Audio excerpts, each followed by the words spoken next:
So good morning, everyone. So I thank the organizer for inviting me for this particular talk. And today I will be focusing on my talk, basically giving a generic idea about data-driven predictive maintenance. Now, since I can see a lot of young crowd in this particular room, and many of you are aware of that there is a lot of buzzwords which are available. We say that it is machine learning or deep learning or artificial intelligence. As a mechanical engineer, we have to find out that all these advanced technologies can be used for mechanical engineering purpose. So that's why this particular talk will be focusing on data-driven predictive maintenance. So maintenance is a part of a mechanical engineer. So not only mechanical, aerospace, production, and industrial engineering. All these branches, wherever you see there is a machine or there is some structure, we have to go with the maintenance. So in this particular talk, I will be focusing, first we'll give you the brief idea about what we mean by maintenance and what are the strategies there. And then we will focus about the steps. So these are the generic steps, and these steps can be followed to focus the problem on predictive maintenance. In there are a lot of seminars and presentations. We say that yes, I can use as and when the data is available, I can use machine learning, deep learning, but it's not so easy to implement it. So I'm going to discuss few of the major challenges in order to implement the predictive maintenance. I will just touch one particular application here, and then we'll be giving the concluding remark. So let me begin with the introducing this particular field. So as a mechanical engineer, we know that we are actually moving ahead towards the fourth industrial revolution. We call it as, say, Industry 4.0, Industry or I4, and there are so many keywords which we use it. It was officially coined in 2011 and 13 in Germany, but the same name you can find out like a smart manufacturing, and there are other names people refer this Industry 4.0. Now the point is, the era which we are living right now, it is called third revolution, and we want that it should use the advanced technologies so that we can have higher operational efficiency, productivity, automation, and flexibility. The idea is we have to make the industry smart, logistics, wherever you can see the application. Now there is a difference, automation and the smart thing. Automation means that we are sensing the data as and when it is reaching to some threshold value, we have to act. When we talk about a smart, then the machine should able to take the decision, right? And many a times when we say the mobile phone and a smart mobile phone, there is a difference between these two. So similar concept have been borrowed, and the application of Industry 4.0 in various fields, I have just mentioned some of them. Say for example, we can use it for a smart design, and that design can be a mechanical design or it can be a static design, planning and process optimization, process monitoring, smart equipment maintenance, and product quality. And in this particular talk, I will be focusing on the equipment maintenance. So now, as a mechanical engineer, we know that we work with so many machines. And if there is any outage, which is unplanned outage, so we know that all the system will be at halt, and we are going to lose a lot of money, because if the manufacturing is not happening and the people are not working, it is definitely costing to the company, and that is going to reduce the productivity as well. In order to address this particular issue, that unplanned outages should not be there, there are multiple strategies. Say for example, we have run to failure, preventive and predictive maintenance. Let us see what we mean by these kind of strategies. So when we say run to failure, we call it as a reactive maintenance technique. It says that let the equipment or a machine fail, and then we will just replace it. Now, there is a term which you are aware is a use and a throw. And this use and a throw we can use for those particular equipment, machine and a part which are not costly. The same strategy I cannot use for a big CNC machine or maybe the other big equipment. So we can say that such kind of a maintenance is not, there is nothing called a maintenance there. And if this kind of a strategy is being followed for the machines which are costly, that that involve high spare part inventory cost, because we have to keep them, because machine gets failed, then we have to replace it. Similarly, there is a overtime of the labor, because not only the production, they have to involve in the maintenance of the machine. There will be high machine downtime and the lower production availability.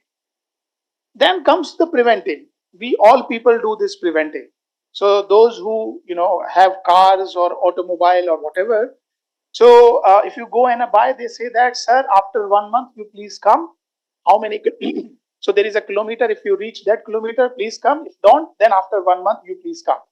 So this means says that it is decided by some factor, and mostly it is the time. So we say that this preventive maintenance is the task which is based on the elapsed time, so the time which has already passed. Based on that, we decide when we do the maintenance. So the best way to find out how we can do this preventive maintenance, there is a typical bath curve. So this is called bathtub curve. Now here on the x-axis you will see the time, and this is the number of failure. Number of failure means if any company is making a machine, it is making in 1,000, 10,000 lakhs, even more per annum. The interesting part is, if you look at this particular curve up to here, there is a large number of failure. Why? Because when we are going to install any new machine, there is a high chance there is some installation issues. So that's why number of failure will be more. And when we are coming to the another stage, which is called the normal life, where it is more or less the number of failure will be not much, it is almost the same.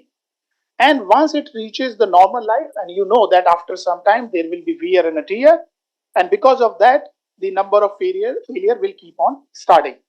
So what preventive maintenance says, that it is going to base on the mean time to failure statistics, and that will help us to find out where I can do the maintenance. So for example, if my life is, so the equipment life is reaching up to this particular point, this is the time we have to do maintenance.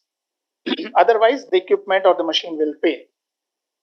So this comprehensive preventive maintenance program, it's not only we are going to wait till the machine gets failed, we can use it for repair, we can use for lubrication, adjustments, and sometimes the machine rebuilds for critical plant machines. Now, as I said, the deciding factor is the time.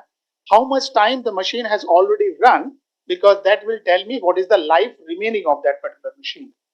Now, let me give you an example. Say, suppose we have this single stage horizontal split case centrifugal pump. So centrifugal pump, we know, right?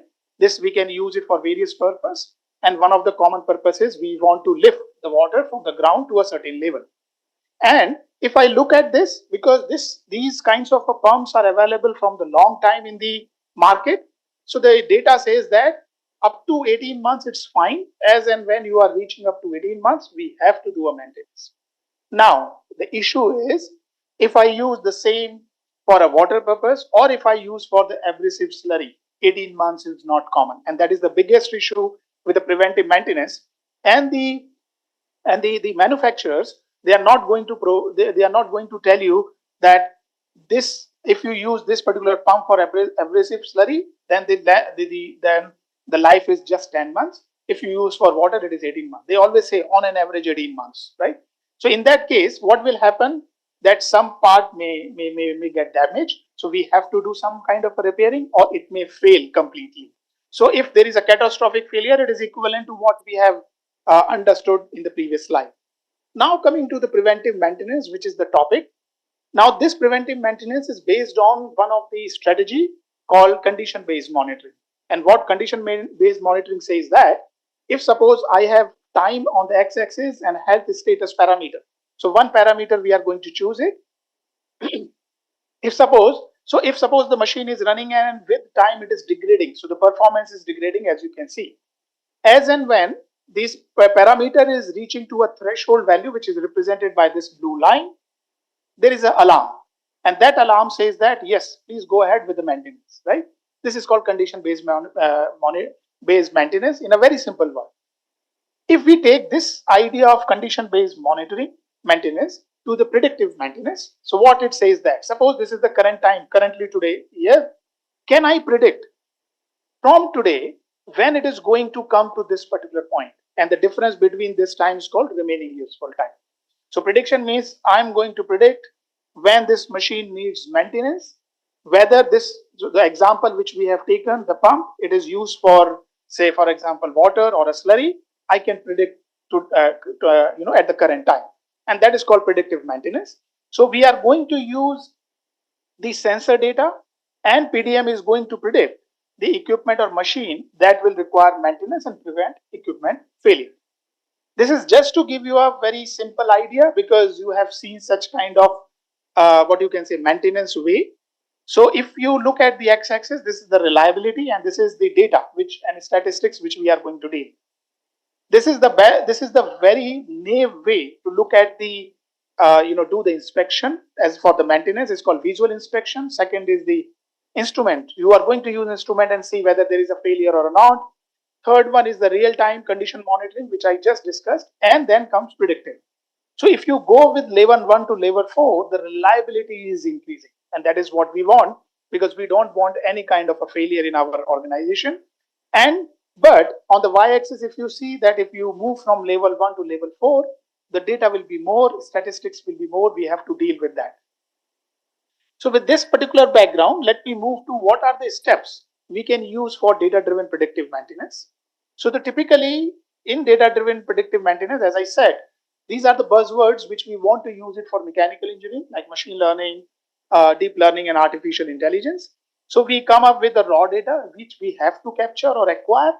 We have to find out the features that will be telling the status of the machine. Then using those features, we will be using some machine learning techniques, and then we have certain output, what we want to know about the machine. So let me tell you about some basic idea or some basic detail about the input data. So we call it as a data acquisition. For any kind of analysis, data is must, and that data we have to acquire from the machine. So we have to sense and store the data using IoT devices. So your mobile phone is also one of the IoT devices, because that is connected to the internet. Now coming to the what kind of connections we can have it. It can be wired, it can be wireless, which we are focusing in Industry 4.0, and it can be hybrid, based on the condition what kind of data you are storing. Similarly, what kind of a data we can store. So I am giving you a very basic idea that the data can be a vibration data, acoustic data, temperature, electrical signal, pressure, rotating speed. So whatever you are measuring in your lab, those is nothing but it's a data for the machine. Now then there comes the sampling. I can do the sampling in frequency, I can do the sampling with respect to the time. Come to the feature extraction. Now feature extraction, we have to decide in what particular domain we want to extract the feature. Now this feature, so how we understand feature? This feature is going to tell me what is the current status. It will be representing the status of the machine. So I can do this extraction either in the time domain, frequency domain, and time and a frequency domain. So many of you have already gone through the mathematics course, where we understand how we do time frequency and time frequency domain.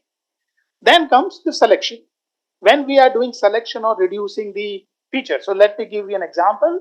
Say suppose I have a lathe machine. We are using 10 sensors to get different kinds of data. When we have 10 sensors, I don't want to use all the 10 sensor data, because otherwise it will be very huge.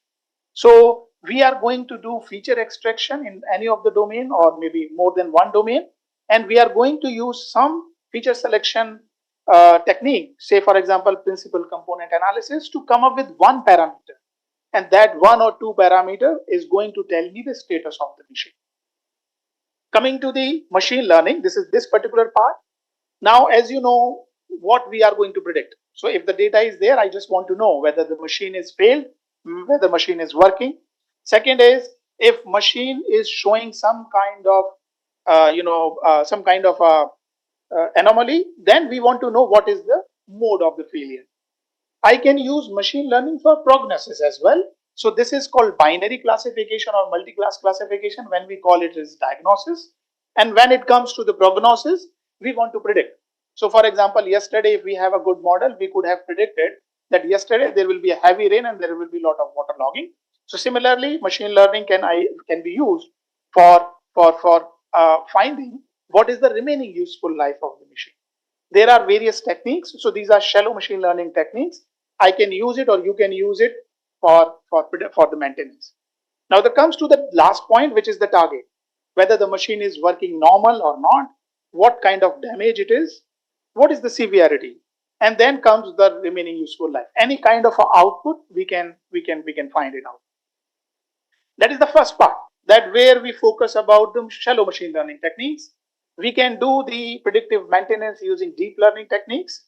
Now you can see that in mechanical engineering, it's not really a mechanical, it's going to be a multidisciplinary, where we are taking the concept from other fields and in order to solve the mechanical engineering problem. So deep learning generally, computer scientists, they focus on it. But we can use these deep learning techniques where we have multiple layers and input and output, so that I can, with the raw data, I can find out the desired output, which I discussed in the last slide. So there are techniques like artificial neural network, deep neural network, convolutional neural network, LSTM, etc. There's a lot many algorithms we can use it for predictive maintenance. What is the best part? You remember that we were talking about feature selection and all that. This we don't need here. These deep learning algorithm will take care. Only thing is that you need a good system to process the data. This is an important slide because when we start working on the predictive maintenance, we want data. And on the very first hand, we won't get the data available. So there are list of publicly available data which you can download and start working on it. So many of you, if you are undergraduate or a postgraduate student and you want to work in this particular field, you can download this data and test your hypothesis. Now, the point is, if I'm going to use any of the machine learning or deep learning technique, how would I know that it is actually working fine? So there are matrices that will help us to say, yes, it is working. So we call it as accuracy, precision, and confusion matrix, which depends on the number of true positive, true negative, false positive, false negative. So this is basically for binary classification, and we can find out these parameters, matrices, to know whether the model is fine or not. Then comes root mean square and this. Now this is basically we use for prediction purpose. So as we can use machine learning for diagnosis and prognosis. So for prognosis part, we can use root mean square. This is a very common word, everyone knows it. And the scoring function that will help me to identify whether the method or the model is working fine. Now, up to that, the scenario was good. It looks like I have the data, I can take it, put it in any of the machine learning and deep learning algorithm, I should get the result. But it's not that easy. Otherwise, people have adapted this artificial intelligence into the manufacturing or the shop floor level. The first challenge is the operational assessment. First of all, we have to find out, we have to see the model which we are working, how successful it is. Because if I'm going to put in any of the industry, say for example, we have a Maruti in Gurgaon, and if I'm going to present there and the model is predicting wrong, then the whole plant will be shut down. We cannot take that much of a risk. First is, it needs time. It's not like if I have a data, I can just implement and get the result. No, we need time to implement, make the debugging. We need lot of funds because all the machines should be equipped with sensors. They should be connected wirelessly most of the time. And then there should be some experts who will be working, and we need lot of data. So it requires a lot of money. Safety is another concern. If the model is not predicting well, then it can be, we have to see the safety of the machines, equipment, as well as the person who is working on it, and the environmental restrictions. Sometimes we not be allowed to capture the data. Comes to the data acquisition. Data acquisition, as say if we have 10 sensors, pressure, temperature, and etc., are we going to analyze them independently, or we want to analyze collectively? So that is the first task, the first difficulty where we have to deal with, and how we are going to use this sensor data for the health status of the machine. And this will, and another challenge is to quantify system performance in terms of useful, remaining useful life and the maintenance cost. Feature engineering, if we talk about, we need expert. As mechanical engineer, we cannot just go and use it. We need expert. We have to go through the courses. We need some hands-on experience. Then only we can do it. And of course, your understanding in mathematics and programming is also needed. So that's why feature engineering require a skill, and it may or may not be available. With big industries, it is not a problem. But for medium and small scale industries, yes, it's an issue. Coming to the modeling. Now, if you just search how many machine learning and deep learning algorithms available, it's a huge plethora of algorithms are available. Which one I should use it? There is always a question.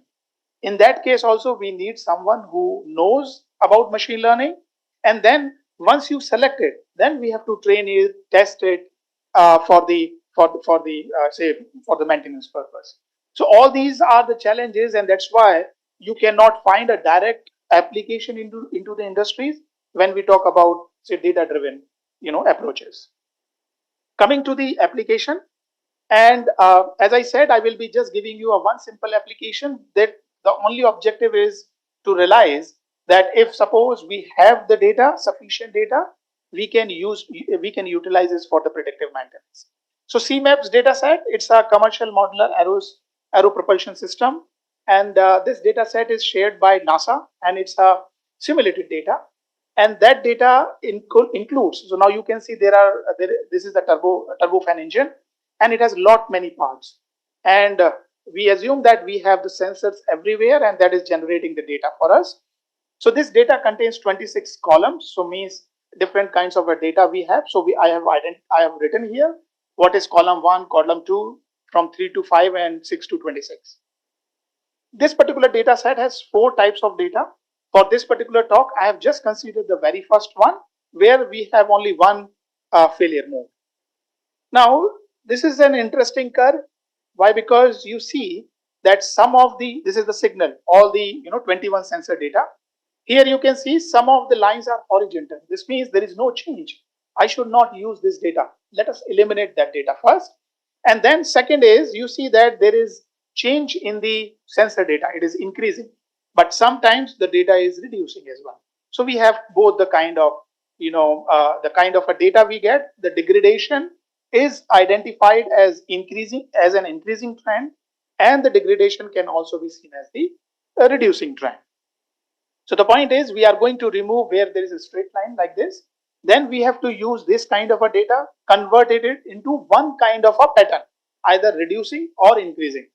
Once we did it, all the processing, then we can use any of the models. Just for your understanding, because you will see that people say that I have used this CNN model, that model. So the point is that even if you use different kind of model, what kind of accuracy you will get. Just for the reference, we have these 3 models. You can see the 3 pictures.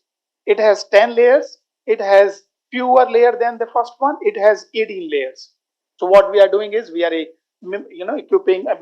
making multiple layers, expecting that the last model should give me better and better results. So let us quantify the result. So based on this FD001 data, looking at the batch size, epochs, and learning rate. So these terms I am not, because it involves understanding about the algorithm. So just these are the parameters which we set to run the algorithm. Training, root mean square values are given, and test values are given. Now look at the test values. Based on that, we compare. If we look at 13.79, 14.1, 14.5, as an engineer, what we say that the difference is not much. However, we are really particular. We will say that the last model is working better than the rest of the 2. But as an engineering approach, all of the models are the same. The only objective to show these 3 models is you use the model properly, train it, test it. If it is giving you the result around 10 RMSE value, this means you can use this particular model for predictive maintenance. Just as a visual representation, these red lines are the true values, and the green lines are the predicted by the model. Now you see that apart from the few places, it shows quite close agreement with the true data. So with this, let me conclude this particular talk. So that the point is, why we are focusing on the data-driven predictive maintenance, because we don't want any kind of unplanned outages that is going to affect our the productivity, efficiency, and this is going to cost to the company. Predictive maintenance is helpful if we have a large amount of the data, because that data is going to help us to predict the remaining useful life. That is our objective as of now. And advanced technologies can allow to perform predictive maintenance remotely. So for example, I'm standing here and my machines are having IoT sensors. I can see what is happening to my machine here, which may be placed at Guwahati or maybe any part of the world. So that will help me to see the performance of the PDM remotely, and I can plan optimize the schedule based on that. That is the best advantage I can get it. And of course, the PDM strategy will help us to realize Industry 4.0. It will take some time.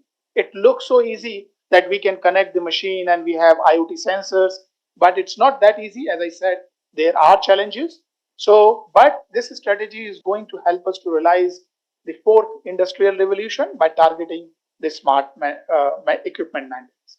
With this, I would like to conclude. Thank you for your attention. And I will be very happy if you have any query or questions.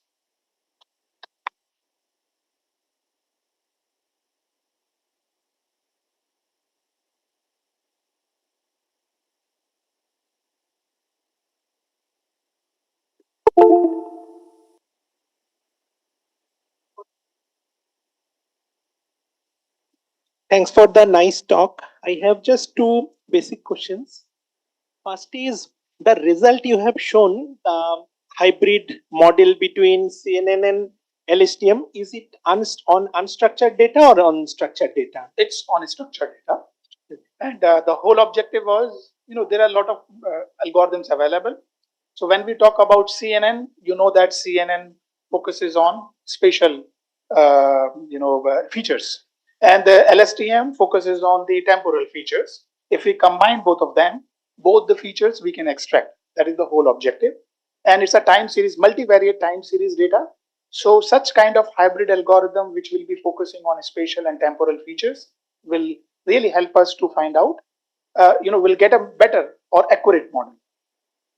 And the problem was like the maximization of remaining useful life, or some kind of, it's a regression or classification problem? It's a regression problem, completely a regression problem.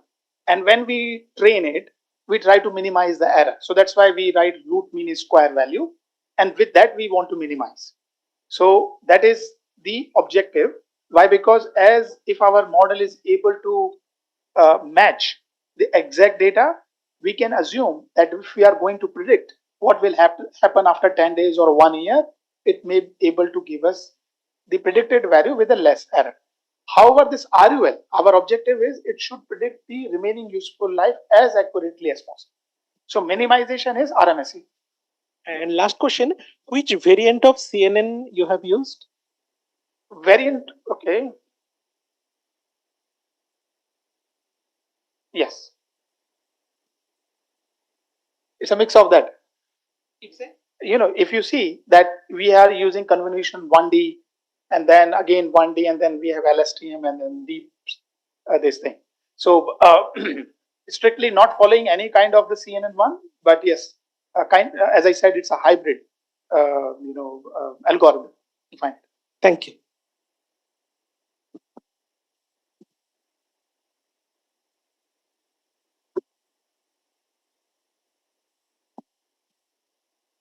Any other doubt?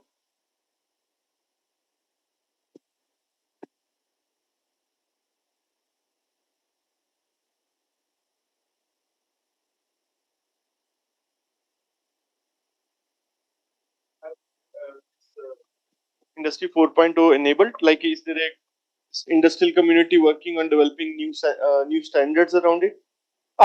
Regarding the sensor, not sure about the standard, but what they want is if the sensor is IoT based, as soon as they are sensing some parameter, it should able to capture it and transfer it. Right? But however, what kind of a standard they are looking, definitely we need more accurate and other kind of this.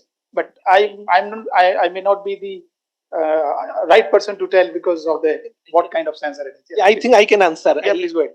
Solve couple of problems. So generally, it domain specific. Suppose you are from aircraft industry, then based on their data, we get the data from aircraft industry. Let's say earlier I was working for Boeing and American Defense. We solved one problem. So based on their data, we just take their sensor data and we do our prediction, and then we get back to them.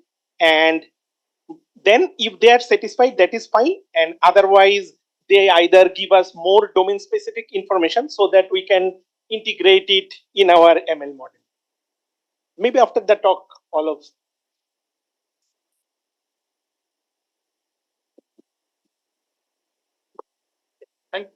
Thank you for your patience. We would like to extend a heartfelt thank you to Professor Dr. Deepak Sharma sir. So I request Professor Dr. Anup Kumar Shukla sir and Dr. Meeta ma'am to please felicitate him.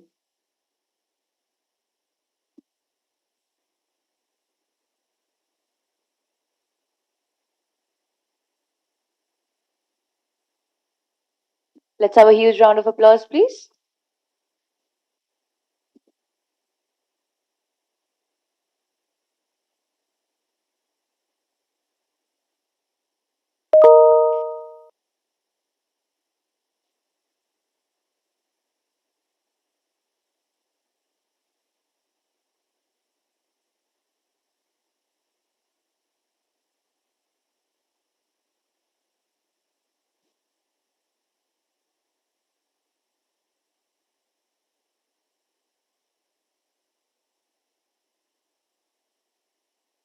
Thank you so much, sir. Thank you, sir. Now I would like to request our senior faculty members, Dr. Anup sir and Dr. Meeta ma'am, to please felicitate the speaker for this session, Professor Dr. Jaesun Lee.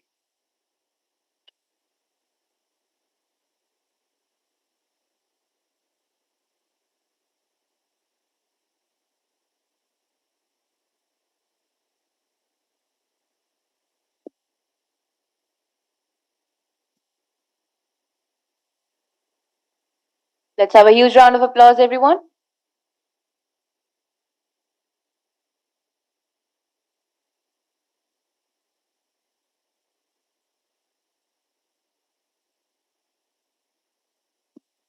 The speaker for this session would be Professor Dr. Jaesun Lee.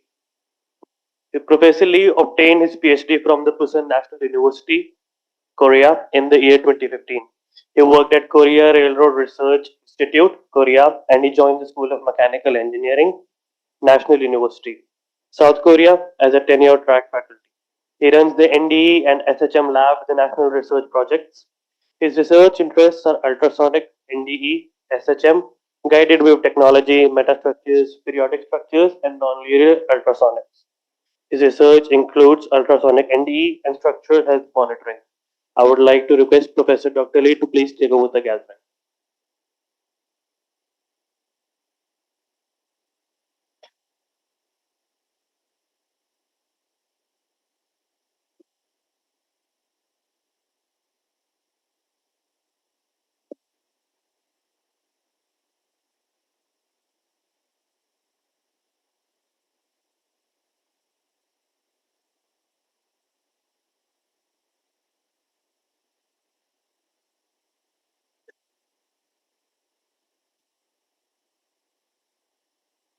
Okay, thank you for the introduction.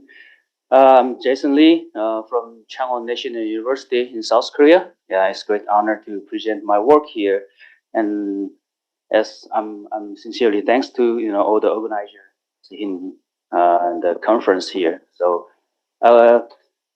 it's very nice to visit India, especially this city, Noida, and MIT University. I'm very impressed about the university and facilities and the students, and also about the organizing this such a nice conference.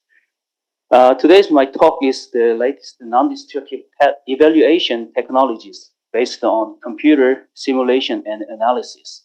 Because my major and my research field is for the non-destructive testing and evaluation. Once you develop or produce any part or structures, we always need to inspect for the maintenance and safety issues. So what my research field is NDE, and especially using the ultrasonic waves.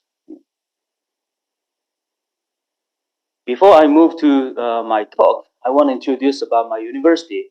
My university, Changwon National University, is located in Changwon. As you can see here, the Korean Peninsula, the Changwon city is located at the bottom here, near the Busan.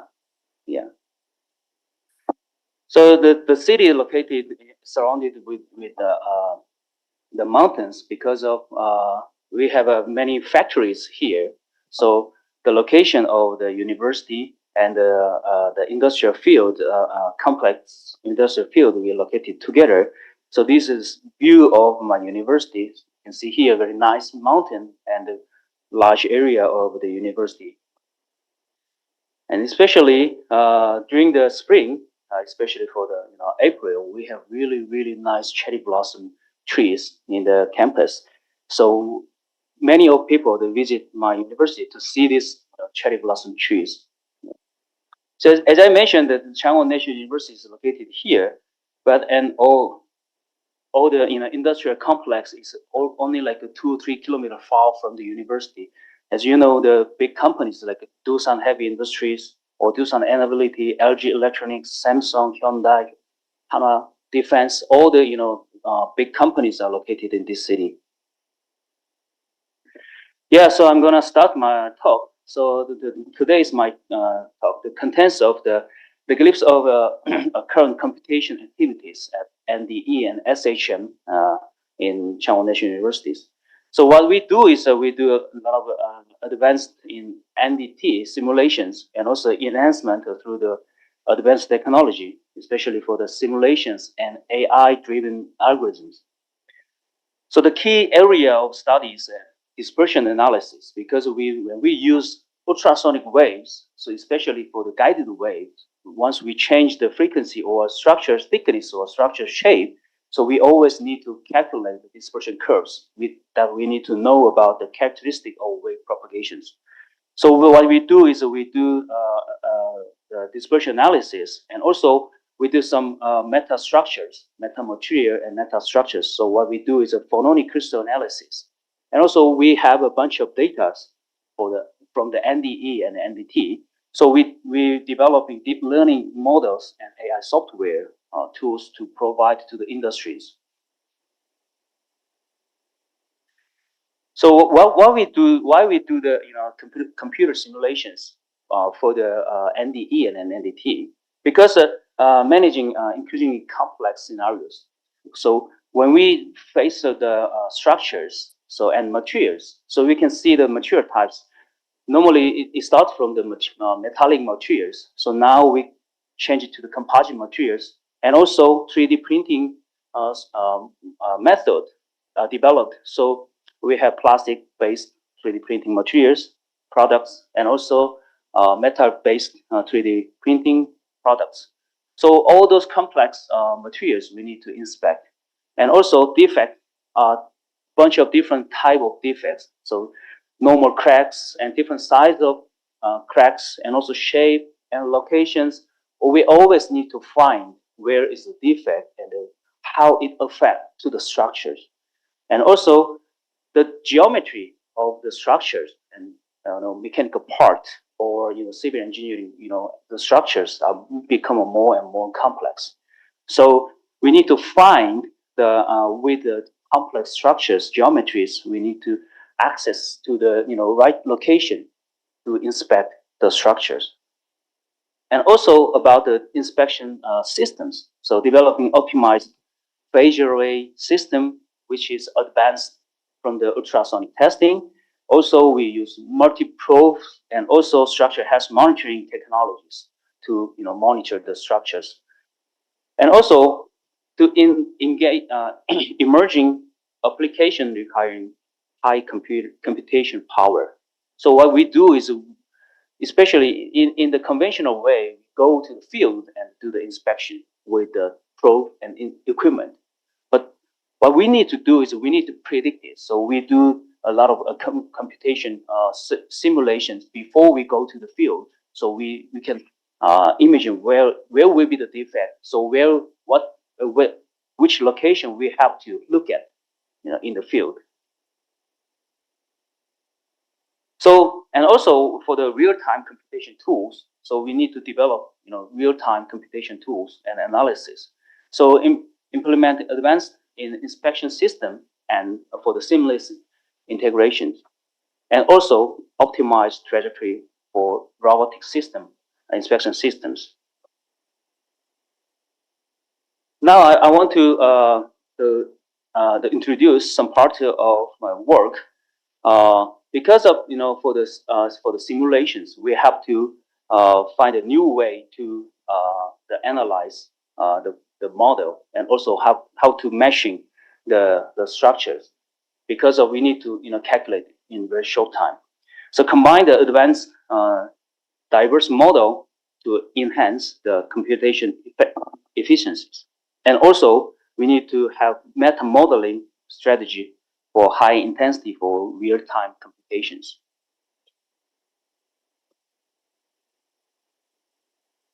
So integration of AI and machine learning for enhanced defect detections. Because we have a bunch of data, but every data, the qualified inspector need to analyze all the data. But if we use machine learning on an AI, then we can reduce the human error.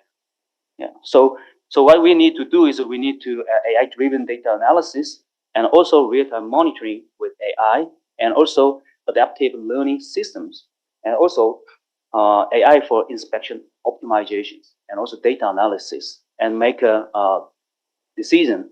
Actually, it's still hard to make a decision based on machine learning and AI, because still human need to involve in the making decisions. So the machine learning and AI can help the human to make a decision in the NDE field. So first of all, I want to introduce about dispersion analysis.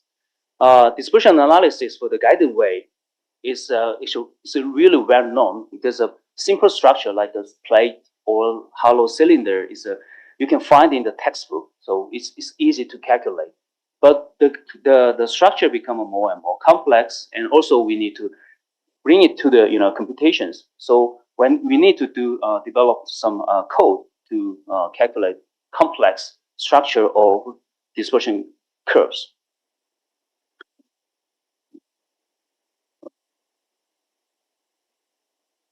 So basically, how people calculate the dispersion curve is normally they calculate all the complex structures of dispersion curve based on the matrix-based method or semi-analytic finite element method, so-called SAFE, and some the boundary element method. So all those the well-known the method is time-consuming to calculate all those dispersion curves.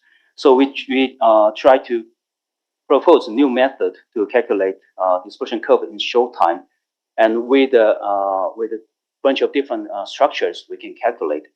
So as you can see here, the simple the example, we have plate, so we reduce the all the area, so make it simple unit cell. So each side we have a we use periodic conditions, and then we set the we use abacus to calculate this model, and then because of in the commercial abacus they don't provide the such a functions to the calculation, so we make our own subroutine to based on the Python script.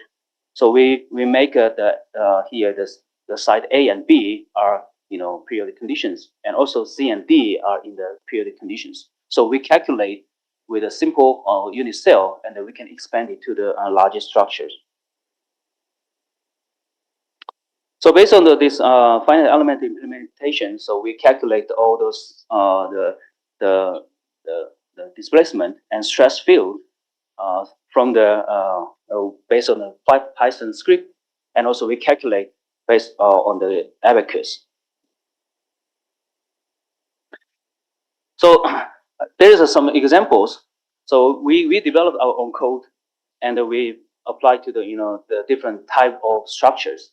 So first of all, we use this method to the multi-layer and isotropic composite laminate. So there is the different layers so different layers of fibers, and then we use this code to calculate this model. So there is a 4 layers, and each layers we have a real time and a real part, imaginary part. We have a node pairs, and then we calculate all the displacement and the stress field based on the structure. And this is the dispersion curves. So you can see here, the x-axis is a frequency and the y-axis is a wave number. The each dot are the possible wave mode based on the frequency and wave number. If we transfer it to the velocity, so you can see here x-axis is frequency and y-axis is phase velocity. We can calculate all different layers of composite structures. So we compare to the conventional method. As you can see here in this graph, there's a solid line is the previous reference, the data, and then hollow dot is we calculate the method. So actually, this method is pretty well matched based compared to the conventional method. So if we have a more layers with different the material properties, we still can calculate. Here is an example of 4 layers and 8 layers. So we can calculate. It doesn't matter how many layers and also which orientations and the material property of the composite laminate. So we can calculate all of them. And there is some issue for the guided wave dispersion curves because we calculate all the modes together. So everything when it comes out first, then it will locate it first. So as you can see here in the some solid in the black hollow, so there is a mode crossing areas. So we have to sort all those mode based on the lines. So we use MSA condition to enhance the mode sorting. There's another example, the functionally graded hollow cylinder. So we have the homogeneous materials, which is step by step can accumulate different layers. But if the material is functionally graded, so we can make a function for the material properties, and we can apply to the calculations. So from the plate structure, we expanded to the hollow cylinder. So as you can see here, the part of the cylinder we made. So we have symmetric boundary conditions and apply for the calculation. So in that case, tensile stress and the compressive stress, there's a different the shapes. So we calculate all of them. So the actually tensile stress and actually compressed stress, we calculate different the mode, and then we also get the dispersion curves. So based on without any compression or without any stresses, so the solid lines are the dispersion curves, which we calculate from it, and also the dashed line is tensile stress condition, and dashed dot line is compressive conditions. So based on the pre-stressed conditions, we can calculate all different models. And this is another the examples fiber composite plate using micromodel approaches.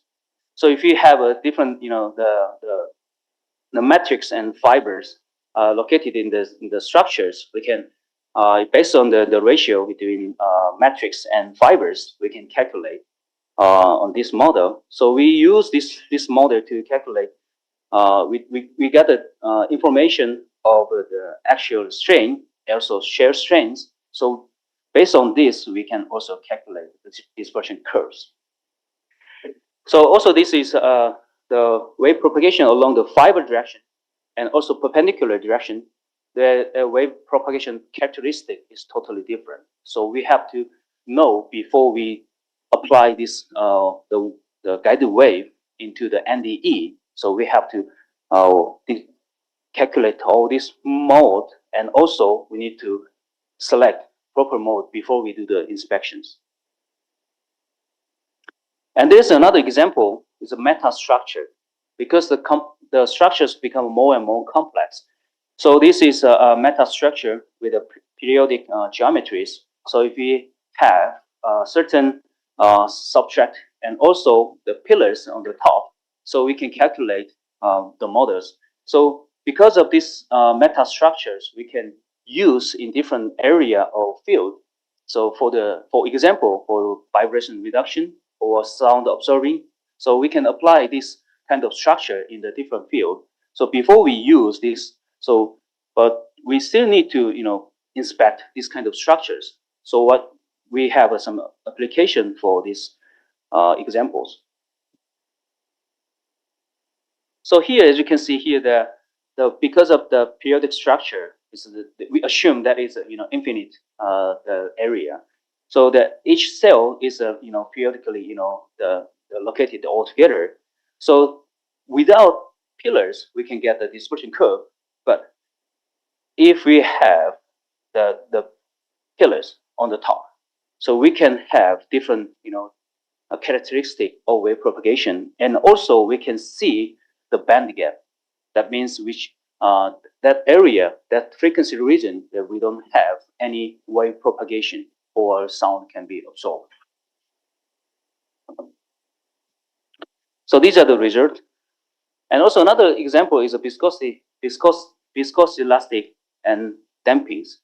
So I want to just skip this part because if we consider the material property with damping or viscoelastics, then we also need to consider about the multi-layer structures. So for example, like aluminum and epoxy and aluminum plate.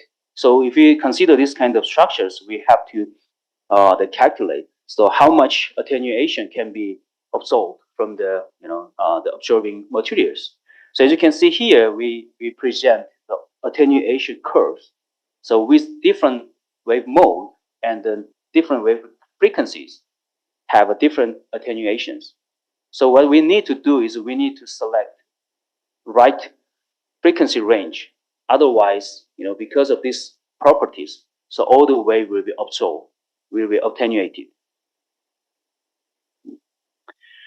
But still here in this research, we have advantages and also limitations. So we can provide really good and a variety of geometry, and we can provide all the dispersion curve from the different kind of structures and material properties.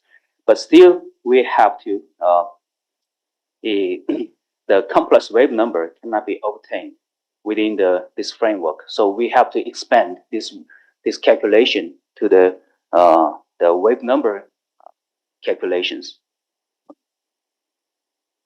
And now I want to move to the different topics. This is a phononic crystal. In the previous, we calculate dispersion curve for phononic structure, meta structures. So we use phononic crystals to to know what's their behavior in viewpoint of wave propagations.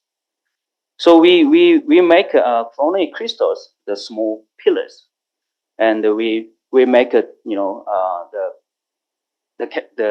models. So as you can see here in this figure, we have an aluminum plate, and also we have small pillars with aluminum. We can change the different materials. So we have all the periodic structures. We made it, and then we place it into the structure. Then if we send a wave, then the wave will be propagate and meet this kind of phononic crystals metastructures, then it will behave in a different way. Yeah. So we have a different type of the models. We have aluminum plate and aluminum pillars, and also we have aluminum plate with copper or without pillar.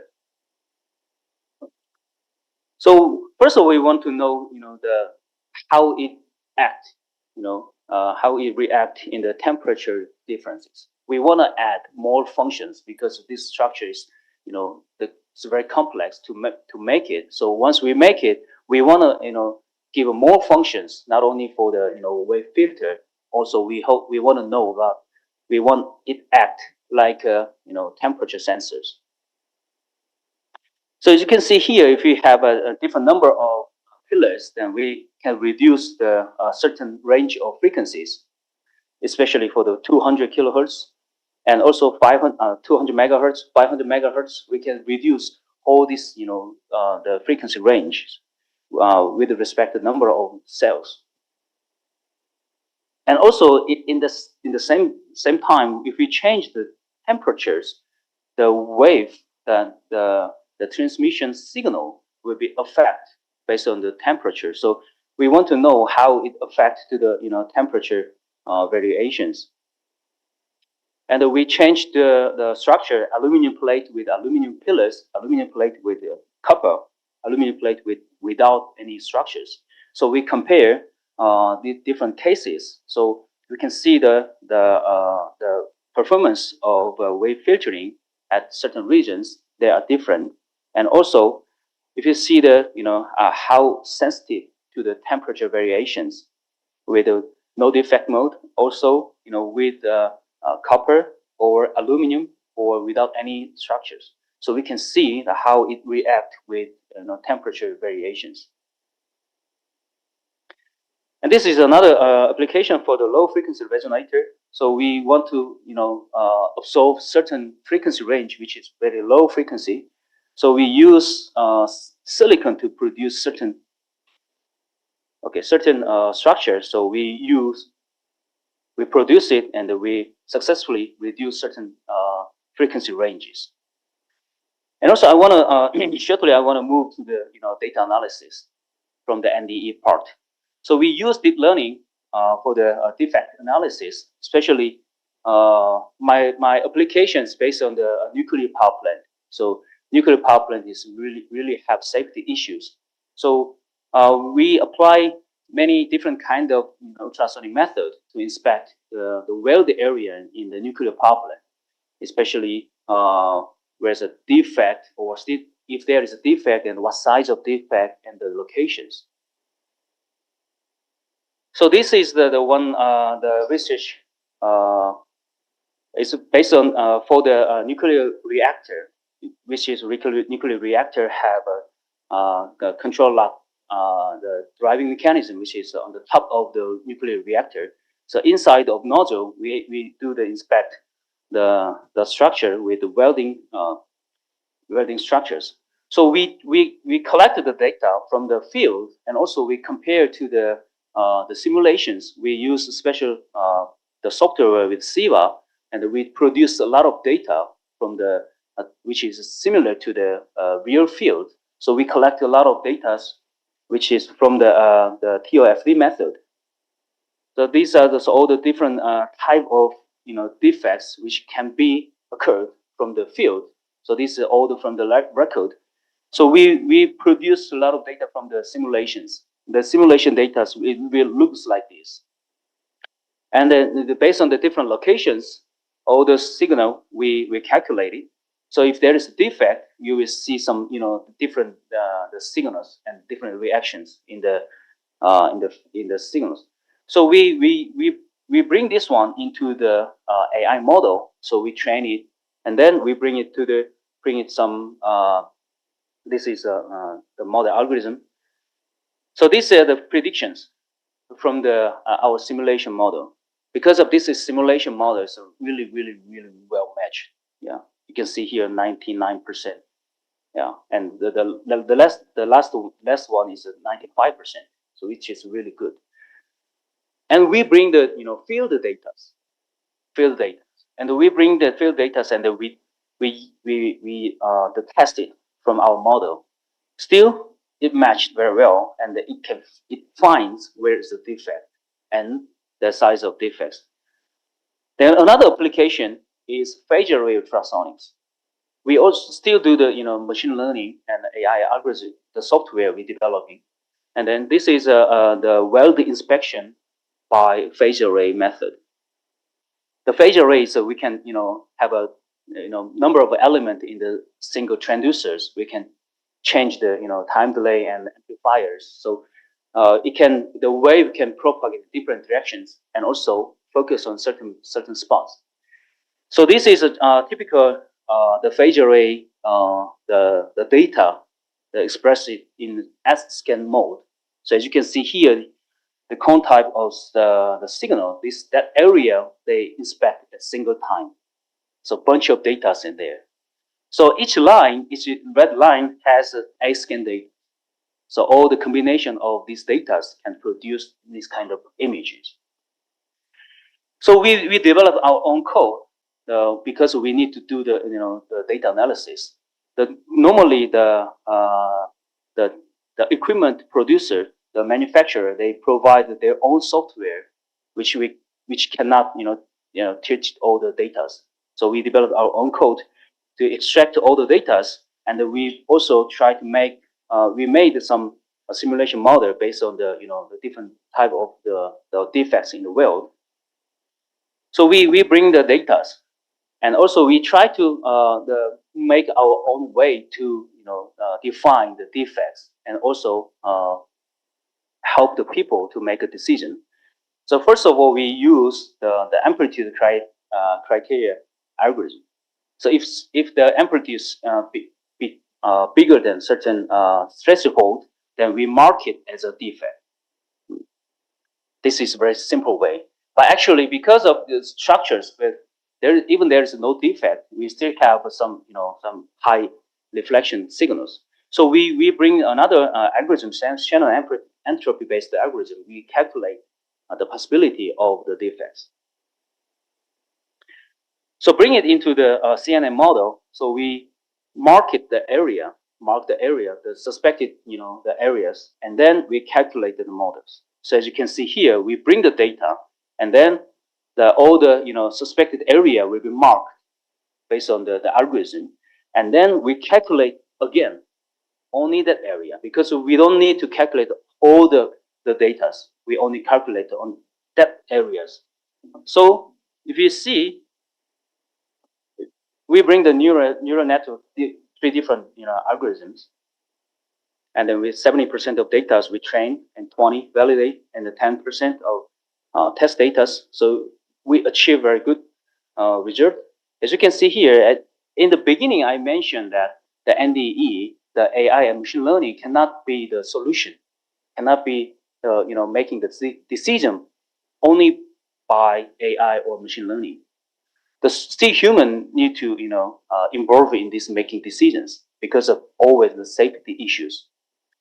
So what we do is we provide the analysis. So as you can see here in the note, there is a percentage of the defect. We bring we mark the suspected area, and then we calculate how the signal looks like, and then we bring the AI algorithm into the model, and then we calculate the possibility of the defect. So even there is a huge reflection, we can say like, oh yeah, this is a geometry reflection, so this is only 4%. That means maybe this is not a defect. But another one is 93%. That means yes, this is a reflection, and also this is high possibility to be a. In this case, it's easy. But if it is like a 49%, 52%, how we can make decision. So this is kind of difficult. So we will provide more information to make decision by human. Yeah. Yes, these are the conclusions. And I'm thanks to the conference for the invitation, and also this is my group. We are working together to develop all this the NDE research, and also developing AI software together. Yeah, thank you.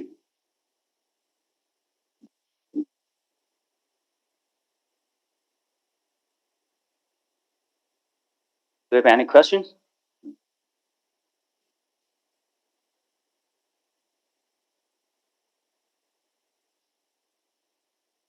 Yeah, thank you for the nice talk. How have you measured the performance? How have you measured the performance? So you have splitted the data set in 70, 20, and 10. So 70% is training data, then 20% is for cross-validation, and 10% for testing. So now do you have some graph or something, how you have measured the performance? I mean, you mean how we select 70%? No, no, no, no. I mean, you want to say Uh, the I want. performance? Mhm. Yeah. Oh, this is the kind of research that we applied three different algorithms. So the when we do the validation, the first fully connected algorithm is 90%. For the test data, we bring it into the model. The result 80%. And what is the training accuracy? Training accuracy. Yeah, training accuracy.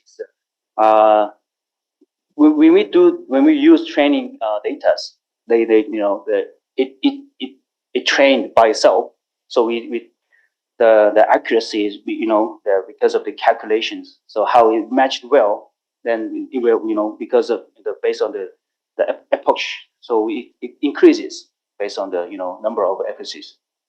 And then once it achieved at the end, then we bring this model and then we bring another test data into the model. So we test it. Yeah. And you have done this in cloud or GPU?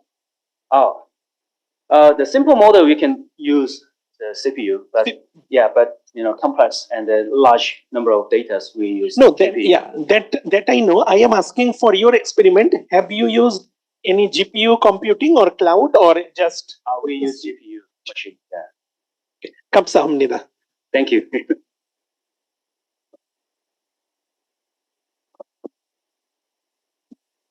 Yeah, hi, thank you for the nice talk.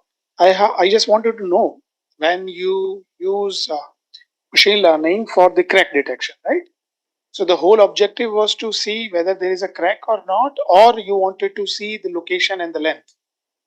Actually, in the in the end, you need to know which area you are going to inspect. Yeah. So first of all, you select a certain range of the inspection because we don't inspect everything. So you know where it start and where it end. So only we are we have a interest of region. So we inspect in that area. So during in that area, if there is any defects or suspected signals, we collect it. Because actually stay here in the D scan is a scan from the one end to the other. Yeah, so scan whole this area, and then that data provide a lot of the informations. Yeah. So from that information, we mark it suspected area only, and then we do the calculation again. My question is related to that. Say, suppose you have identified. So, what is your focus? Is it just to detect whether there is a crack in that particular area, or you are interested in what is the length of the crack and some other Yeah. So information? my final goal is size of defect and type of defect can recognize. But at this moment, we 100% sure that where's a defect. But if you want to know about the size and type of defect, you need to have more data. Yeah, because all the reflections are similar actually, but different data, different defects. Yeah. Any other queries?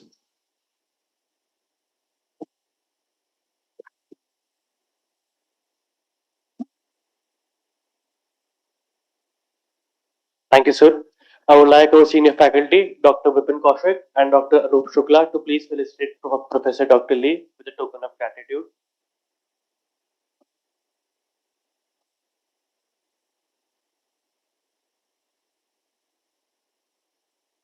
Can we have a huge round of applause, please?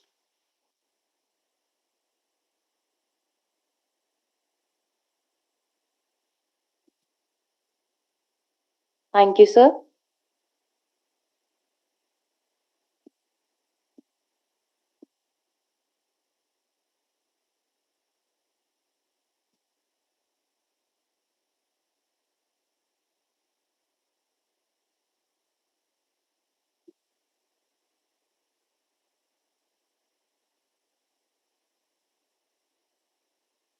For our next session, we have Professor Dr. Dheeraj K. Mahajan with us. I request our senior faculty, Professor Dr. Anup sir and Professor Dr. Vipin Kaushik sir, to please present him with a Tulsi sapling.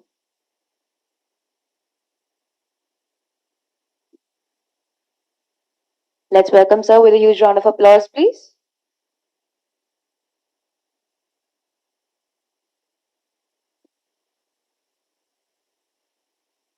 Professor Dr. Dheeraj K. Mahajan is an associate professor in the Department of Mechanical Engineering, IIT Ropar. He was a postdoctoral researcher at ICAMS, Ruhr University, Germany, which he joined after his PhD from IIT Kanpur in the in the field of solid mechanics. He has a bachelor's degree in the production technology from Punjab Technical University and a master's degree in advanced manufacturing processes from NIT Varkar. I request, sir, for the plenary session.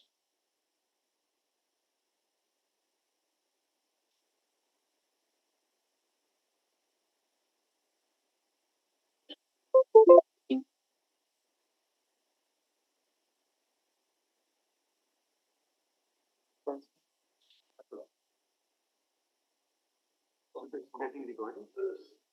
This is getting recorded.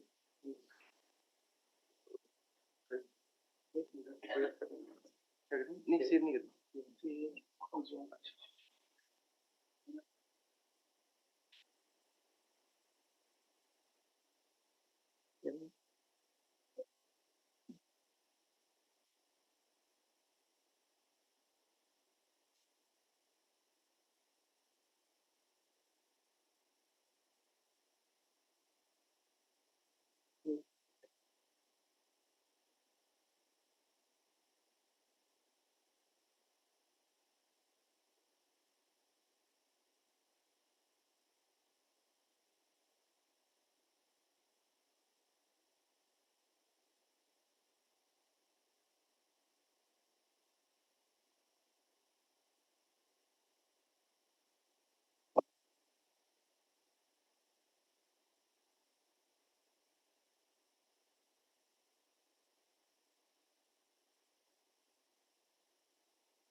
नहीं चल रहा ना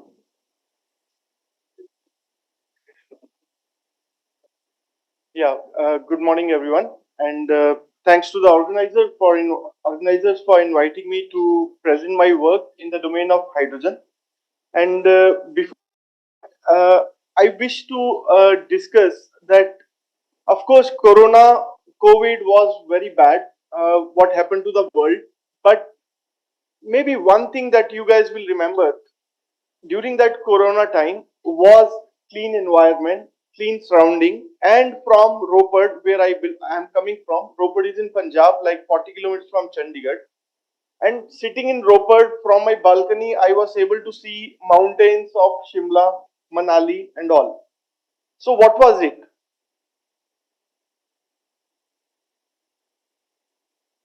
Yeah, what was it? Like, I think God also gave us hint about sustainable world, which India or every targeting. That sustainable world will be free of pollution. It will be environment will be ultra clean, and this is what where hydrogen comes in.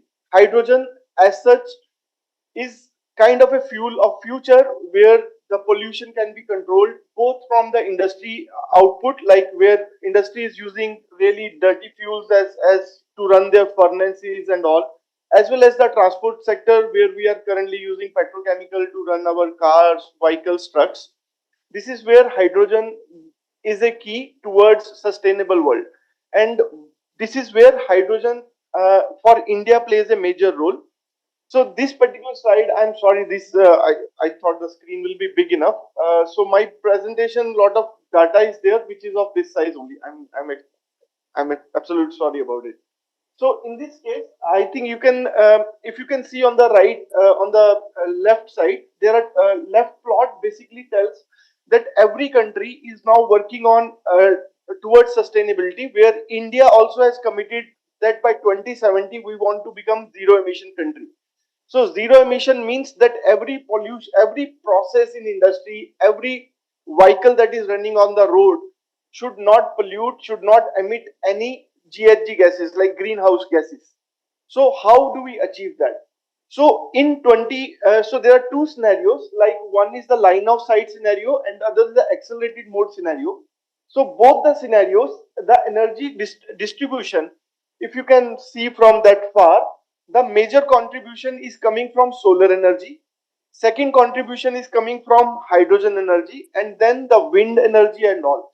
So in that division of energy sources in next 30-40 years, hydrogen has an important role to play. And around hydrogen, these are the so hydrogen and our energy future. Hydrogen holds the potential to provide clean, safe, affordable, and secure energy from abundant domestic resources. So this domestic word is very important here. Hydrogen has a potential that you can generate hydrogen from anything which is domestic. You need not go to south the Gulf country to import hydrogen. Rather, we as a very populated country, we will become the exporter of fuel to Europe, to very like to what do you say, uh, uh, big countries. So hydrogen will be exported from India. So in that future world, in that future sustainable India, hydrogen economy will be the key, where it will be standing on four pillars. First is hydrogen infrastructure. Then hydrogen infrastructure means like how do you transport hydrogen from one place to other. So there are going to be pipelines where large scale hydrogen transport will be happening, and these pipelines, like the current pipelines we are using for petrochemical transport, the future pipeline will be used for transporting this hydrogen as a gaseous hydrogen. And then in this case there is a problem that hydrogen and metals are not good friends because of an issue called hydrogen embrittlement. So we need to do research. How do you develop metals which are more capable of holding hydrogen at high pressure or at transport pressure for these pipelines? Then comes hydrogen storage. Hydrogen storage, like hydrogen is it's a first element in the periodic table. It is very light, and to store hydrogen, you need to have a sufficient hydrogen. For example, in your vehicle, 1 kg of hydrogen will let your vehicle or car run 100 kilometers. So to make it run 500 kilometers, you need to store 5 kg of hydrogen. So to store 5 kg of hydrogen in a conventional CNG cylinder that you have in your car, like 65 liter or little more, you need to store hydrogen at 700 bar. This is phenomenal pressure, and it's a state of the art technology that you need to develop in order to store those kind of hydrogen at that pressure. And I can only appreciate our Nitin Gadkari ji, who is traveling on hydrogen vehicle these days, and just behind his seat, like below his seat, there is a cylinder of 700 bar. He's giving a message. He's challenging Indian scientists to do something big as that. So Toyota has already developed this. So Toyota Mirai he is traveling on. So Toyota Mirai has already developed these kind of cylinders, and this type 4 cylinder is the state of the art engineering, where you have composites, polymers, and to store those kind of level of hydrogen. So this is one technology that India need to develop. And then third thing is hydrogen enabled technologies, like for example in agriculture field you need drones which has long flight times. Then you need trucks to run on hydrogen, so we need to change the engine, the IC engine, to fuel cell based powered engine, so that fuel cell also, once the fuel cell is developed, fuel cell is an electrochemical energy generator where hydrogen is pumped in, and then it creates electricity like in battery. And then the advantage of fuel cell is that the fuel cell, the more you put fuel, more it will run, rather than battery where you need to charge every, say, once it is completed you need to park the vehicle for 5-6 hours to charge the vehicle. In hydrogen vehicles you don't need to. Like hydrogen will be available in the dispensing stations, like you have petrol and all. So in 2-3 minutes you can fill your tank and then you are good to go. So hydrogen brings a lot of advantage for long range transport, for trucking and all. You need not stop, because in case of trucks and all, more you run, more you earn money. So this is where hydrogen fuel cells are very important for development in India at large volume, at high power density. And what is high power density? I'll come to that. And last is hydrogen production, that how we can generate hydrogen in a sustainable way. Of course, electrolysis is the route. You need solar energy to convert water to hydrogen, but these are not great efficient systems. like electrolyzer is a very power intensive system where for generating 1 kg of hydrogen, the average energy unit you need is like 50 kilowatt hour. So when you do the costing, if the electricity is like 6 rupees, 1 kg of hydrogen is already costing from the electricity point of view 300 rupees. But then the capital investment and all, this is the OPEX part. So overall the hydrogen cost at this current stage is not less than 500 rupees.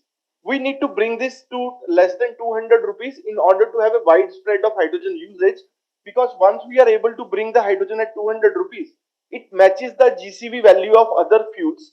Like GCV values of say diesel or something is like 3 times less than hydrogen, and it is costing us 80, 70, 80 rupees for the commercial availability.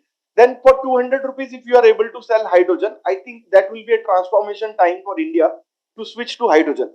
So ultimately, what are the other ways you can look into hydrogen production which can be cheaper? So sitting in Punjab, we are working on how biomass can be used for generation of hydrogen. So we are working on this chemical systems where biomass, which is excessively available in India, in Punjab, especially the paddy straw. So we are developing systems in order to generate hydrogen, which we believe can be a low cost option for generating hydrogen. So looking at these aspects, so our lab has been focusing on various of these technologies. We are working on type 4 cylinder, we are working on fuel cell, we are working on hydrogen embrittlement resistant pipeline, and then we are also working on hydrogen generation from biomass as well as electrolyzers. So my background is production engineering with design, and then in my postdoc I work on material science. So this gives me an kind of an opportunity to explore all these critical systems, because the key aspect in all this system is the material science. So with this background, so we set our target uh, for achieving, for doing our part of indigenization. I'm just showing you what are our objectives, that work that we are doing with respect to fuel cell.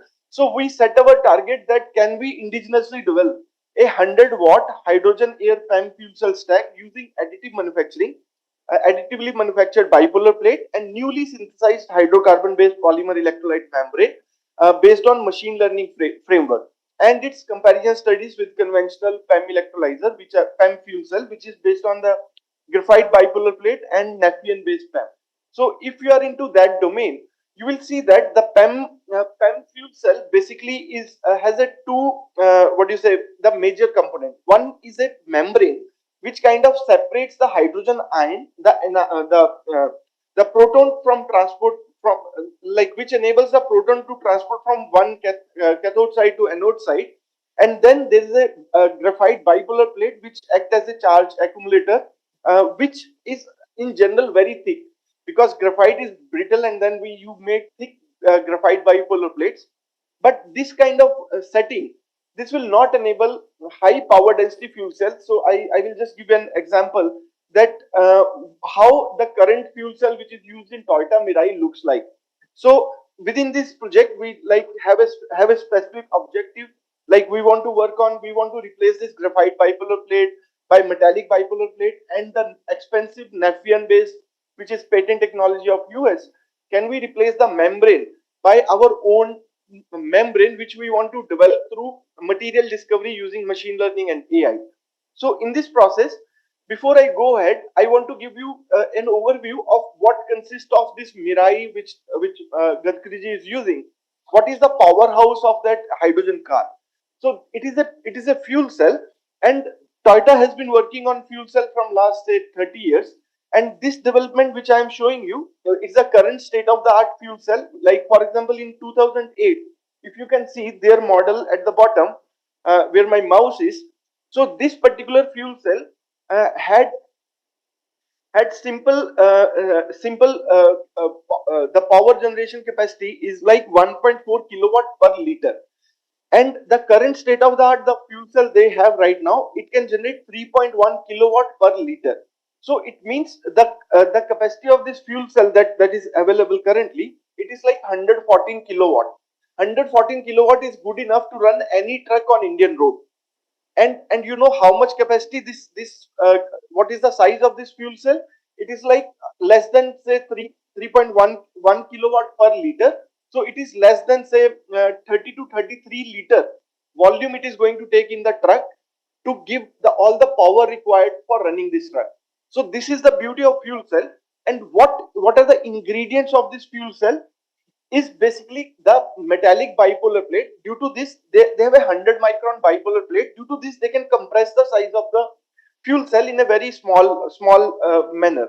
So looking at these development, we also wanted to do similar things, and this is where we kind of framed our goals, that to indigenize PEM fuel cell, we need to work on three different aspects.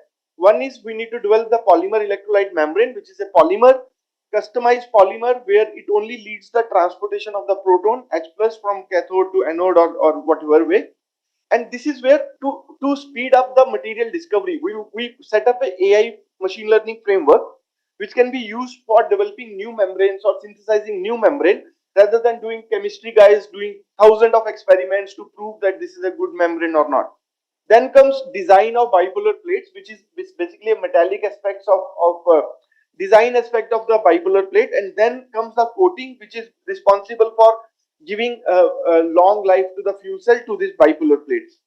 So looking at that, this is a detailed view of a PEM fuel cell. You can see that on the anode side, you given hydrogen, and then you have a gas diffusion layer here, and then this gas diffusion layers let this hydrogen to pass through uniformly, and then you have a catalyst layer generally made of platinum and all, and then this is the polymer electrolyte membrane where the hydrogen molecule will break, and the H plus ion proton will transport from this side to that side, and then this electrode will move from anode to cathode, and this is where the oxygen also will be flowing in this bipolar channels.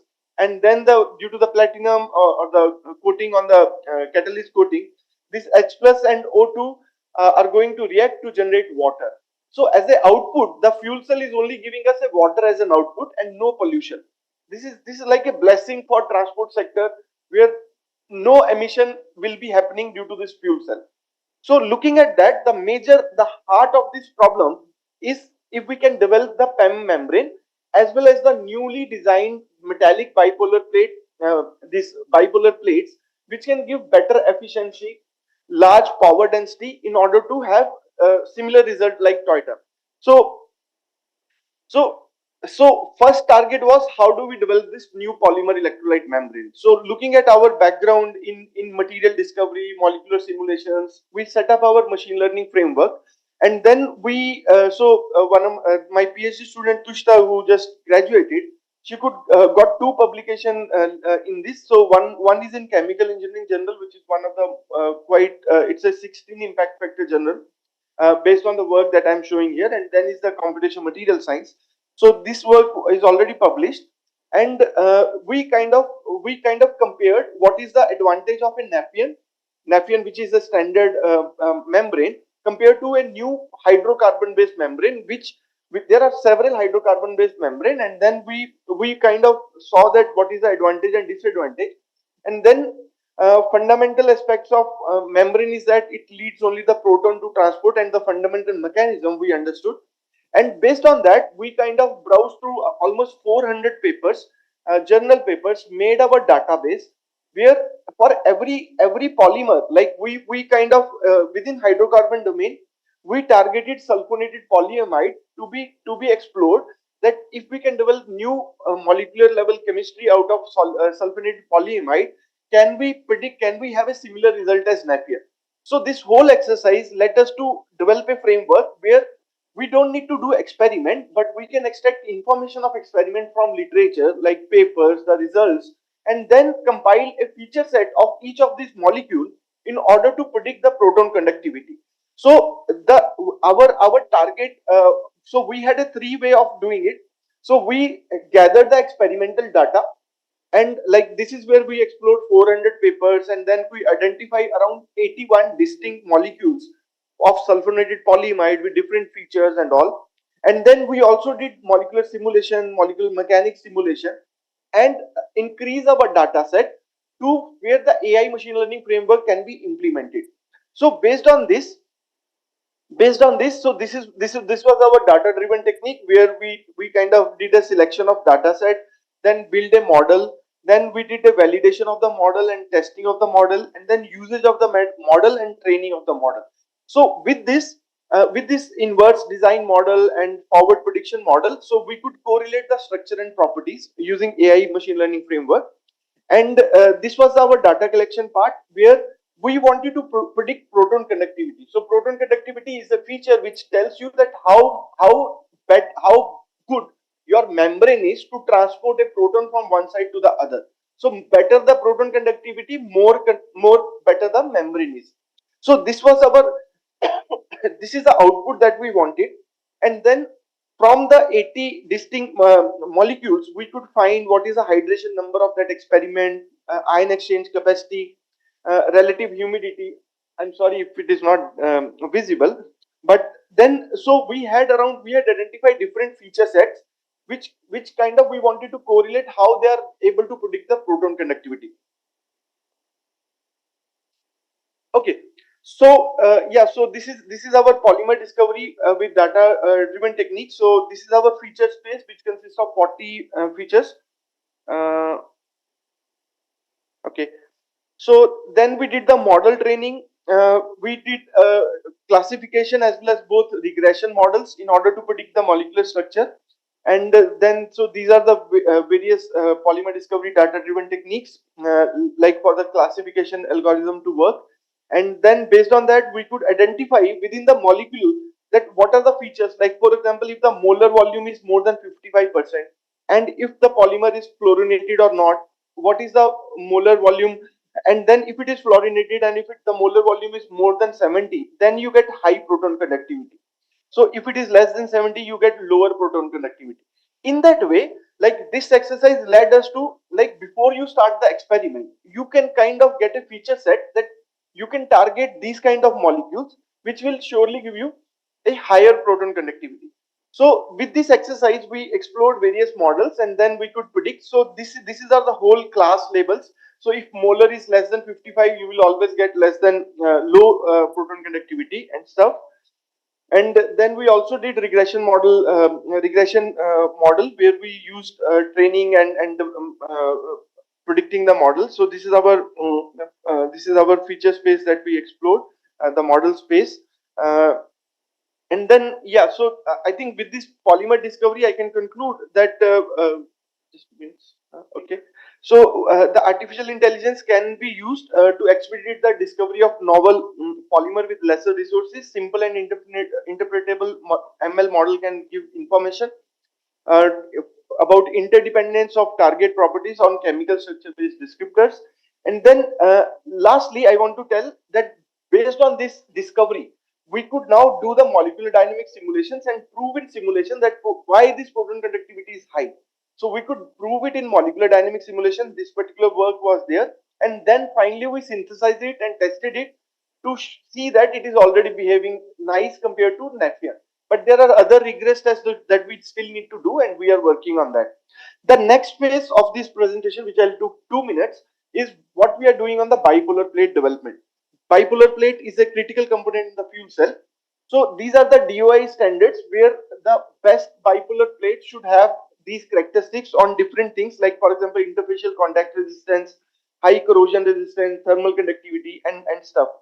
So we kind of, since we wanted to target 100-watt fuel cell, we kind of frozen our CAD model that this is the geometry we will be working on, and then these are the bipolar plate design, and we wanted to use these serpentine channels to be used as metallic bipolar plates. And then this is our test rig where we could test our new bipolar plate design and Nepean and alternative of Nepean. And then we could do our metallic bipolar plate characterization, the corrosion characterization in our lab. We have these electrochemical workstations. We could find the ICR, interfacial contact resistance, which is a very important property which depends on the coating as well as the base material. We use titanium as a substrate for so this is our ICR measurement thing setup. And these are the results. Like we did PVD and CVD coating. So CVD one even less than like 1 micron is behaving as per the standard that we need. And these are the Tefl plot to do the corrosion current for both. And then through simulation, we could design the new channel structure of the bipolar plate, where we wanted to introduce the new baffles in this channel. And this geometry of the baffle, like what is the height of the baffle, the angle of the baffle, we could optimize using ANSYS. And then we kind of fabricated these bipolar plates. Then we also did the coatings to test it. And these are the results, where the blue line shows the simple serpentine titanium bipolar plates. And then so on both sides, if you use the baffle plate, the performance of the fuel cell increased by 30%. So this jump in the performance is based on the geometry optimization that we did through CFD simulation. And later on, based on the coating, what we observed that if you have a graphite bipolar plate, the conductivity is already very good. But with titanium and on top of this coating, we were able to match the performance of a graphite bipolar plate. So in this way, I think we kind of have now the framework where we wanted to explore more designs of the bipolar plate to match better performance, and the target is like the Toyota's fuel cell, which is like 3.1 kilowatt per liter, and I think this we should be able to achieve in next 2 years. Thank you very much. Any questions, please?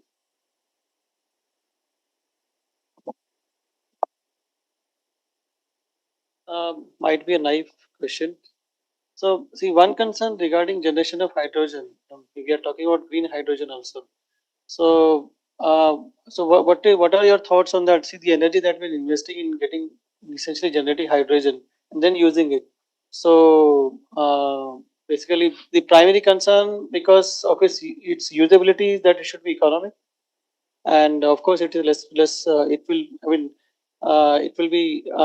It is essentially beneficial for the environment. So, what are your concerns on that? Primarily from energy perspective and from economic perspective, both. Yeah. So I understand your concern. Actually, I worked on Hydrogen Valley proposal, where I was the lead for Hydrogen Valley for Punjab. So we have met various industries in order to implement the idea of hydrogen in industry.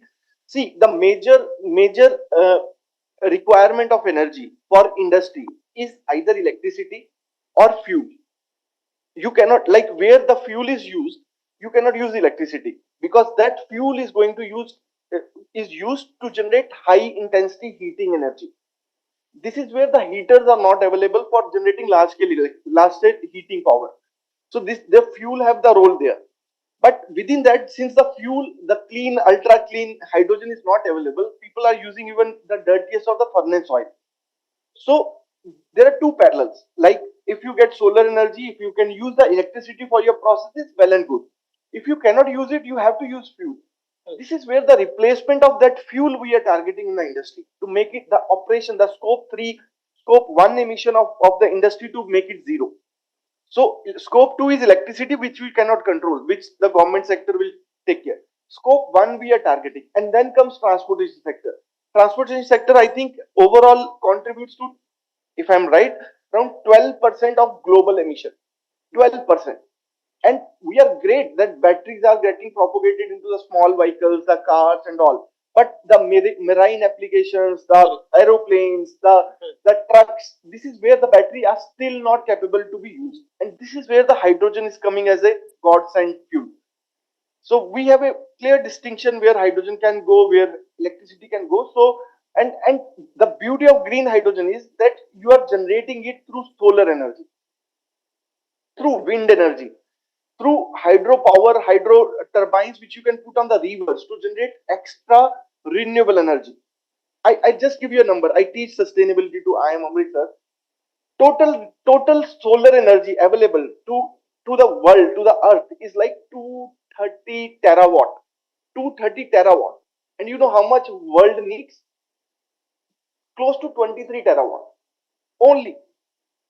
And on top of this, we have, of course, solar energy has a problem that you can only run for 5 hours. But then you have wind energy. Wind energy capability is also all over the world or earth. It's like close to 28 terawatt.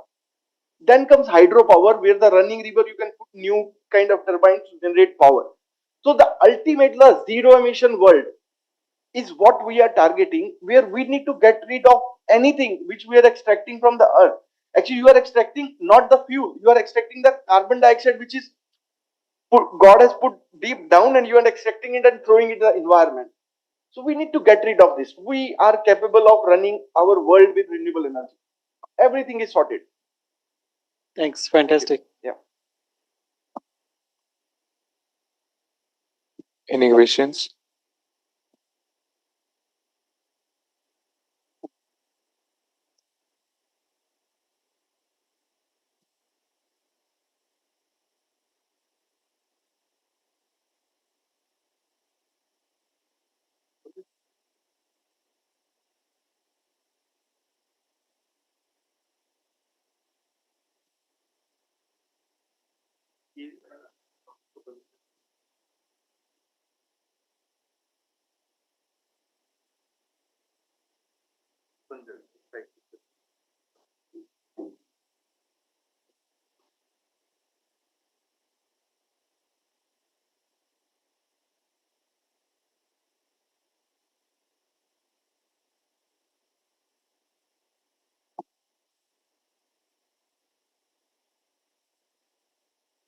Thank you so much, sir. Your expertise has greatly enriched our understanding. Now I request Professor Dr. R.K. Tyagi, sir, and Professor Dr. Anup Kumar Shukla, sir, to please felicitate our plenary speaker.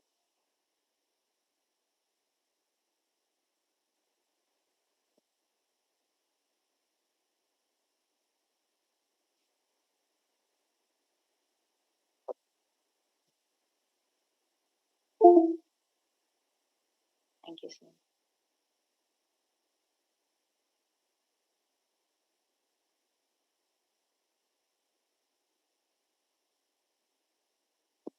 Let's have a huge round of applause, please.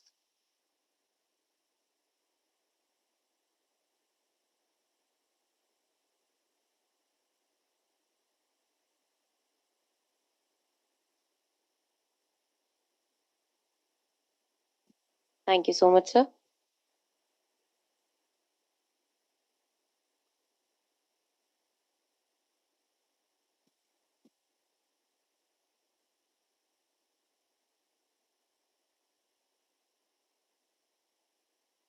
Thank you, sir.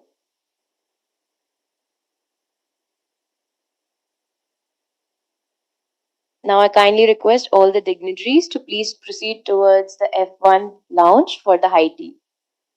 I request all the students to move towards F2 foyer for the high tea.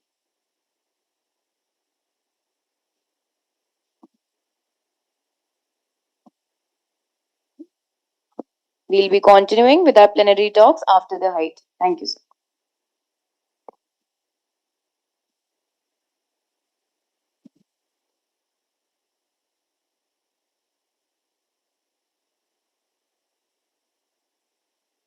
Felicitate Professor Pathak with his happening.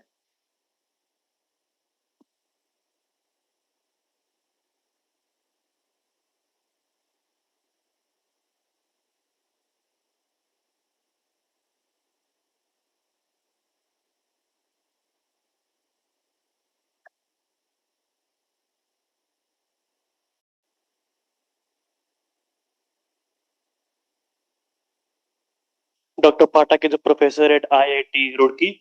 He was graduated from NIT Calicut, India in 1988 in mechanical engineering. He completed his MTech in solid mechanics and design from IIT Kanpur 1998. Later, he was awarded the PhD degree from IIT Kharagpur in 2005. His areas of research are robotics, dynamics, control, and bond graph modeling. I would request Dr. Pathak to please take over the gathering.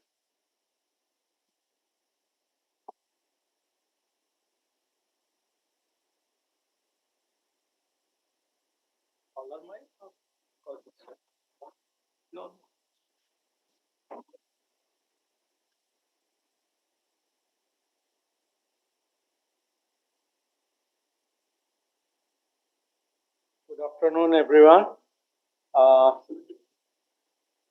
So, my topic of discussion is today design and development of hyper redundant robots. Uh, Hyper redundant means something which is more than redundant. And more than redundant means what should be the optimum number beyond which some number is there. Okay, so we know that any object which is there in space, it has got 6 degrees of freedom. So more than 6 degrees of freedom, if we have degrees of freedom in the manipulator, what we call it as the redundant one. And if we have a still larger number of degrees of freedom, then we call it hyper redundant one. So essentially, I'll be talking about the snake type of robot, both rigid as well as soft, rather a hybrid one, combination of rigid and soft snake. And this work is the work of one of my PhD student, who Garima, who recently graduated from IIT Roorkee. So I'll be talking about the rigid snake robot and then the soft snake robot, and we'll be looking at some if there is some fault in the snake robot, because the snake robot which I am going to talk about, they are pneumatically actuated. So if there is some fault or if there is some air leakage from the packets, then how those faults can be accommodated. So the inspiration for this work comes from basically from the bionic one. ये mic दे दीजिए, it fixes.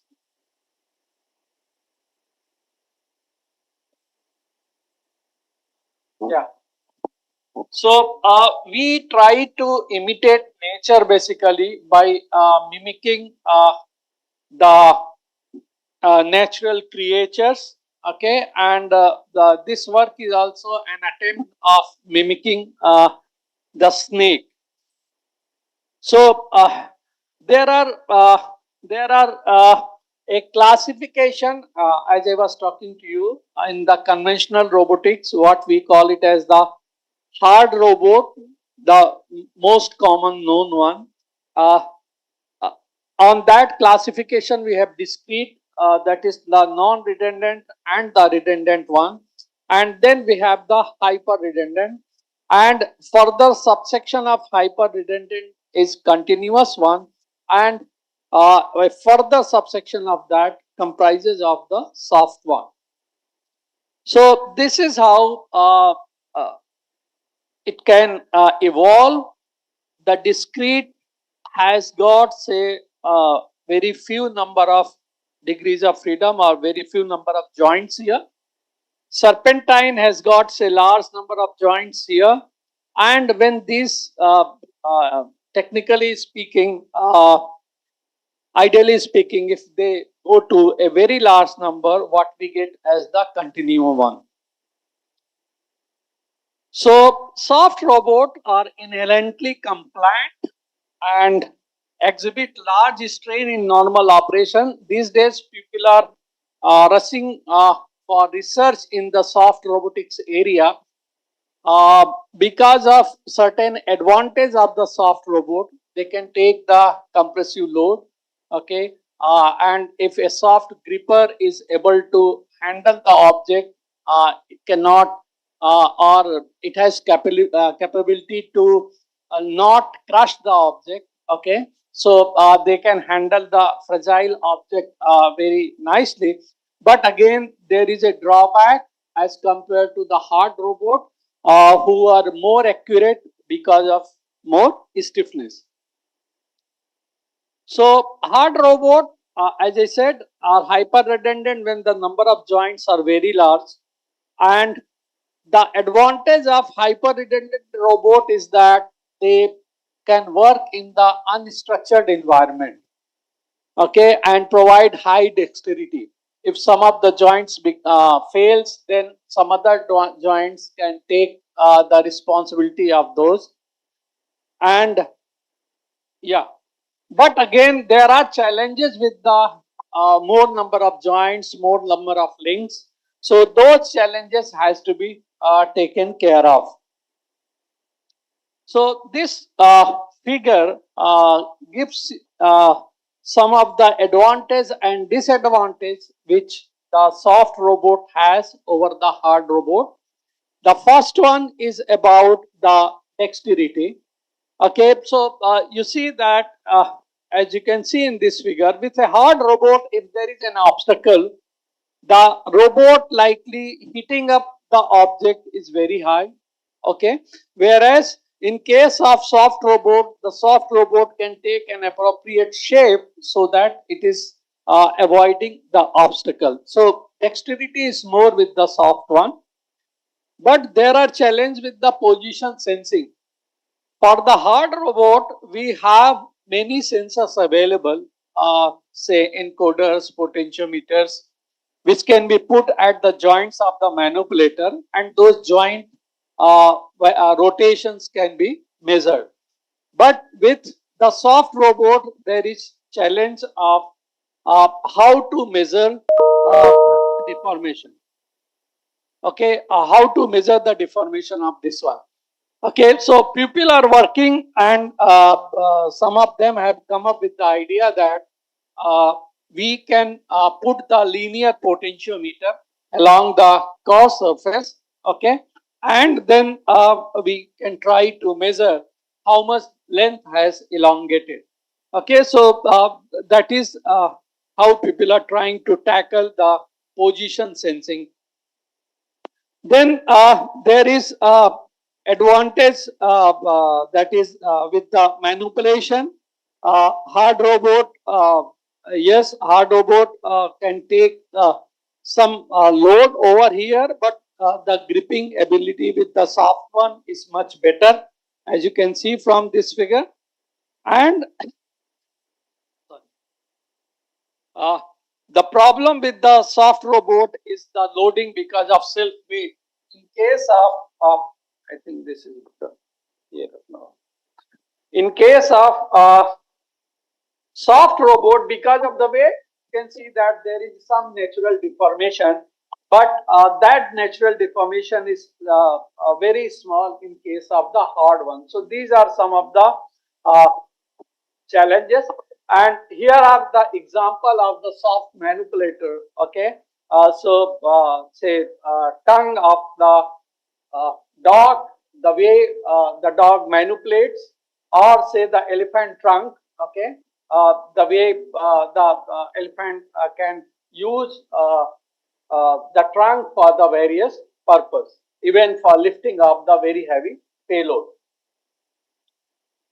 Next is my topic on discussion is a type of snake robot, which is what we call it as the a type of snake robot. There are various gates of these snake robots. That is, the snake moves in different ways, in different conditions. So these are some of the one concertina, serpentine, side winding, and the caterpillar type of motion. And I'll be discussing little later in detail. Here are the some other bionic application. This is the bionic bird by Festo, and this is the bionic arm. So coming to the snake robot, they have a very compact cross section, and so they can move through holes and gaps. They can climb up over obstacle taller than their body height, and their gait is a stable one because most of the time they are lying on the ground, or that is they are supported by the ground. Here is one of the gait which we call it as the lateral undulation for the snake. That is, snake goes left and right, and then it moves. Okay, so its body goes to left and then it goes to the right, and this type of gait is what we call it as the lateral undulation gait. There is a gait with side which we call side winding, where the snake faces difficulty in adopting the lateral undulation gait. There it adopts the side winding gait, where one side of it, sticks to the ground, whereas the other side it lifts up and propels. Then there is another gate, what is called concertina, where a part of its body is accumulated at a single place, okay, when it is passing through some pipe, and then the head propulsion takes place. And this is the rectilinear one, when the snake is not able to move through left or right, that is either side winding space is not available, then it moves in the straight way fashion by lifting part of its body in a straight line fashion. This is another very popular locomotion, serpentine locomotion, where basically it takes the shape of the say sine curve and it tries to move. Snake have redundant design because they rely on the same kind of joint that is repeated many times. So if you look at this skeleton of the snake, you can see that the similar design has been repeated a number of times. They are very versatile and can both locomote as well as they can manipulate. They are energy efficient as well. We did some work started in 2016 on the snake one, implemented various types of gate on the simple rigid snake, and this was some small work done by one of the intern, and then I'll be talking about the current research. So these are some of the gate which I just discussed with you. So these we implemented, say lateral undulation, side winding, and the caterpillar or rectilinear motion using the servo motor and the Arduino board. Okay, so if I want to model, in order to understand the behavior of the snake robot, the rigid snake robot, okay, so you can look at this schematic drawing where it has got many number of, say, n number of links. The link, the snake has got a CG, center of gravity, here for the whole snake.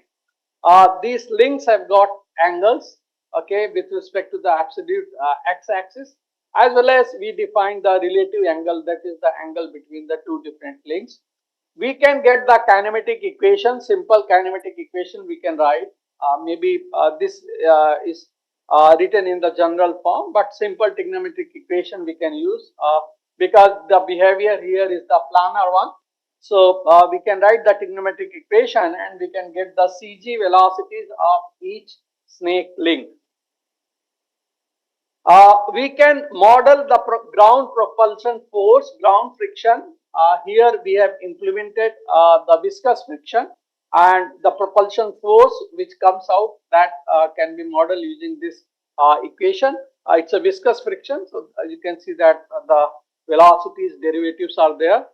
And we can specify a gate for the lateral undulation gate. This reference velocity can be given and a PD control can be given for the joint. So this is how the schematic looks like. Basically you have many number of joints, CG of the links are there. So reference effort input is given through PD controller and you get the propulsion of the CG. So here is the plot for the x motion versus time. So it is moving in the x direction. So the time x distance increases as with time. Y, we don't want to it to move in the y direction. So it is just oscillating there. And this is the x and y combined motion, where the motion is there in the x direction along with the oscillation in y. And here are the various joint angles. These results are animated. Is it visible? Yeah. So these results are animated here, as you can see. So this is for the rigid snake motion.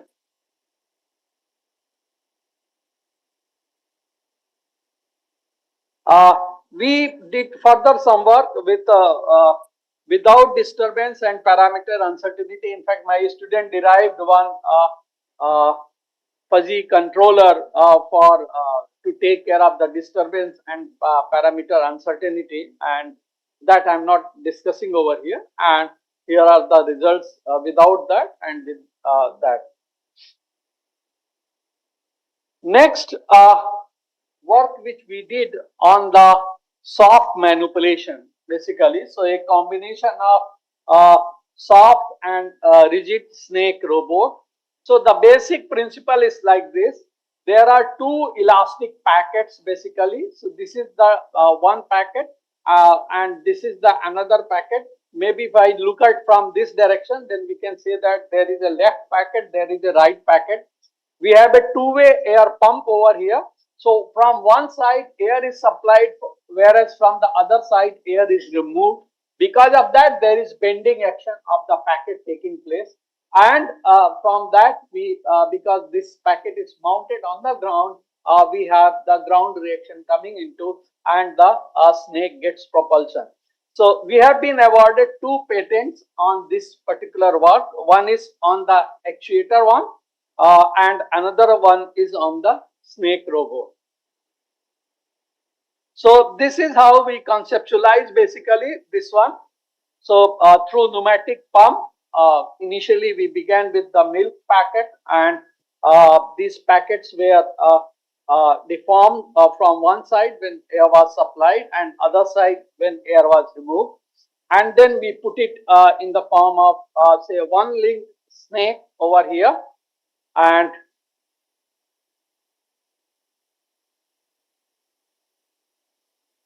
okay, so this is another version of it. Again, this work we did using these packets, small packet. Oh, sorry.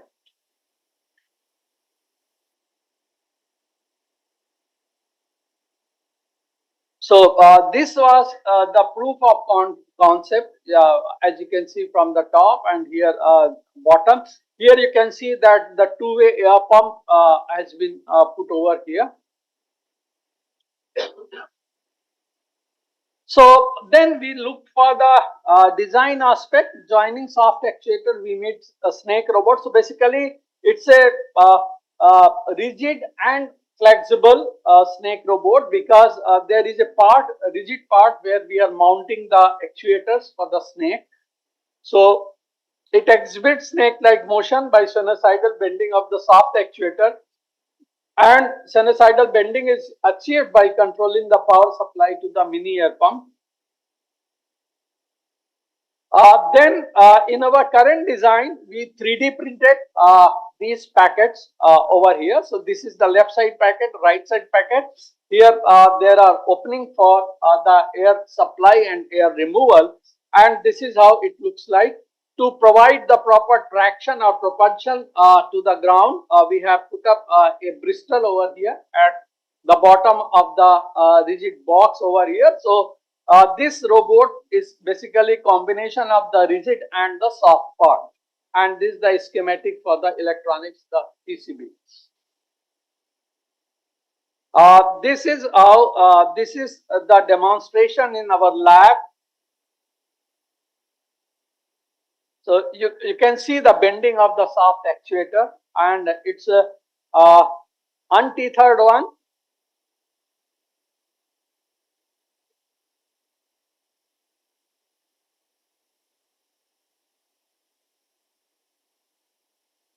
There is one drawback in this one, and that is the speed is very low. Okay, so that is the challenge which we are still working on. This one is what we tested in our department outside in the concrete floor here.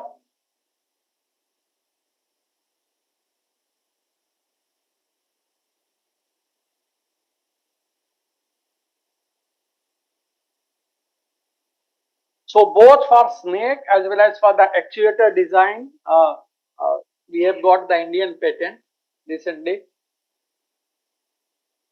Okay.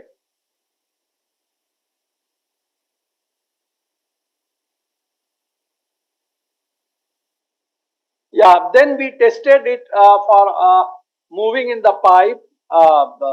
Say if we want to have the inspection of the pipe held, okay, so we tried moving it in the pipe. Then we looked at the modeling aspect of it. So it's a basically pneumatic actuator. So when the air is passing from the opening, we have modeled it as a pneumatic resistor basically. So pneumatic resistance, that is the pressure drop across that is this resistance, pneumatic resistance into the mass flow rate. And then pneumatic capacitance has been modeled, and this pneumatic capacitance has is modeled using this relation basically, that is the mass flow rate, mass in minus mass out is d by dt of rho into v. Both rho and v are we assume to be variable over here, that is the density as well as the volume flow rate. So we get this equation, and then from the ideal gas equation we get we further simplify these equations. This equation turns out to be of this form, and these pneumatic capacitance C1 is this defined by this one, and this is the because of change in volume of the container, and the other one is because of, that is V by RT, is the change of pneumatic capacitance due to the compression of the gas. So this is the modeling for the bellow, basically one bellow. We can apply the same concept here, and this one bellow can be modeled, and then yeah. So we can evaluate these C1 and C2s from here, and this by combining we modeled this hard and soft snake robot. I employed bond graph modeling, which I am not discussing here. Next thing which we did was the reconfiguration strategy. That is, if there is a leakage of air from one of the packet, then what to do? Can we keep our robot still moving, maybe with a lower velocity? Okay, it should not get stuck up. So for that, we in the bond graph modeling, there is a concept called analytical redundancy relations. So we derived analytical redundancy relations, and the two types two things were considered. That is the two-way mini air pump as well as the elastic packet. These two were considered. And so two-way mini air pump and left side packet and right side packet. So we write this, what we call it as the fault signature matrix, to identify whether the fault is monitorable. So this is how it happens. If there is no fault, this ARR is 0, but if there is a fault, you see the changes in that. So with these changes, we can detect that the fault has occurred and the reconfiguration strategy has to be adopted. And what strategy we follow, that if there is a air leak from one of the packet, we reduce the air supply to the other packet, so that almost same pressure pressure is there in both the sides. So this is the reconfiguration strategy which is being adopted over here, and you can see that this is the volume flow rate without fault. If there is a fault here, then fault is there in, say, left side, so the volume flow rate reduces. So here what we do is that we reduce the volume flow rate in the right hand side also. So in this figure you can see this is how we have done the reconfiguration. And these are the linear plots. So this is how the Y motion is there when the fault is there. This is how the motion deteriorates, and with reconfiguration the motion again picks up. This is the simulation without any fault. As you can see, I think, yeah, it's moving.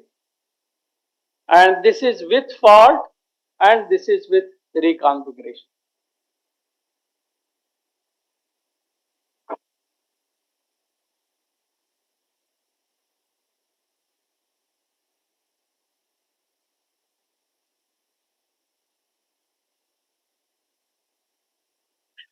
Okay, so with this, I'd like to conclude.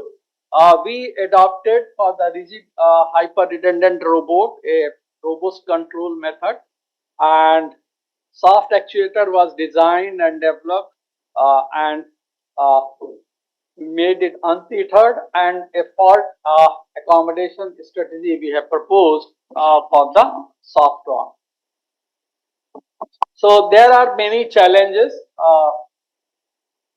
The one of the biggest challenge which we faced it with the soft packet, those packets are not leak proof. Okay, so there is a leakage of air. So we did some coating on that so that air doesn't leak. But many more much thing can be done on that. Then for experimentation, sensor data collection, that is also one of the challenge which can be worked upon. So these are the two patents, and with this, thank you.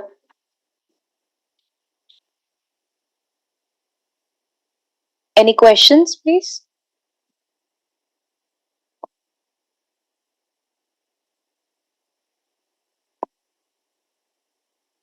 Thank you so much, sir. Sir, means in application based means are we focusing for the horizontal movement of the snake robot in the Yeah, or we are not targeting climbing. climbing or vertical? Yes. Not targeted, because most of the time it is the horizontal plane. Okay. The modeling does not take care of the vertical motion. Okay, sir. And even speed is very low also. It usually takes. Speed is very low, especially with this one, the soft one. Hmm. So that when- has to be worked upon. But conceptually, it is correct. Okay. So, like, can we means add on like for caterpillar, because if you're adding some small legs, then they are easy to vertical and horizontal both climbing also. So it is. Yes, caterpillar type of thing where we have used the bristles. That is, they are not actuated basically. Okay. They just provide a contact surface for the robot. So yes, if you are using caterpillar, if you want to use, then yes, it can be combined. Because they will fulfill our means objective also. They can move into the hole in small areas and they can grip to the surface as well. We are working on that also. Thank you, sir.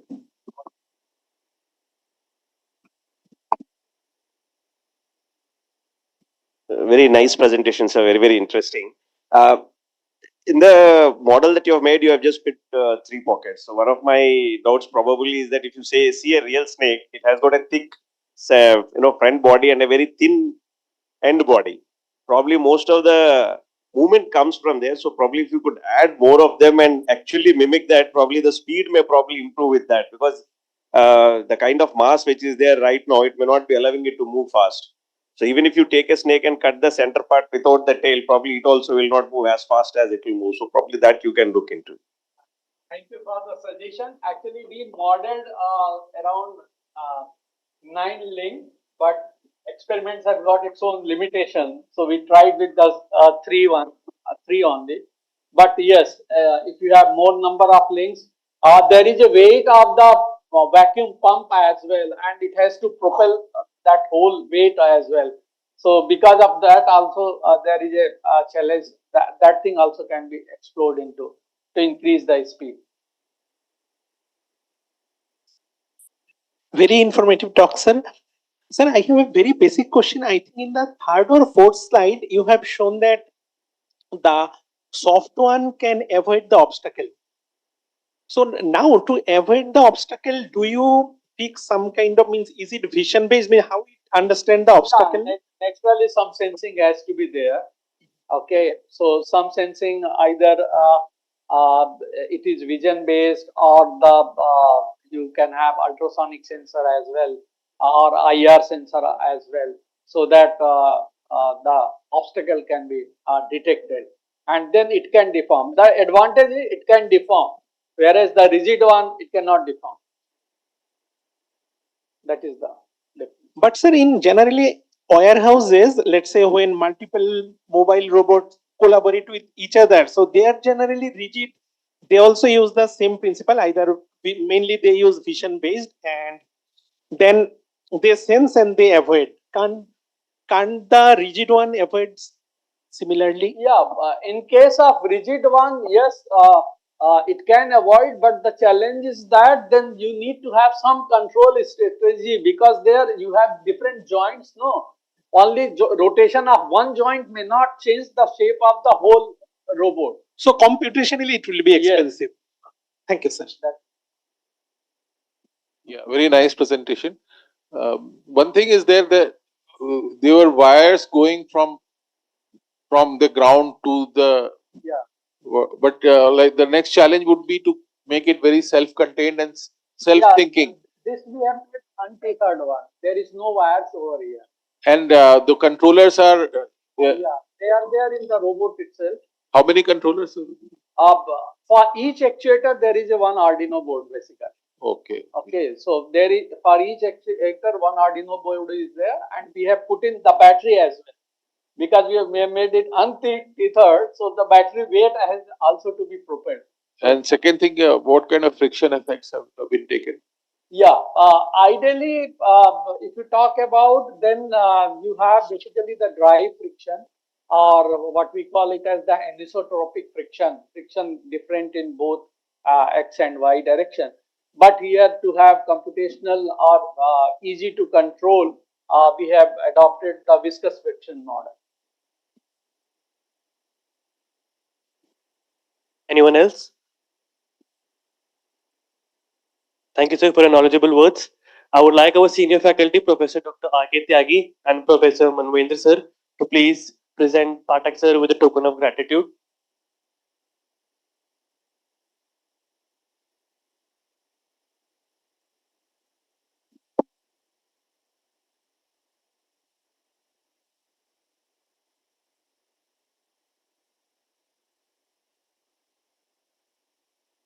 A round of applause, please.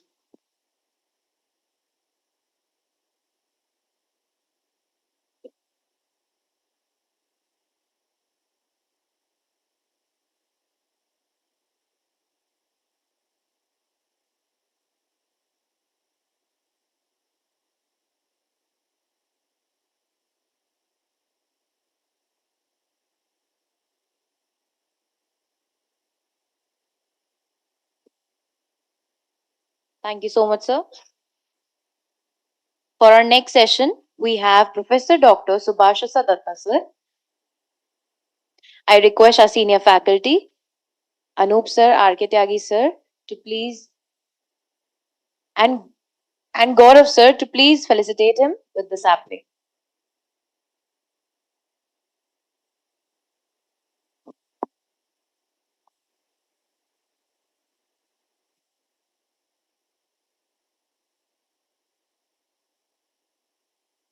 Let's have a round of applause, please.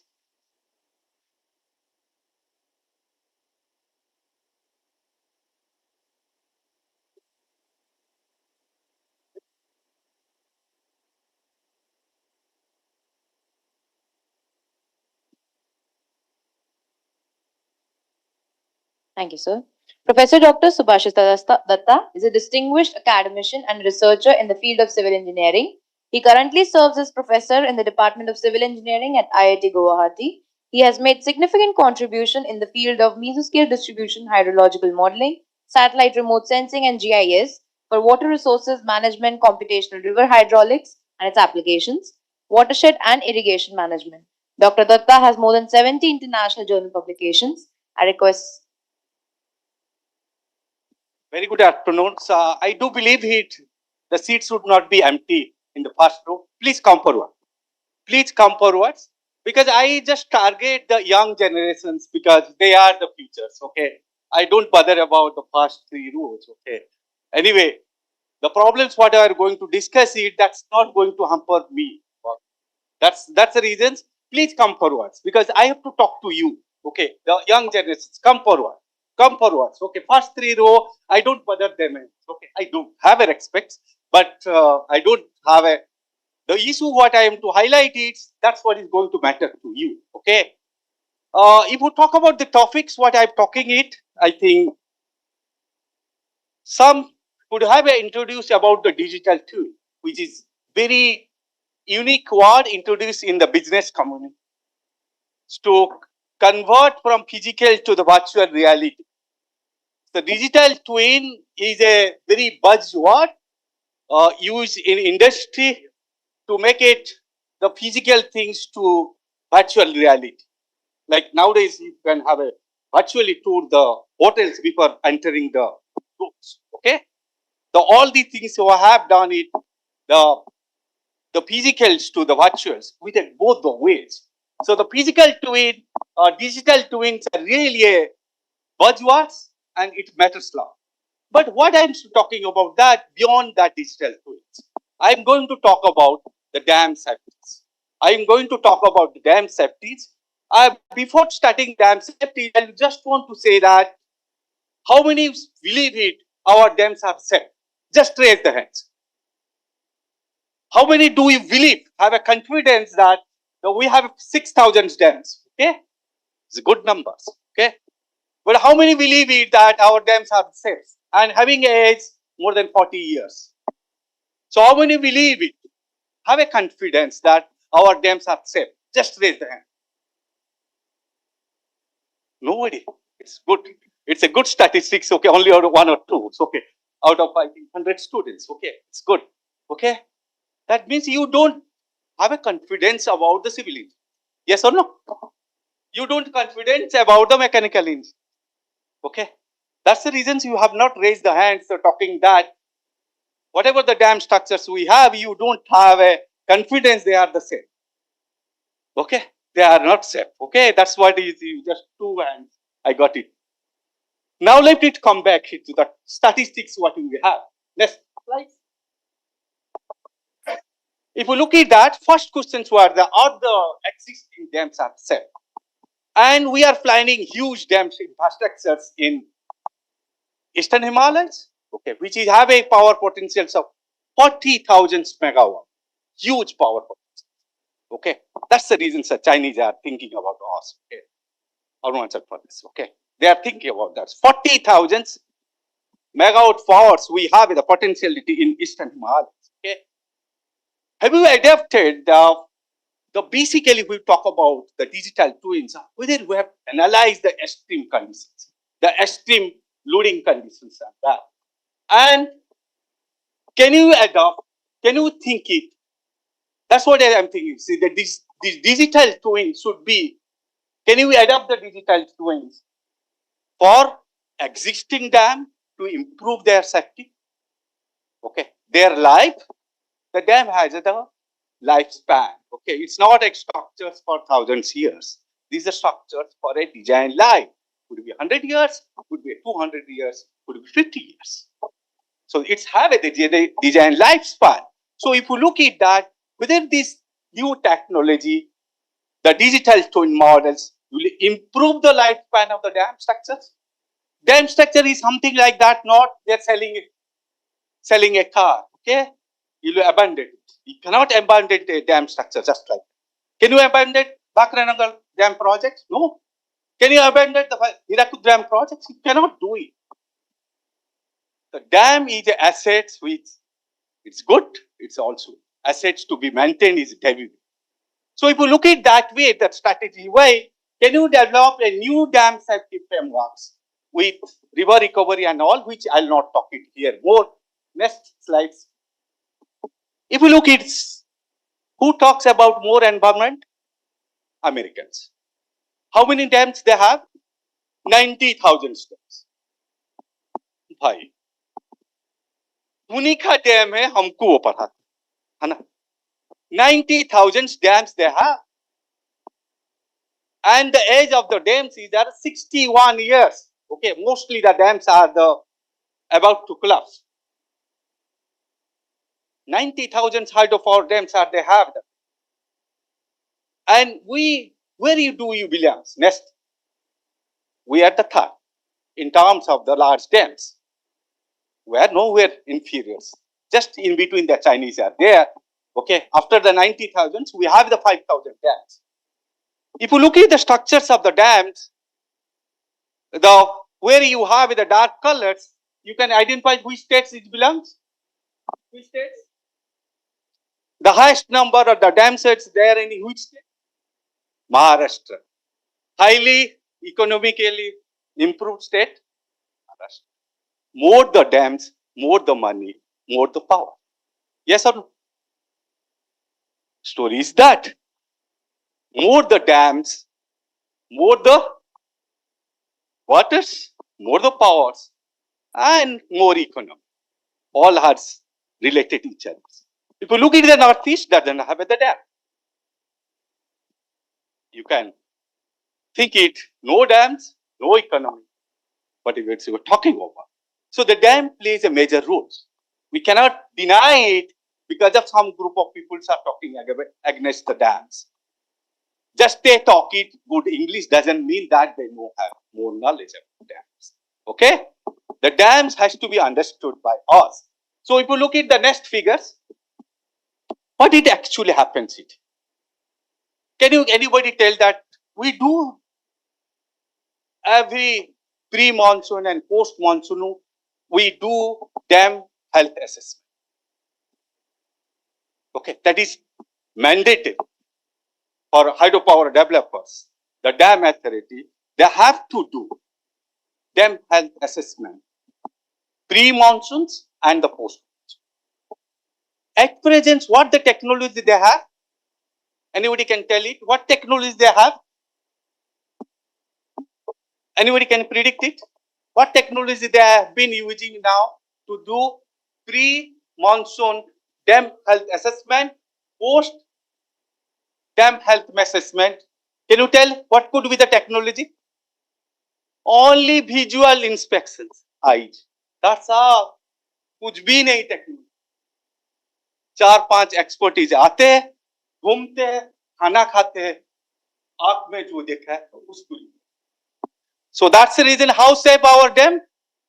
With that 4 people, so we don't know what their names. Yes sir. The 4 or 5 expert committees, they come it, they assess it, and which all are visual inspections. Okay, I do believe there is no hydropower developers here or dam authorities here. Okay. भाई सुने वाले लोग को उठाना पड़ता है कि नहीं? The time has come to we have to awaken the people of the hydropower development, awaken the people of the who are taking care of the dam sector. So if you look at that way, we just believe on the blood and just believe on the visual inspections to see our dams are safe or the next. But if you look at what is did by the Americans, they changed the strategy after 2000. It's not just 20 years back. But they changed the strategy that you should not tell it the dam is for only dam authorities. Dams belongs to the people. Yes or no? Dams, reservoirs are belong to the people. Dam doesn't belong to a particular state or the political forms or particular authority. Dams belongs to the people. So whatever the risk is there, that should be transferred. When you talk about the dam safety assessment, it should not look at only a dam is a concrete structure or the earthen structure. Dams is related to the river, the dams is related to the people, and we have with us as technology. So we have to have a combine in the four pillar, the river, dam, technology, and people. That's what can we do it very seamlessly with the digital tool. Yes or no? Just raise the hand. Can you have a? I think हाथ तो उठाओ भाई थोड़ा सा. Okay. So what I'm talking about that? See, I'm not talking about only or the other way. Because that's what is okay. That's it. Structures. I know it. I can do entity. I can know this. What is the structure state? Go beyond of that. Because when you talk about the dam, it has the dam. It affects the rivers. It has the people affected by that, and also we have to have a technique. So we have the four pillars of river, dam, and people and technology. We need to seamlessly integrate it. That's only one platform which is called digital. That's all.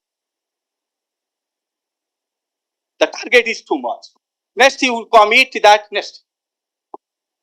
If you look at that modern dams, we talk about that, it has changed. Look at the American way to look at the structures is that the governance matters a lot. When you talk about the risk management, the risk communications, the communications matters. That's what I've been doing now. What I'm doing it, I'm telling it our dams are unsafe. I'm just doing a risk communications to you. That's what I'm doing it. Okay, risk, the communication should be there, the risk management should be there, and that should be a governance over that. Next. Oh, okay, next. Notice that what IIT Guwahati did. बोले कि sir बोलने में तो अच्छा है आप करते क्या सही बात है ना हिंदी आता है ना भाई हाथ तो उठाओ जिसको हिंदी आता है ओके इतना तो हाथ उठा लो भाई ओके सो भाई हिंदी आता नहीं है okay no problems is that what we did it in that with the Sony we know about the Sony IIT Guwahati IIT Tirupati's and NIT Surat's. We are developing a flash flood monitoring system, which is a very unique flash flood monitoring system, where you didn't have any communication systems, but you can predict the flash floods.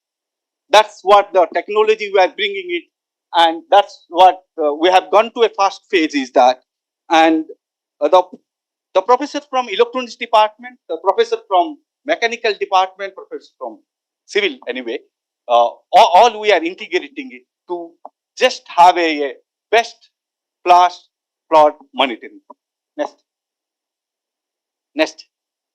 Now if you commit that, what technology else we have when you talk about the digital tools? The first, the technology we should have a ROV. Okay, we should have a underwater ROV. When you talk about, because most of the times the cracks or damage will be the underwater. Yes or no? Most of the damage will be the underwaters. So we need to have the ROV. And when you talk about the ROV to have it, next slide. Next. If you look at this, is the ROV developed by a mechanical department of and the TIH IIT Guwahati. It's a very unique features it has. We are the country with having monsoon driven system. As you have seen it, when you go have monsoon waters, is it a clear water or sediment water? It's totally sediment loaded. When you have a totally sediment load waters, your photography camera will not work. Yes or no? It will not work it. The standard ROV what is available in commercial market, it doesn't have any applications when you talk about Indian conditions. Because the sediment plays the major role. The high sediment concentrations are there during the monsoon periods. So what we try to do it that way, we integrate the technology. First is underwater ROV, which is equipped with the sensors like a sonar sensors to measure the depth, the temperature sensors, the BOD sensors and all with the multiple cameras. As well as we have the put it deep learning methods to improve nesting. The deteriorated image or the image what we get it for the sediment related reservoirs, we can train it through a deep learning techniques, and we can get it a better image. If you look at that, this is the photographs what we did it in Tista River. Okay, Tista River in northeast part, we did in a reservoir. The conductor of ROV, underwater ROV here, and you can see that how we are getting into that. Next figure is showing it that how the sediment load image what we get it from the camera. That's what with the deep learnings you can improve this camera quality, the photographic quality, which will improve the, you can see the piece and the part X can be visible. So basically what I'm to tell is that when you develop a indigenous ROV, always you have positive part, you can integrate it with many things. Okay, if you purchase something, it has a limit. Next. Now if you look at previous, now we look at next technology what we have, because whenever I have a dam, okay, please don't blame that the dam is collapses just like that without any warning. It gives the warning to us. Sometimes these warnings we feel it's okay, it doesn't matter to us. Just last week I have been there in Andhra Pradesh, okay, with discussing with the secretary and the chief. See, you can't believe it what the field engineer says that. They have the dam of height more than 80 meters. 80 meters. Think about that, the dimensions. 80 meters. During the high floods, the dam is tilted to few centimeters left. Dam is tilted to few centimeters. How to assess that? 80-meter dam, okay, and yes, few slides. So I don't want to take much time from you, okay. So basically, you look at that, the 80-meter dam is tilted down because the high flash flood, the sediment loads and all, dam is tilted. Can you tell me what could be the solution for us? Dam is tilted with a few centimeters. What could be the solution? Anybody can help me? Dam is tilted to the few centimeters. What could be the solution? Any solutions is there? 80-meter high dam. It tilted into few centimeters. Is there any solution? Okay. One solution is that you can reduce the hydrodynamic loads. Okay. You open the gates. Okay. That's okay. But after the opening dam gate also it's not happening. Then what is the solution? Yes.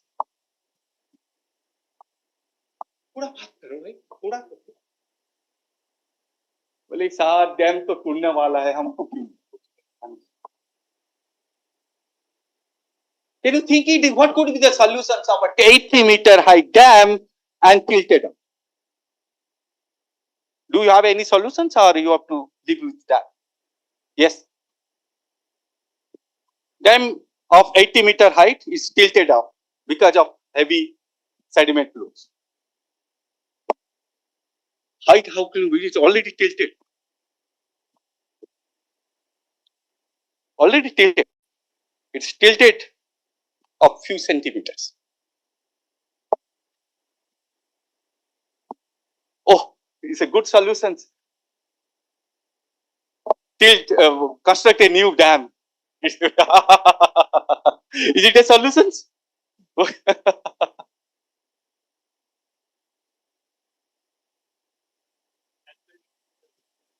Already tilted. Its structure is already tilted.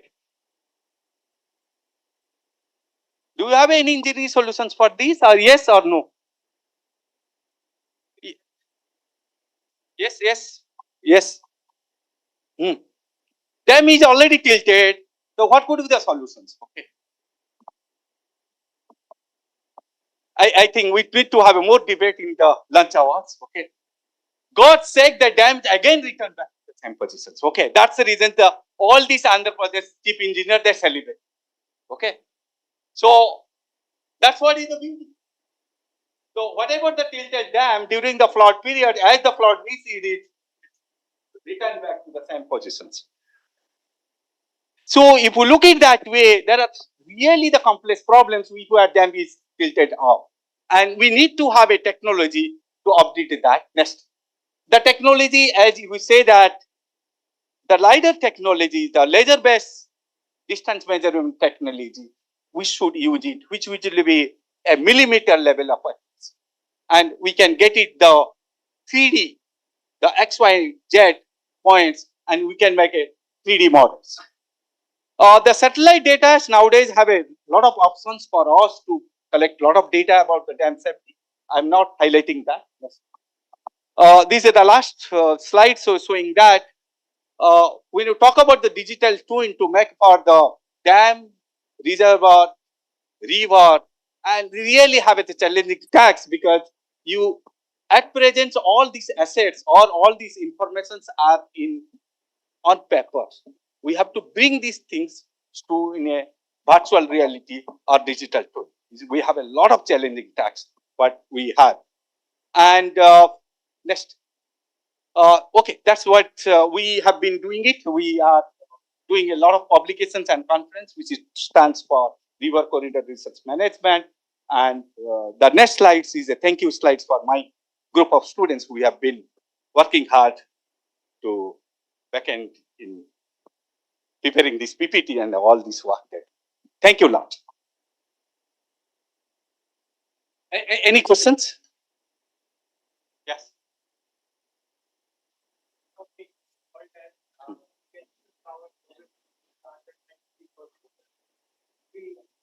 We can do it. Why not?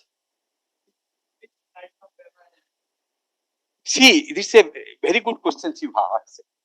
It's not a very simple answer that I'll tell only this type of dam is good. It depends upon the dam locations. It depends upon what is your target. Like the Chinese are constructing a dam for a defense point of view. They are not constructing a dam on Brahmaputra just to store the water to do the hydropower projects. That they construct the dam, they have been constructing dam, it defense point. You can understand what they are looking. Yes or no?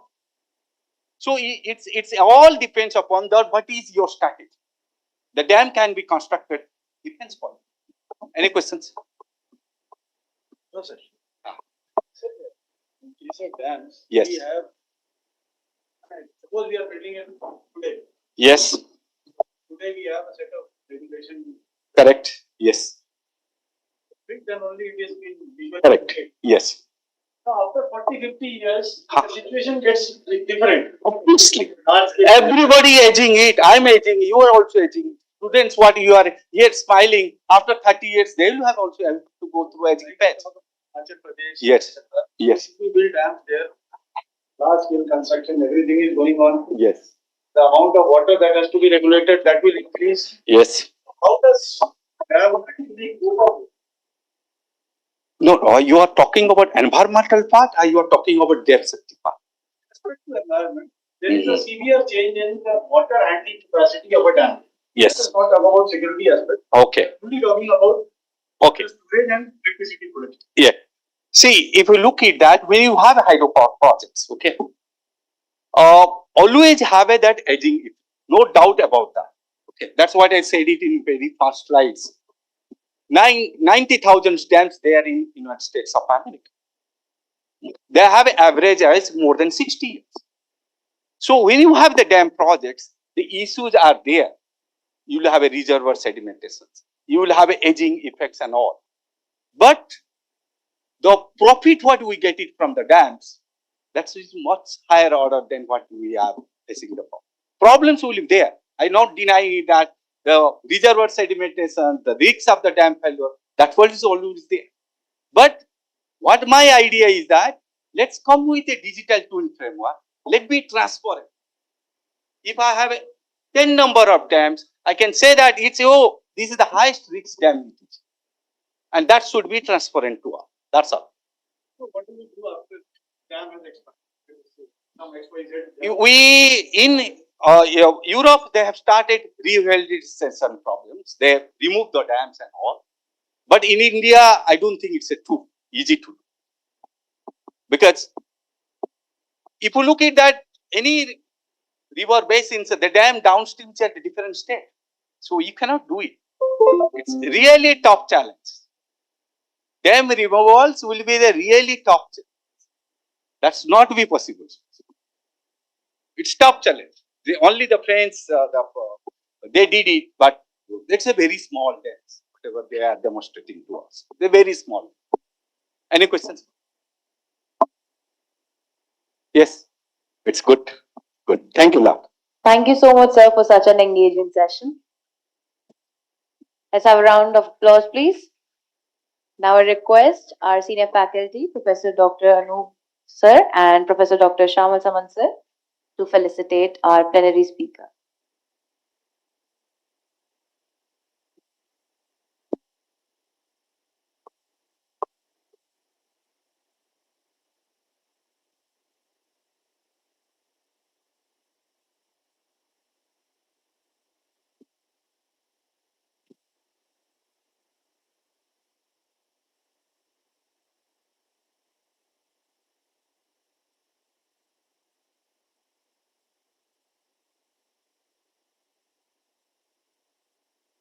Thank you so much, sir. Thank you, sir. The speaker for this session would be Dr. Bhanu Pratap Singh.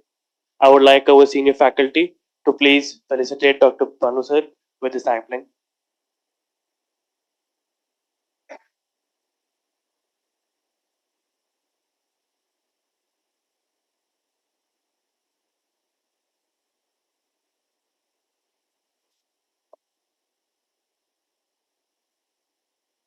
Dr. Singh did his PhD from IIT Delhi and MTech from IIT Kanpur. He has over 19 years of research experience in the development of advanced carbon products. His research includes large-scale synthesis of carbon nanostructures and their advanced nanocomposites for structural applications. I would request Dr. Bhanu to please take over the gathering. Thank you for the nice introduction. First of all, I would like to thank the organizer who invited me for this good conference of film 2024. I'm basically towards the material science now. The previous lecture was in civil engineering, before that some kind of mechanical engineering. Now we are going towards the material science. Okay. So the topic is carbon nanotube macro assemblies based composite for high impact resistant application. Impact resistant application very important for different kind of structures. See, as we know, the high impact resistant materials refer to substances that can withstand sudden forceful impact without significant deformation.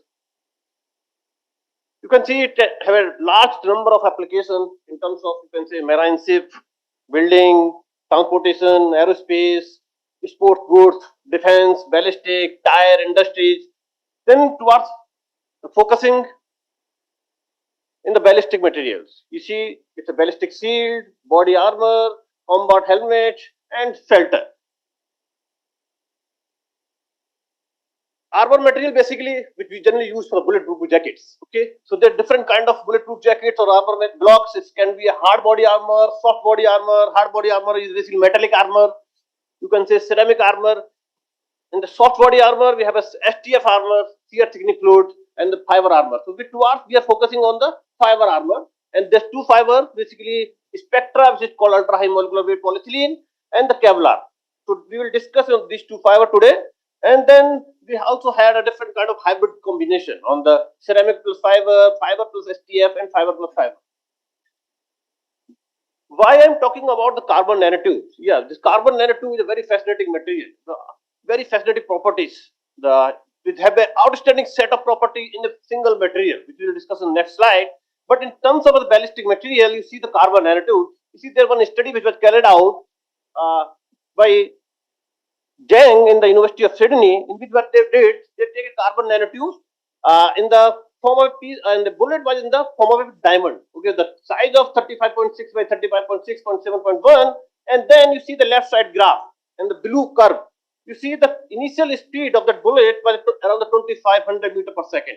When it's coming to the carbon nanotubes, when it's coming to close to that carbon nanotube, you see in the center of the Q, the belfry gets 0. Maximum elongation takes place. After that, when this bullet is coming back from the carbon nanotube, you see it's going down to minus 2500 meter per second. That means when it's come to the close to the carbon nanotube, it's highly elongated.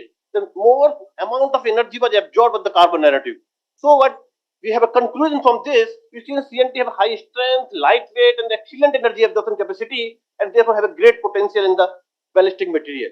CNT can improve the energy spread by the fiber and therefore improve the energy absorption capacity. These are the two basic reasons behind the why we use carbon nanotube in this kind of application.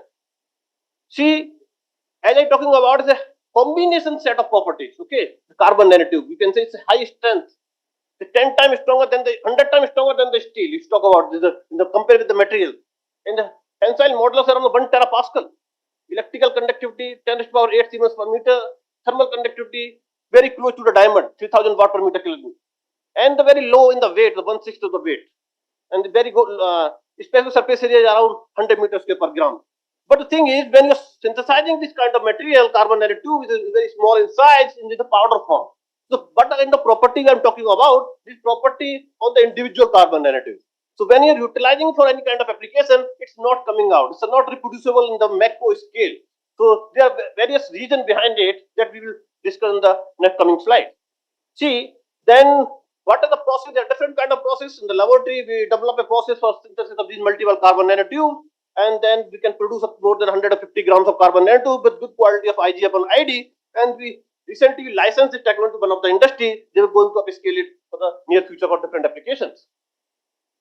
And then when this carbon nanotube is just like in the powder form, which I'm talking about. So then these powders, when you incorporate in different kind of polymer matrix for making any kind of composite materials. So there are different kind of polymer, as we know, the thermoplastic, thermosetting, and different studies of has been carried out with different polymer systems, phenolic, epoxy, PMMA, polystyrene. So, but observation was it can be processed with a different processing technique. Either you can say twin screw extrusion, injection molding, or having solvent casting, and then there's such kind of properties as a mechanical properties in terms of tensile strength, Young's modulus, these, and the electrical properties and the EMI shielding. So improvement in the electrical conductivity and the EMI shielding has been observed, but very much dependent upon the processing technique. What processing technique you are following?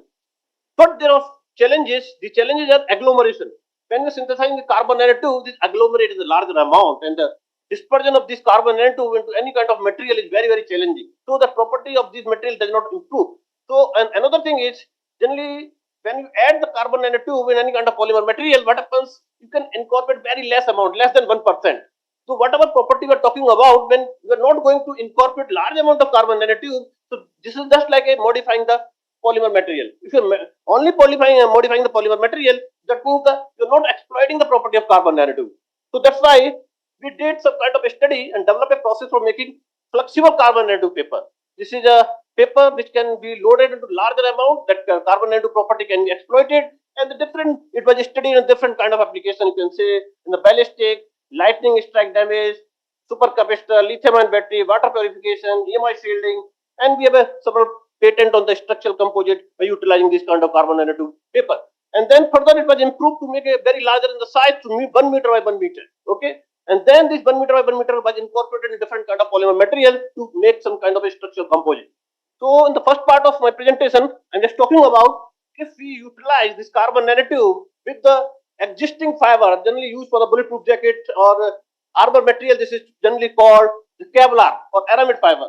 See the Kevlar, there are different problems. The problem is when any bullet is impacted from a very high velocity, the delamination takes place. The increased weight with the increased number of layers, slipping of fiber at the high velocity, which reduce the performance, and the very low strength to failure ratio also reduce the hitting capacity. So there are two different kind of a methodology were utilized to make the carbon nanotube in the aramid fiber. So composite was made with the aramid fiber, which is also called Kevlar, and with the help of the carbon nanotube material. See, then the different amount of this carbon nanotube was dispersed in the different polymer matrices, starting from 0.05 to 0.5%. Then it was found that only up to 0.3% of this carbon nanotube enhances the property in the terms of their tensile strength. And further, you can see that it can increase from 181 reached to the 191 megapascal to 16.7 gigapascal in terms of Young's modulus. See, then why it is happening when there is a Kevlar, epoxy, and carbon nanotube? We see this HR10 image. There is a bridging of the carbon nanotube with the polymer matrix and the Kevlar are taking place. So that's why this improvement in the mechanical performance was seen with the help of the carbon nanotubes. But again, the problem was we are not able to include more amount of carbon nanotube, which was only 0.3%. So that's why the carbon nanotube paper, which was sandwiched with the Kevlar layer. Kevlar is just like a fabric. Just we know we are wearing this t-shirt, but the high quality of fabric and high tensile strength and Young's modulus. So this fabric was sandwiched with this carbon nanotube paper. And the four different composition of the material were formed. You can say the Kevlar epoxy carbon nanotube, Kevlar epoxy.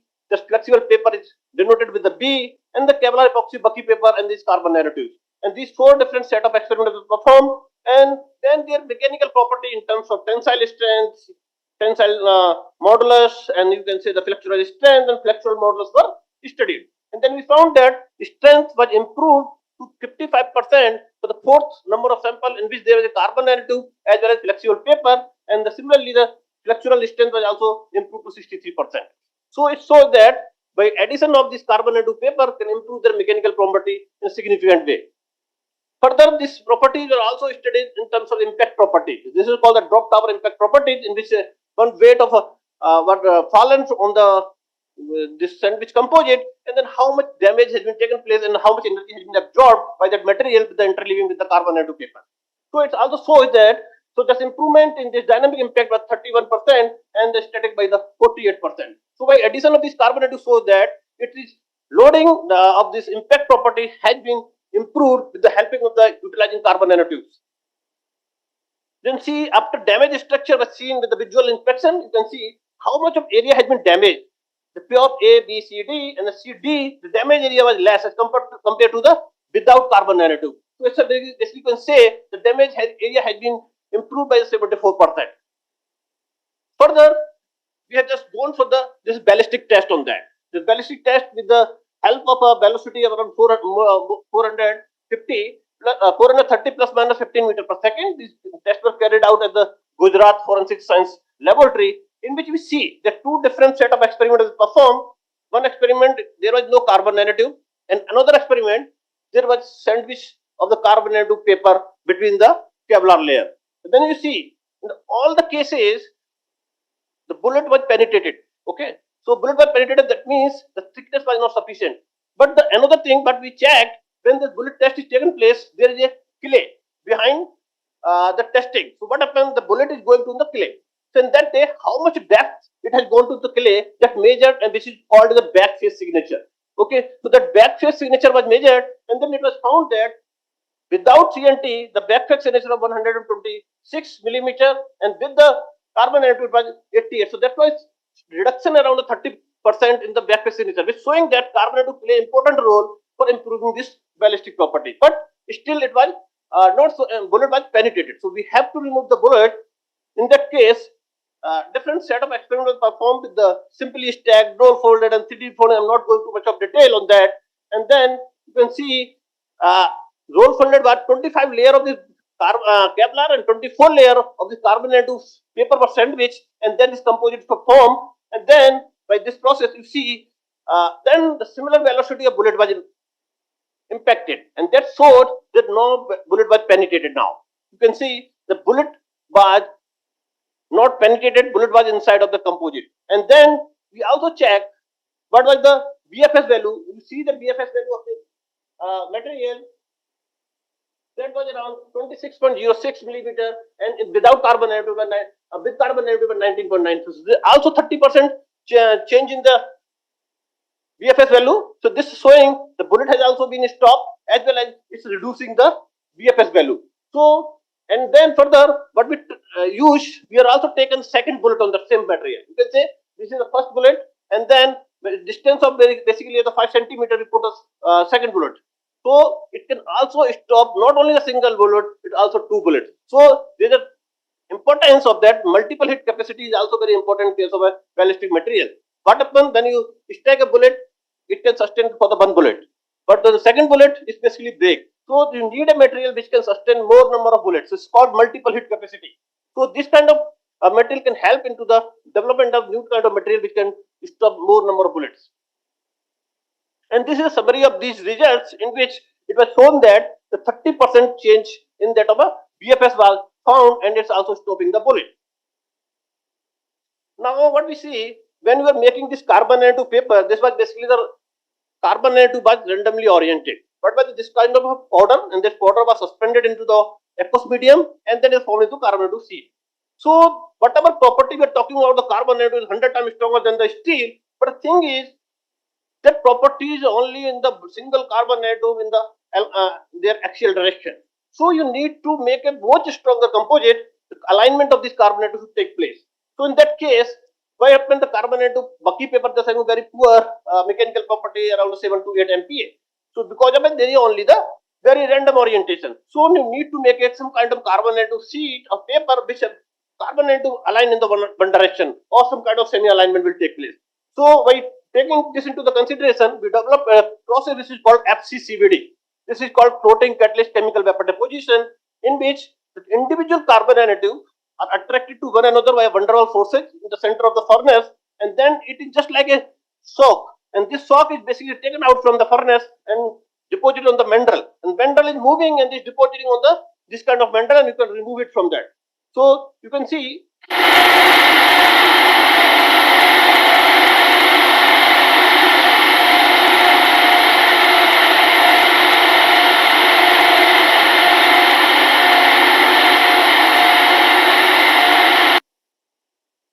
this is basically the FCCVD furnace, where we have some kind of carbon precursor in the form of ethanol, and then the catalyst is ferrocene, and the promoter is thiophene, and then it decomposes in the center of the furnace. At that time, this is an individual carbon nanotube and just making it just like a soak, and then you're taking out from the soak and depositing on the mandrel. So this makes the semi alignment of the carbon nanotube to the sheet form. And these are the basically how we are seeing the SEM. There's some kind of semi alignment of this carbon nanotube to the sheet are taking place, which were random in case of a bucky paper. And then another important point for improving this property in significant way is the basically what kind of interaction or bonding between the polymer and the carbon material taking place. So you need some kind of modification of the surface. This is called basically amine is very important. So in that case, we use this carbon nanotube sheet, and then this sheet were modified with the help of a amine modification, and then the composite will form with the help of another kind of a polymer. You see this table in which the different kind of polymer material which compare the property. The spectra is number 5, ultra high molecular polyethylene, which is having very high strength in modulus, but you simultaneously see the density is 0.97. It's lower than the water. So this material you have a very low density. That means if you have a material which have a very low density, or need a material which can have a low density, because of you are going to make any kind of a ballistic material, or you can say the body armor which have a lesser in the weight.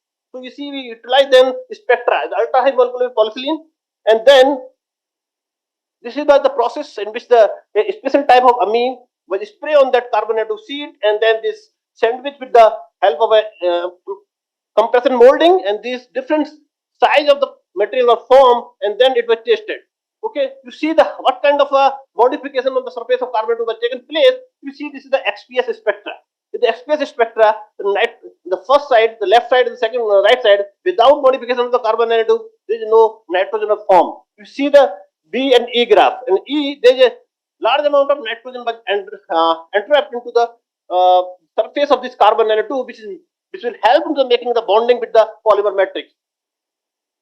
And this is the both the bucky paper, these are randomly oriented carbon nanotube, and the amine CNT seed, which are more formed with the FCCVD technique. In both the cases, amine were basically modifying the surface of this carbon nanotube. And this is the basically the XPS of the fiber, or you can say the spectra ultra molecular polyethylene. So this sheet is containing some kind of polymer, which is also containing, you see the CC and some kind of CO bond. So how the bonding of these takes place with the polymer matrix, which will help with the amine modification.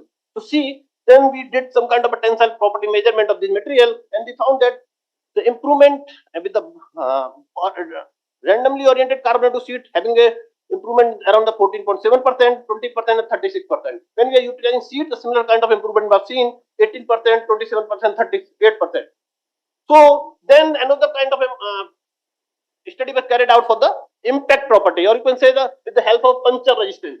The puncture resistance, you see, what we did, we also see, for example, you have a two number of sheets, and in which one sheet of carbon nanotube were interleaved. So the weight of carbon nanotube sheet is also the counting. So more amount, you make a very big sheet, and then you impact the bullet. So what will happen? It will stop. Simultaneously increasing the bullet, increasing the weight. So you need to reduce the weight also. So when you study it with the both the without adding the weight or with the addition of the weight, you can see there is no significant change in the property enhancement. Without weight is a 44.5, with weight is a 44.1. Similarly, for the case of seed is a 54% and 55%. So these are not only two properties. You can see why they were happening. The mechanism was, you see in the figure B, there is amide linkage with the helping of the amine which is on the carbon atom seed and with the polymer. The CONH group is bonding, this is making the covalent bond. So making this covalent bond is helping towards the improving this property in the significant way. And similarly, we can see from this SEM images in the this top three with the randomly oriented carbon nanotube and the bottom by the CNT sheet. CNT sheet having slightly lower thickness that compared to bucky paper, which is have a 150 micron, here at 20 micron. So lesser amount of thickness, that means it is impregnated with the more amount of resin. So that's why the proper bonding of this carbon nanotube with the polymer were taking place. See then, we did different all property comparison, which was basically you can say in the tensile strength. Tensile strength, and then you can say the puncture test, drop tower test. This is split Hopkinson pressure bar test, which also studies the high velocity impact property. And then you can see this graph, in which without weight or with weight, both kind of studies carried out. It shows that when you have a specific resistance load, improvement by 54%. Similarly, when you talk about high velocity impact test, either the drop tower, which shows 80.89% without addition of any kind of weight. Similarly, in the split Hopkinson, it was 67%. So it shows that when you are adding either randomly oriented carbon nanotube or slightly aligned carbon nanotube with the modification of the amine group, it shows that when we're modifying the surface of carbon nanotube with the amine group, it is improving the ballistic property in the significant way up to 80 to 90% without any change in the weight. This is very, very important. So that means sometimes you have making a ballistic plate, vest plate, which is having a weight around 2 kg. If you are improving the property 100%, that means you can reduce that weight from 2 kg to 1 kg. This is very important. So in that case, the carbon nanotube will help to designing and development of ballistic material for with the lower weight. So as a final summary of this presentation was, randomly carbon nanotube sheets has been found as excellent material to improve mechanical and ballistic property with existing reinforcing fiber or fabric, which was either you can say the Kevlar or ultra high bulk polyethylene. But the tensile strength of these random CNT sheet was around 7 to 8 MPa. Further improvement in these properties are possible by the orientation, which we did with the FCCBD technique, in which the CNT sheet were formed with the semi-alignment of the carbon nanotube, which improve the property in a significant way. Finally, I would like to acknowledge all these my PhD students, Dr. Sushant Sharma, Ms. Mamta, Manoj, and Gaurav, and the CSIR, and then the Professor Abhijit Majumdar from IIT Delhi for helping in this impact property, and the Professor Naveen Kumar from IIT Roper for split Hopkinson pressure bar test.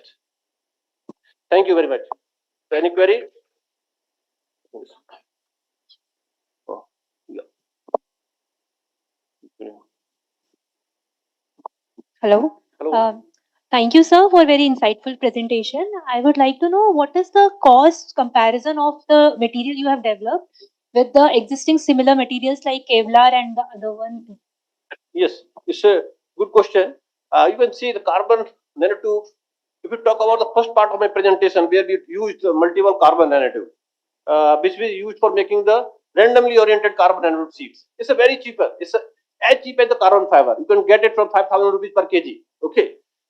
It's much cheaper than the Kevlar as well as the UHMWP. But when you're talking about this alignment thing, at that time the cost is increasing too much, but simultaneously is improving the property in a significant way. So you have to make a optimization on that cost, and so this is only on the research basis of this kind of seed.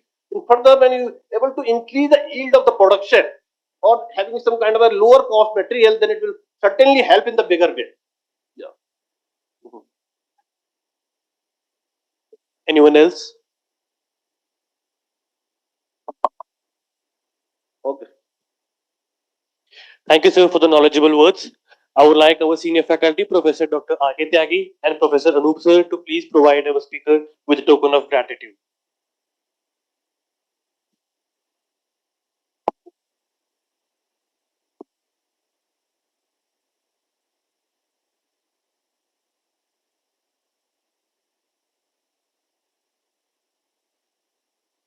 Some claps, please.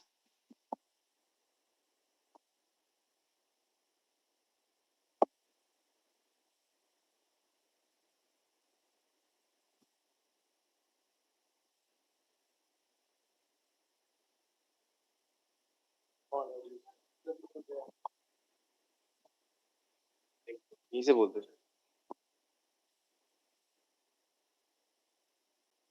Our next speaker for this session is Dr. Adam Jaxo. I would request our senior faculty, Dr. R.K. Tyagi and Dr. Anup, to present the Tulsi sapling to our keynote speaker.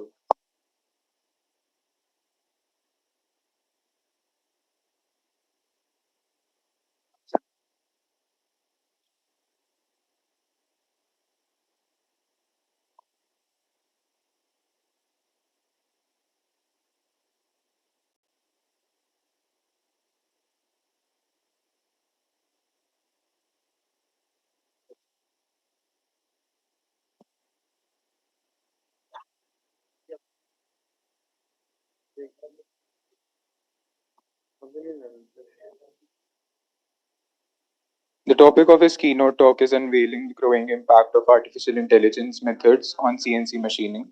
Since graduating in 2014, Dr. Adam Jaxo has been working at the Budapest University of Technology and Economics, earning his PhD in 2021. His research and teaching activities are conducted at the Department of Manufacturing Science and Engineering, and his expertise lies in planning advanced milling toolpaths using AI-based optimization techniques, particularly for pocket machining. Additionally, Dr. Jaxo is also interested in micro machining and additive manufacturing technologies. I would request Dr. Adam Jaxo to start the session.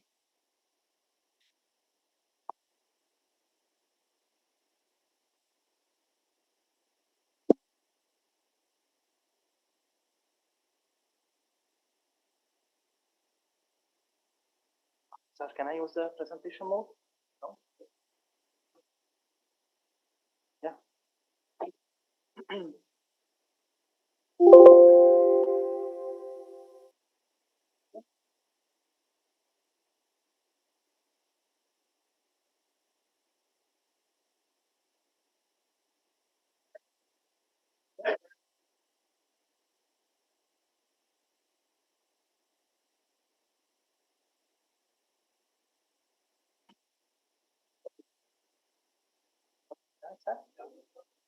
Okay.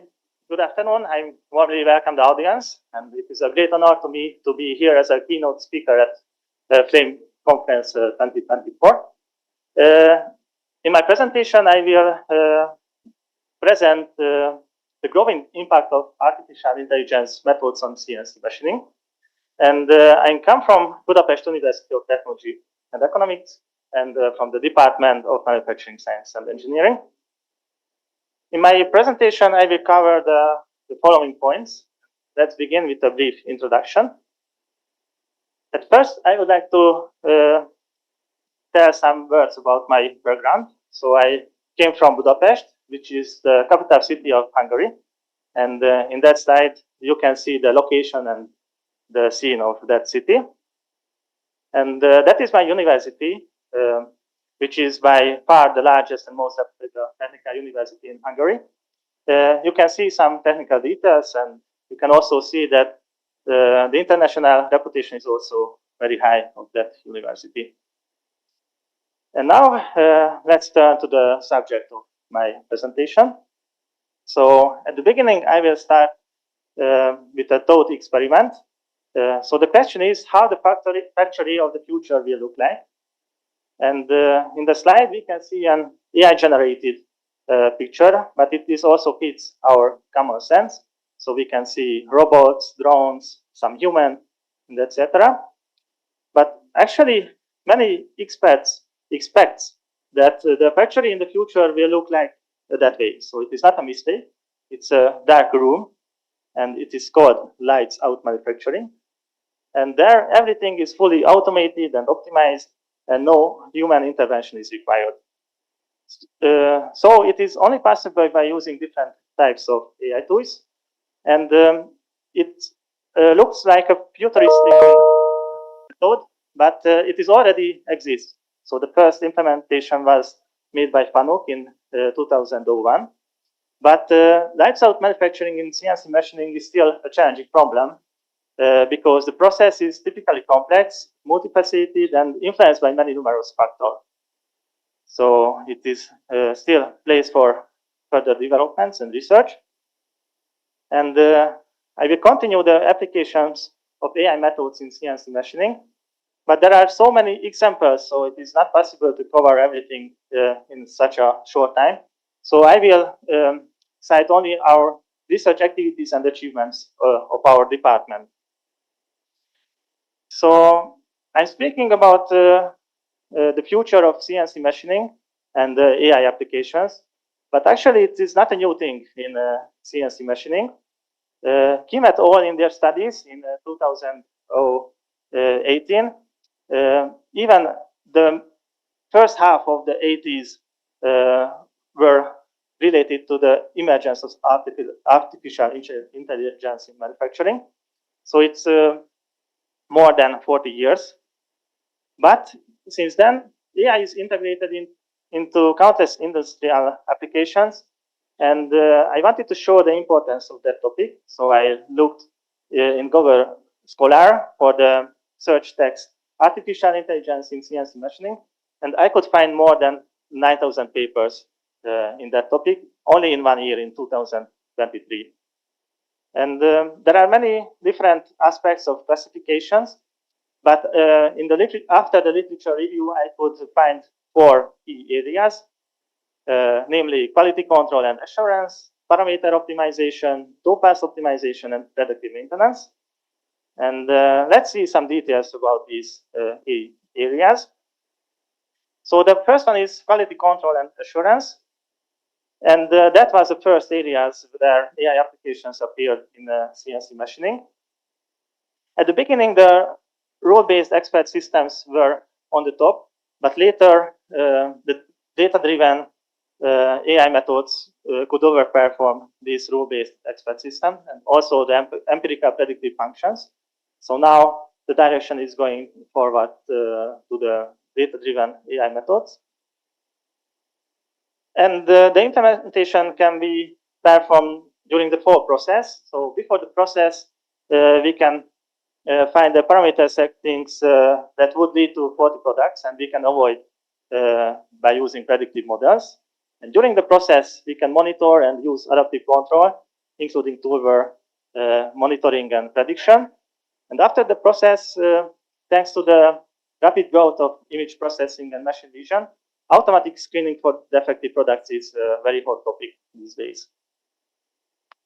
And I will show some examples from our department. So actually, that is my study, and it is related to in-process quality assurance.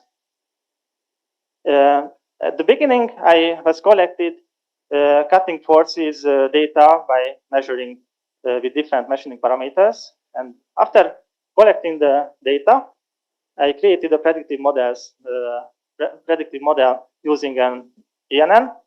And that ENN structure could give the equivalent feed rate for different input parameters. And using these models, I cannot show the, it's very small, but with the red line, it shows that the cutting force was the same with different parameters.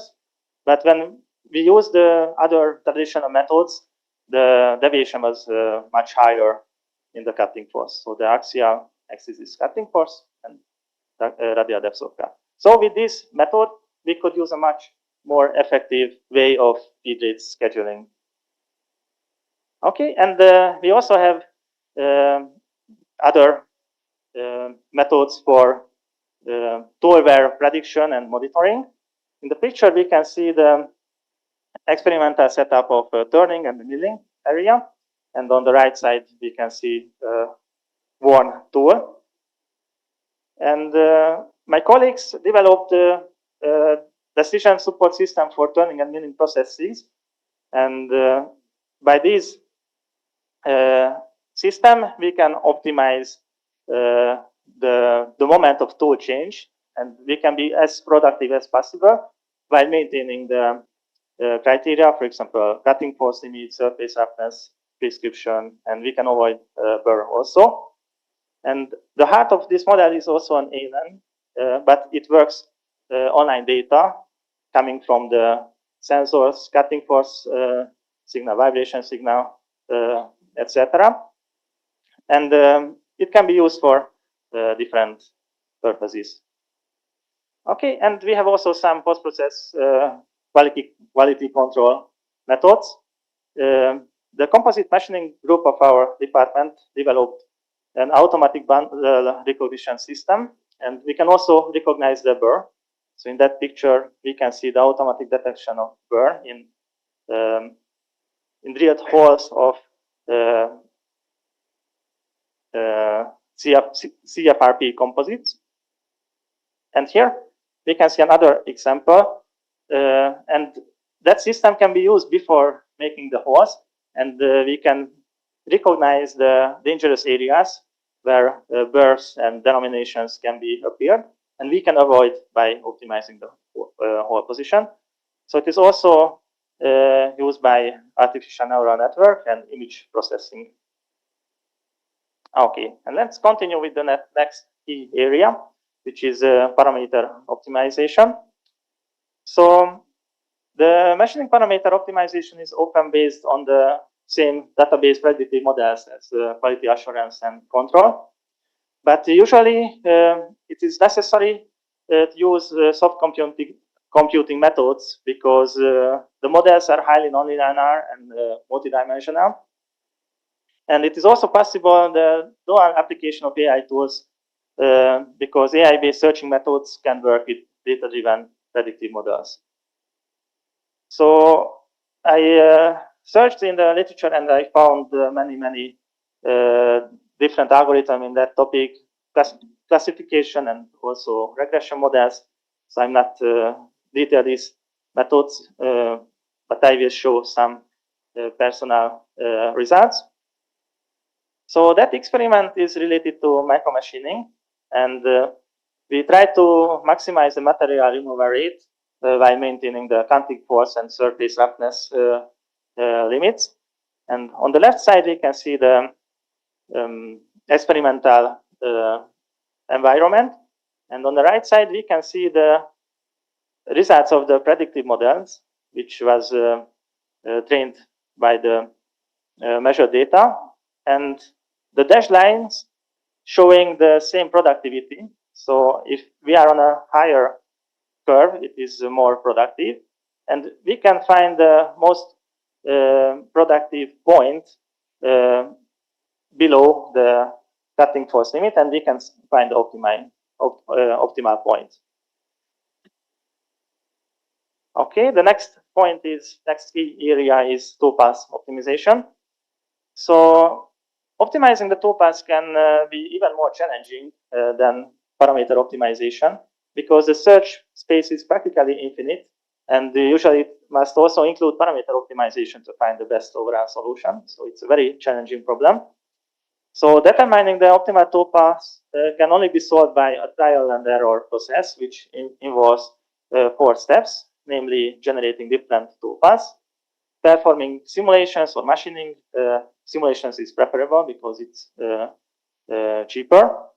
And after measuring various parameters to quantify the toolpath, it is also easier in the simulation environment. And then we can select the best choice. And because the topaz optimization is very difficult, usually it is performed only for specific substyles. For example, minimizing the length of linking movements, reducing tool changings, or something like that. And these problems often related to the traveling salesman problem, for which various calculation methods are available. But the comprehensive topaz optimization method, which can be used for the direct optimization criteria, for example, minimizing machining time or machining costs, improving machining quality, or improving energy efficiency. So these problems are too difficult to solve it directly, and we should apply soft computing methods like a genetic algorithm and something like that.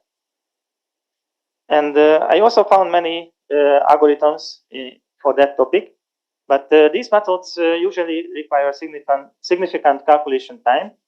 And for the widespread industrial applications, further development of calculation methods and or increased calculation capacities necessary. And actually, that is my main research area. And usually I use the trochoidal milling as a benchmark problem because it is very easy to describe mathematically. But the topaz is challenging because the technological limits are very strict. So I'm showing a short video about trochoidal milling. So we can see that the material removal rate is very high with this strategy. But it is very important to keep the cutter engagement low, because if we don't preserve low cutter engagement, the tool can break. So the technological and geometrical requirements are very strict. And at first I tried to use simple heuristic methods like hill climbing method. And here we can see the traditional methods, the circular and the situate shape. And after the optimization, I could get a much better result in terms of productivity. So the material removal rate could be increased by up to 40% without increasing the tool load or reducing the tool life. And after I started to use more complex optimization methods, such as differential evolution algorithm. Here we can see an example of an algorithm running. So at the beginning, we are starting with a randomly generated population, and after 100 or 200 generation, we can reach the optimal topaz shape, which can provide the maximal material removal rate. So by this technique, we could even increase the productivity by 10 or 20%. Okay, let's turn to the next key areas, which is predictive maintenance. And predictive maintenance is one of the main pillars of Industry 4.0, because maintenance of CNC machine tools requires both time and cost, very large time and cost consuming. And therefore, accurately scheduling when maintenance is needed is very crucial. And machine learning and AI can improve maintenance by enabling predictive and preventive strategies, ultimately reducing downtime and increasing the productivity. And there are many applications also for handling big data, because usually during the maintenance-related applications, we collect every data from the machine tools and from the environment. And these huge data can be handled very difficultly. So data mining and AI solutions must be used. And that area is also a main topic in our department. So I can show some picture to this. See historical data on the left side.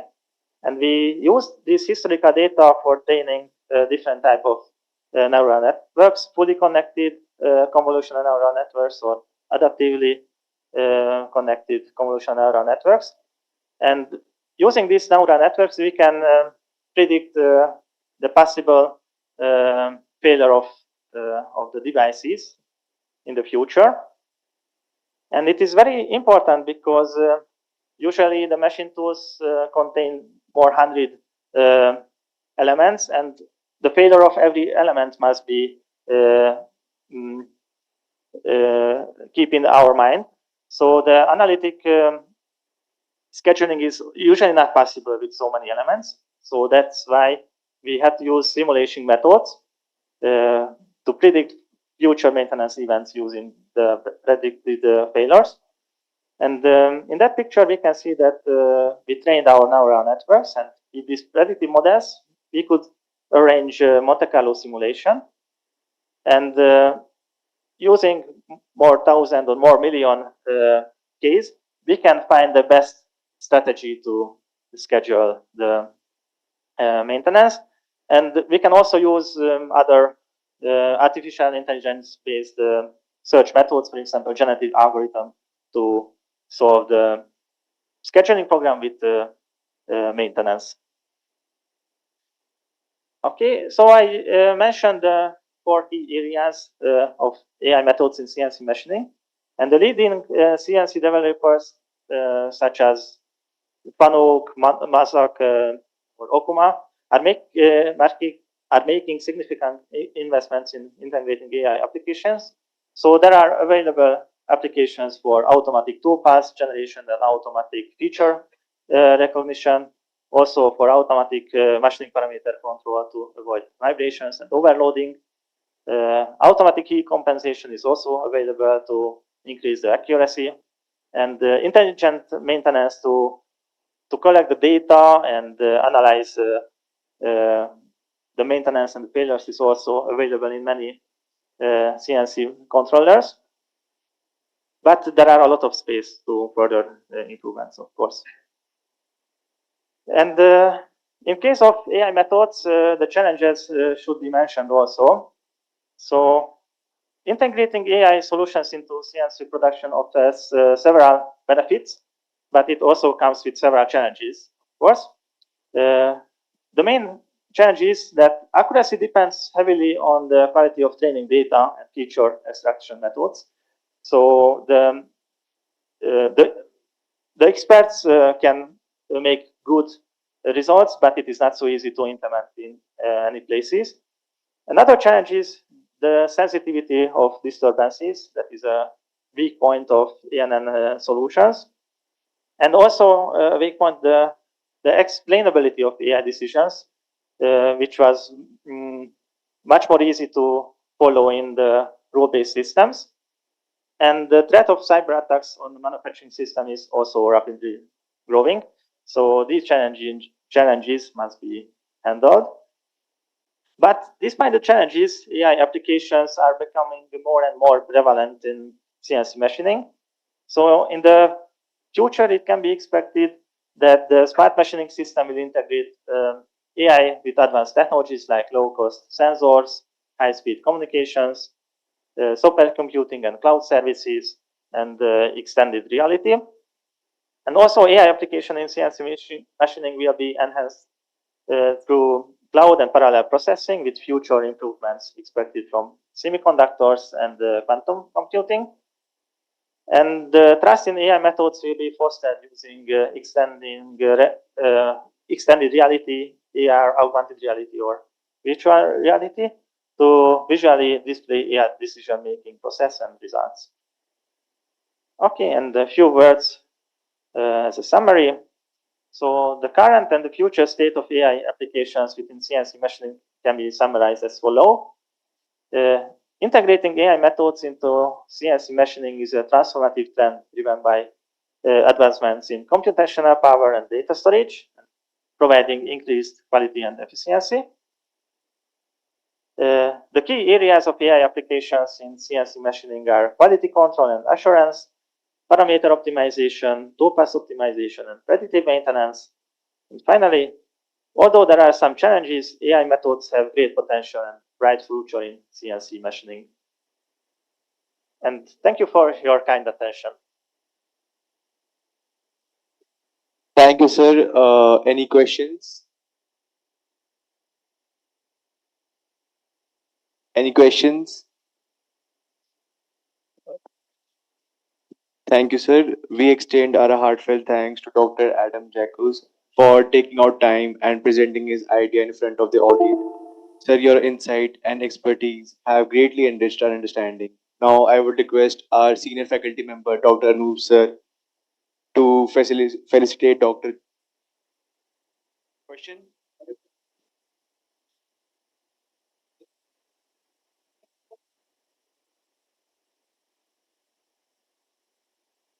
Thanks for the nice talk, and very nicely you have identified the 4 areas in manufacturing where AI can be integrated. So you have identified one is parameter optimization and another is toolpath optimization. So can you tell, rather than combining both in one, why you have subdivided into 2 parts? Yeah. So when I said the parameter optimization, I was thinking about machining parameters, cutting depth, feed rate, spindle speed, and something like that. The trajectory, yes. And usually optimizing the trajectory needs optimizing the cutting parameters also. So yeah, yeah. Yes. Yes. So thank you for the question. Thank you, sir. Dr. Anoop, sir.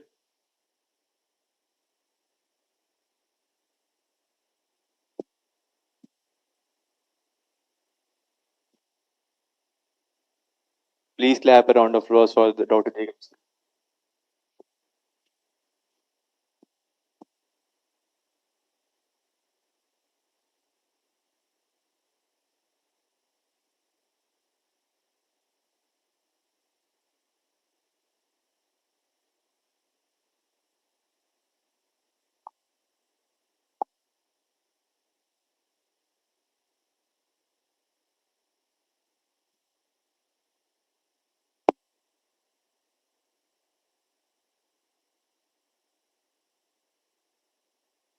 Thank you, sir. I request all the dignitaries to please proceed towards F1 lounge for lunch.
Is done. Please be seated.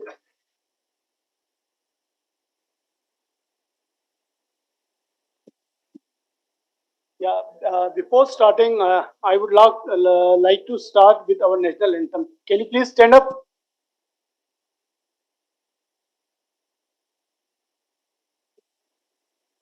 National anthem. Please stand up.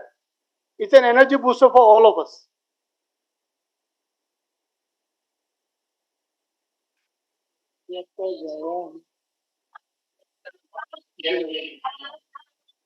Punjab Sindh Gujarat Dravid Utkal बंगा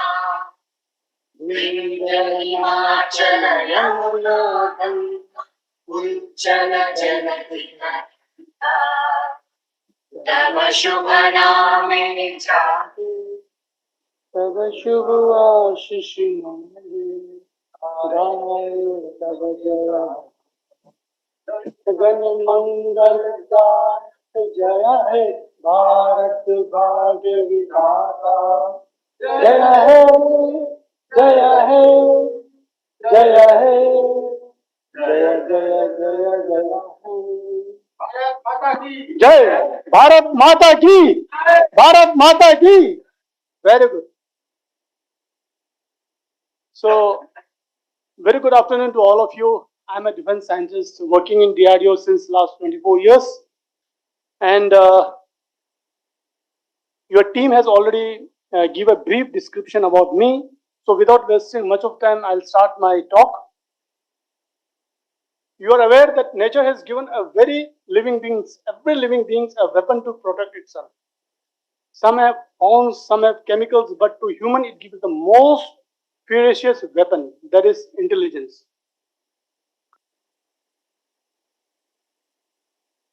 नहीं हो रही? Okay.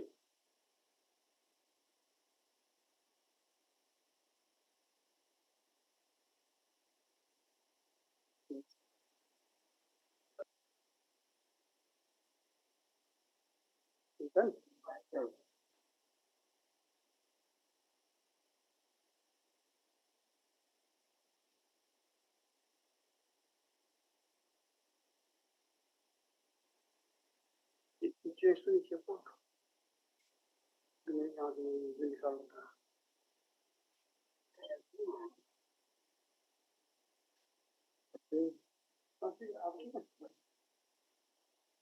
So for human beings, we have given the most powerful weapon, that is intelligence.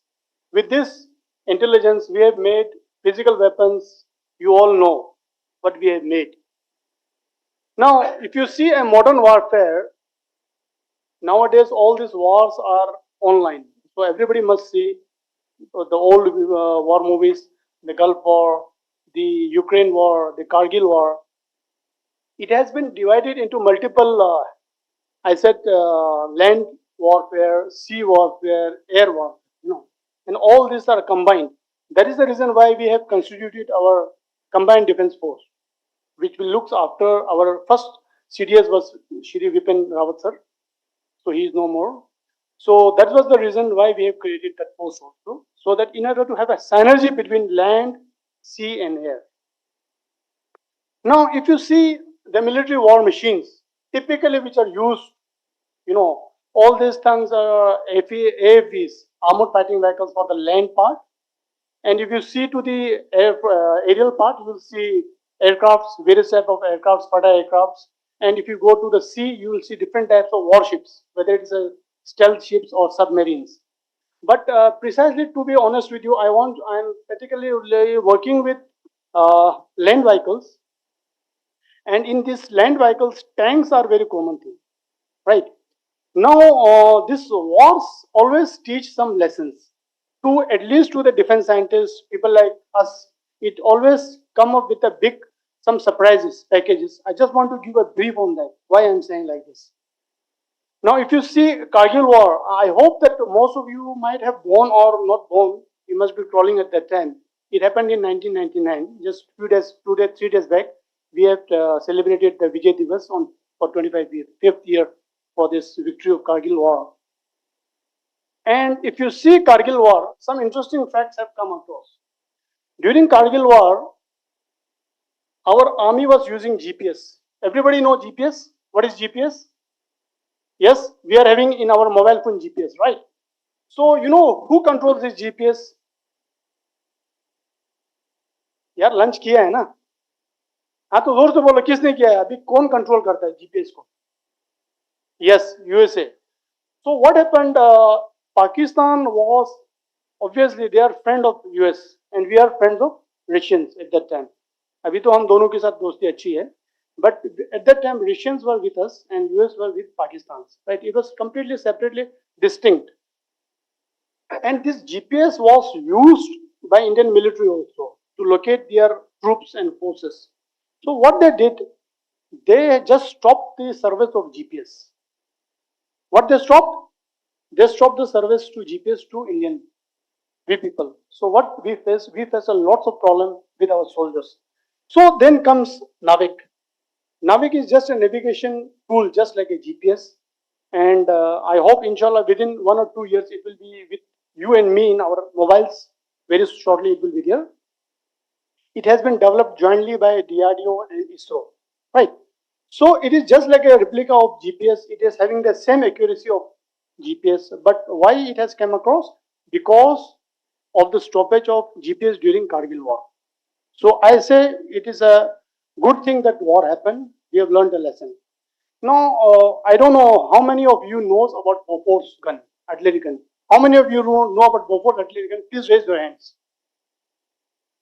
Yes, very few. It means आप लोग पैदा ही नहीं होंगे. You see this Bofors is an artillery gun. It's an indirect gun, and there's a huge lots of cries for the political reason. Some was telling that कुछ किया है, कुछ political parties ने पैसा खाया तभी Bofors gun नहीं आया. There are so many all rubbish things are there. I don't want to enter on all this politics part.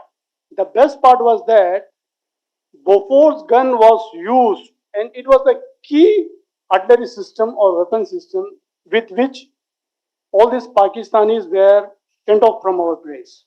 So, after this, we felt we should make our own gun similar to Bofors, right?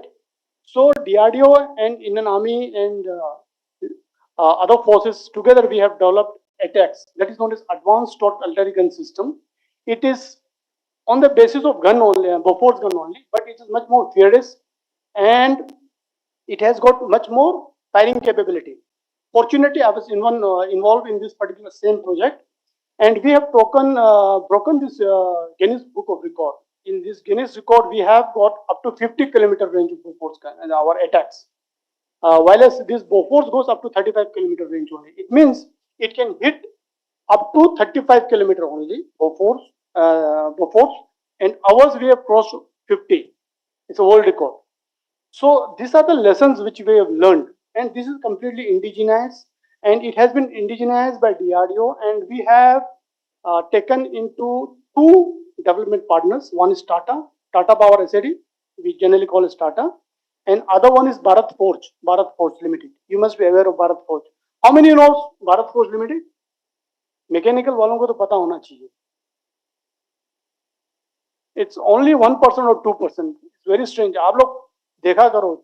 What are the mechanical industries working in this country? Bharat Forge is one of the most renowned company for mechanical engineering in India.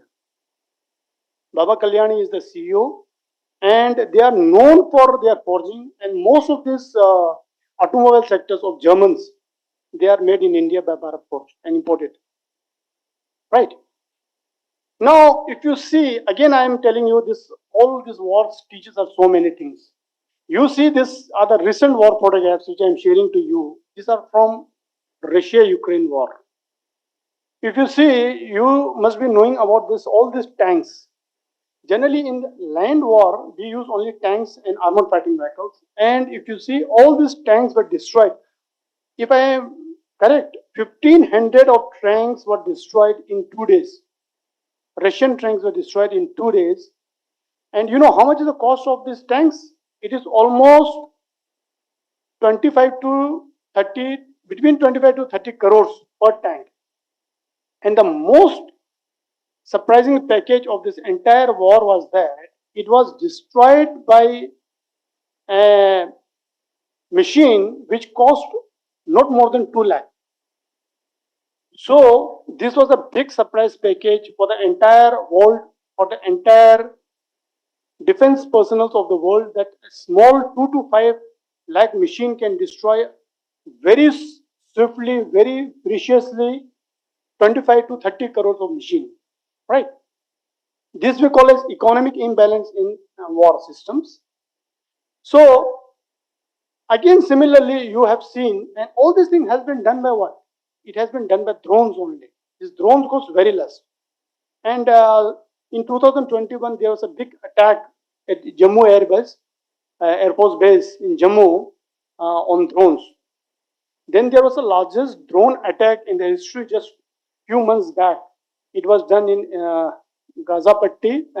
Israel was attacked by Gazas, and most of the attack was done using drones and UAVs. So then you see there are multiple type of drones. You must be seeing across few of the drones. There are n number of drones which we can be categorized in various ways.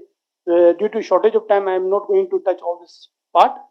But the fact is that is this drones or UAVs? UAVs are known as unmanned aerial vehicles. It creates a paradigm shift in the entire war as of now today. Now, after seeing drones and all these attacks, then there comes the importance, and the importance part to play was to how to kill these drones or UAVs down. Then comes the role of directed energy weapon. There's a huge requirement nowadays in directed energy weapon, and fortunately, I am one of the project director for this type of systems which are being developed by DRDO. So I will be covering this directed energy weapon. What are they? How they are used to neutralize, to get down these UAVs. So it is a very interesting topics. So you please focus on this.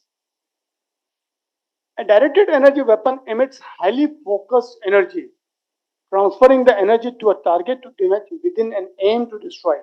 Simply what we are doing, we are putting just like a torch on a target, we are putting a high power energy on a target. We have to just kill it down. That's it, right?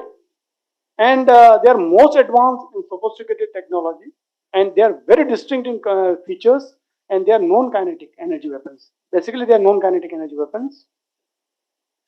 And it is not like that this directed energy weapons we are using in 2024 or 2020. If you see this history, I was surprised when I was doing some research on this. Way back in 2013, 213 and 212 before Christ, Archimedes heat ray, he tried to devise this type of system. It was a very simple one. So with the use of various mirrors, parabolic mirrors, he used to get the sun ray, okay, and it used to direct on the particular ship to burn it. This is basically a philosophy of the same. Philosophy is same. Philosophy is same, but the approach is different. So you can imagine human was such a intelligent at that time that before Christ in 2013 they were using directed energy weapon systems. Now, how to counter this drone? Because suppose some drone enters into this MIT university. Okay, if it is coming with some surveillance camera, then it is fine. They are just doing the surveillance, you can allow it to go. But if it is in army premises, we are not going to do the surveillance also because of confidentiality in nature. So how to counter it? So there are many ways.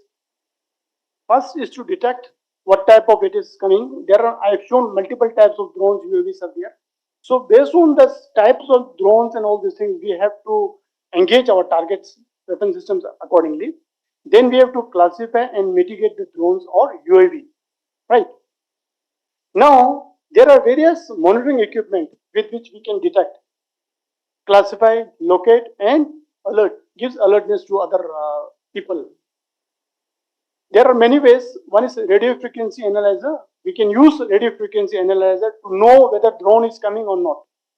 We can use acoustic sensors, microphone, with noise or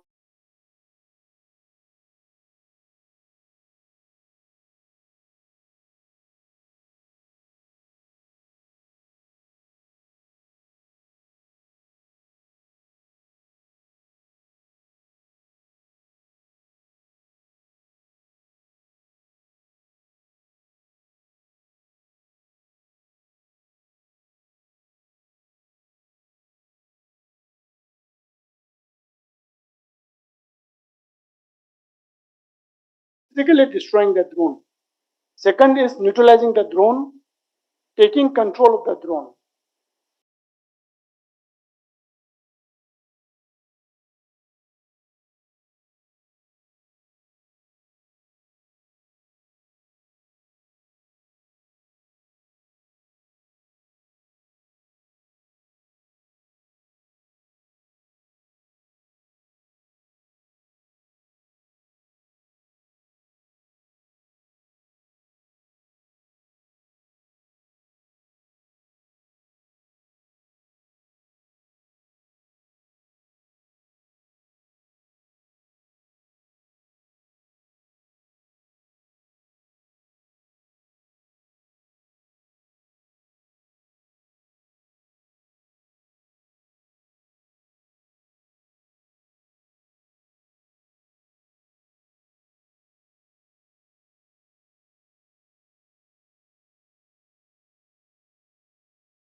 So the advantages of this particular technology is that it's very pinpoint in accuracy.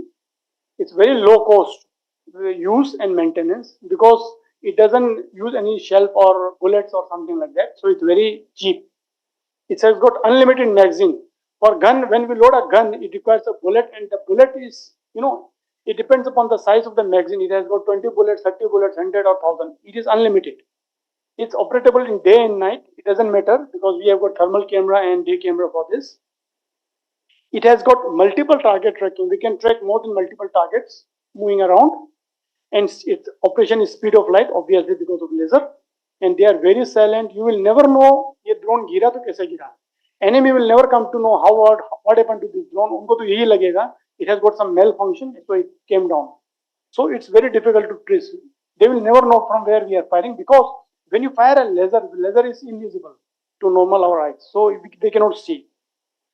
So there are certain applications, जैसे कि missile का application है. Similarly, it's air to ground. We have got this capability, ground to air, then ship to air, then ship to ship. All these things are the various applications of this directed energy weapon. Of course, it has got. When we do the design part, we have to consider each application. Then we have to design. It's not like that when I have designed for air to ground, and tomorrow they will say come and the ship and do it. It's not possible. The system has to be designed accordingly.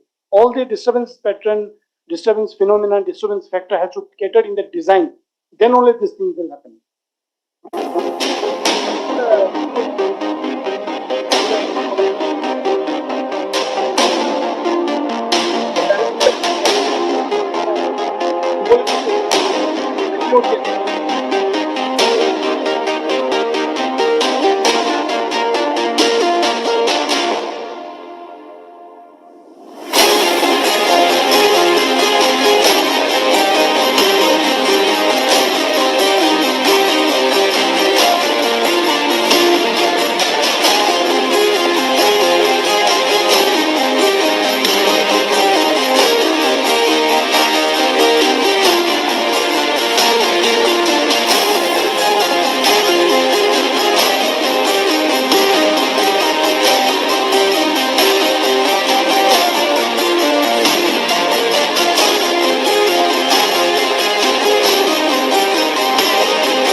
You see, these are very little, and in practical, we do all these things. Because of classification in nature, I cannot show all these things. These are just a journal which, for study purpose, it is available on the YouTube, which I am going to show you, which I am showing you to you. But these are the one which we does in actual, right? So this one which you are seeing it is the EOTS. This is the main platform on which this payload is our directed energy weapons lasers. It is mounted. So I am the designer of this particular system. So now I'll just show you one more. It is again useful to you. Futuristic military technologies that will rule the warfare of coming decades, the DEW or directed energy weapon will be one among them. This technology can even be harnessed to neutralize and defend against hypersonic, ballistic and other missiles at terminal stage. DEW is nothing but the focused electromagnetic beam, for example laser or a microwave. What makes DEW such a powerful weapon is their speed. DEW, being focused electromagnetic wave, can transmit a lethal force at a speed of light, which is about 3 lakhs kilometers per second or Mach 8,74,030. Unlike the conventional missiles and artilleries, DEW are almost unaffected by constraint effects of gravity or atmospheric drag. They are extremely precise and accurate.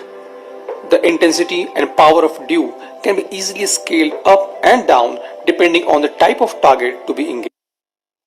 Can anybody tell what was the difference of this video and the earlier one which I have shown? Anyone? Yeah, please.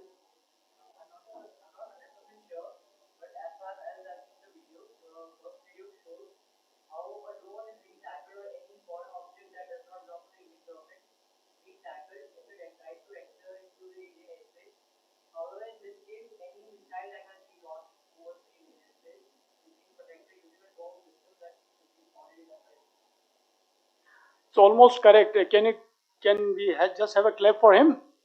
At least he has seen something. Now the thing is that earlier one, it was from ship to air.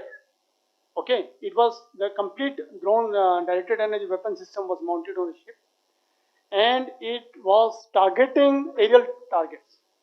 Right. Now the one which I have shown, it was mounted on an aircraft, right, or a UAV controlled from the ground station, and it was attacking a ground-based platform. Now there's a two different technological difference. It is very challenging. Both are very challenging considering the ship dynamics, because ships will have roll, pitch and yaw. In this roll, pitch and yaw, I have to keep my target point very crystal clear. It has not to be moved. This is known as stabilization technology. So if my complete system will move with the roll, ship and yaw of the ship, it will never hit the target. It will go somewhere here, sometimes there, sometimes there. So it has to be very precise. This is known as stabilization technology. Only 2 or 3 countries in the world are pioneer in this field, and we are one of them. So this is very challenging. Just आप लोग video देख के नहीं लगना कि तो बहुत easy है, कोई भी कर सकता है. It's not like that. Similarly, when we go to the aircraft, it has to be mounted on some aircraft. Aircraft has got again set of disturbance pattern. It has to engage ground-based target. So there are so many factors which are involved. So again, challenges are there. But this aircraft one we are developing in the developing phase.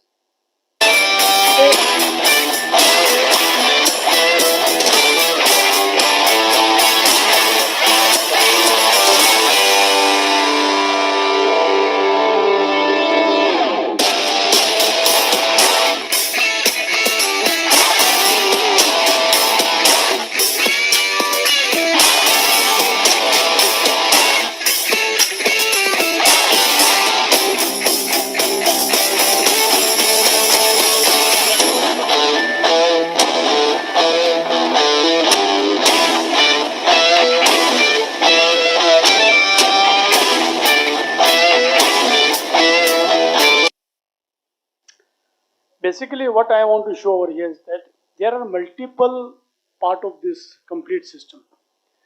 When you basically we have to get the cue of a target. Suppose target is moving somewhere, say some aerial target is there up in the sky. I am sitting on a say tank or some platform where my directed energy weapon is there. I should know what are the coordinates with the target. I cannot blindly just go and watch it, right? So target engagement is very important. So that engagement comes from the radar part. Radar gives me where the location of the target in terms of LLA. Does anybody know what is LLA? Latitude, longitude and altitude. ये मालूम है ना? This you know. With these three, you will come to know, if somebody gives you these 3 parameters, you will come to know precisely वो बंदा अर्थ में किधर छुप कर बैठा हुआ है. Okay? So once I get this target queuing within certain accuracy, I'll just target to that particular target. Then this tracking will happen. Then we have to just boom it down. Now this electro-optical system, which I am showing you over there, you have seen this, the moving part, that is electro-optical systems. They are used for defense services or law enforcement forces, and they provide situational awareness both during day and night with their payloads. These are various electro-optical systems which I am showing you.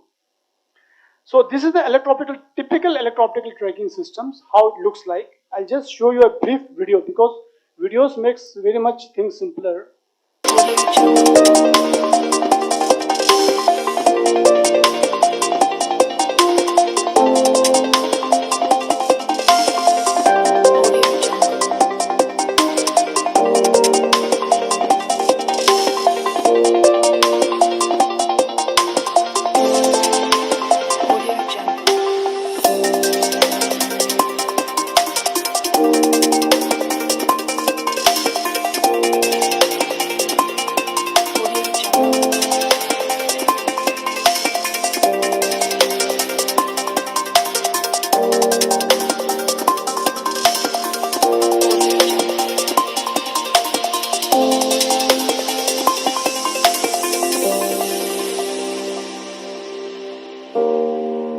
Audio Jungle.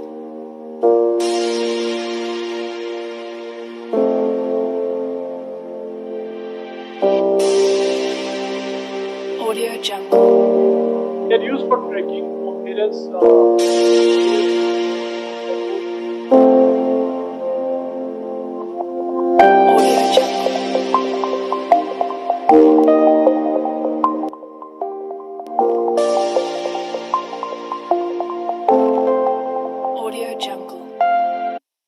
So these are typical EOTS which we have developed for Indian Army, Air Force and Navy.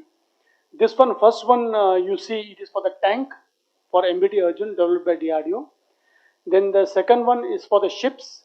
So we have developed for India has made stealth ships, Shivalek, Satru and Sayadri. They are P-17 class ships and on all those ships we are having our own sighting systems. Then we have got UAVs, Rustams, it is there. Then for missile also it has used, and for choppers also. So this is a typical electro-optical systems which we are showing. It has been designed by us for various applications. Then you see these are basically meant for helicopter type of platform. They are used for that.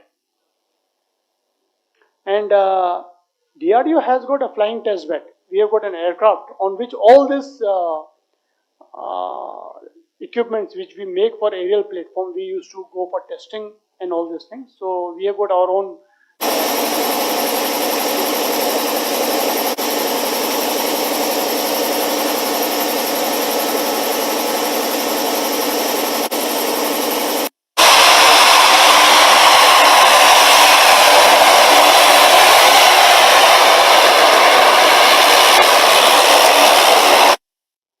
and it's very interesting also. When we go for trials and all these things, sometimes these pilots do very funny things. They switch off both the engines. You know, it happened to me also when I went for the first trials in this particular aircraft. This is a Dornier DO228 under license with HAL Kanpur they are making at Kanpur. So we have got one FTV. Generally, when we make any equipment for our Air Force, say some Fada aircraft or anything, so we cannot directly go and test on their test beds or their aircraft. So we have to use our own test beds. So we have got our aircraft, so we can manipulate and do all these testings and field trials, and so that we'll come to know what are the pros and cons in our systems. So this is our वापस ले आओ So I know that most of you people are mechanical engineers. So this is the end of my presentation on directed energy weapon. But since you all are mechanical, I just want to give a brief what mechanical engineer does in our domain, right? We are in the design part. So for design, we use multiple tools. You name the tools, we are having the tools, right? All the DRDO labs are having the tools. Definitely we'll go for analysis tools. Again, we have got all the analysis tools. Then once these products are developed, then we give to production agency or manufacturing agency. There are multiple manufacturing agencies in India. So they develop for us. And after development, we do the testing and inspection part. The inspection is very important. Then we do the assembly part along with them. Then we do the lab testing. And then we do the environmental test. Environmental test is very important in order to find out the flaws in the particular system. Then one of the most important and challenging and most interesting thing in DRDO, it happens only in DRDO, nowhere else. That is the field trials. In field trials, whenever we used to make a system, suppose if I make for a tank, I have to sit with Indian Army and go to the desert for months altogether, and we used to do the trials. Then if we make for Air Force, we have to sit with Air Force and do the trials. And it is for ships, we have to go in the sea ships, and we have to perform all the required testings. So after doing all the design part and all these things, there are lots of documentation we need to do. For a mechanical engineer, everybody can understand mechanical design documents, drawing generation, assembly procedure document. These are few of them which I am just putting it. Then comes the certification agency. This is very important because unless and until you won't certify any of the product, it won't be accepted by any of the agency. For land, we have got DGQA, Director General of Quality Assurance.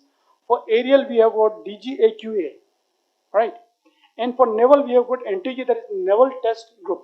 They are the agencies who will clear the systems, and it does not happen in one go. It has to do in multiple rounds with minor modifications. Then again, we have to go on trials. We have to do the summer trials in summer. We have to do the winter trials in winter. Summer trials may happen in Rajasthan or Pokhran, where the temperature goes plus 55. And winter trials go up to you know, minus 40. We go to Ladakh where the temperatures rose to minus 40, minus 38. There we do the winter trials. So we have to wait for the entire season to come. So this is how all things are done. So with this, I am ending my talk. So time doesn't permit me. So any queries you can have? Yeah, please tell me.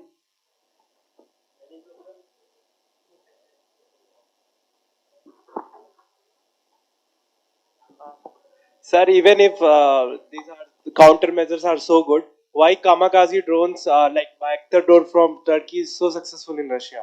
Pardon? Like Bayraktar drone is there used by Ukraine in made from Turkey is so successful in Russia. Because they made a very good drone. So even if we have developed so Yeah, much, the moment we give our drones to them, then there we are in direct war with them. We cannot give our drones to. Why should we give to Russia directly? I'm asking just No, like no, we cannot give. It's a very common sense thing. Because our war, this war is not with India. It's with Russia and Ukraine. So Iran is supporting Russia, so they have given drone to them. That's so simple. Okay. Any more question? Any other questions? Okay, with this, I would like to conclude today's talk.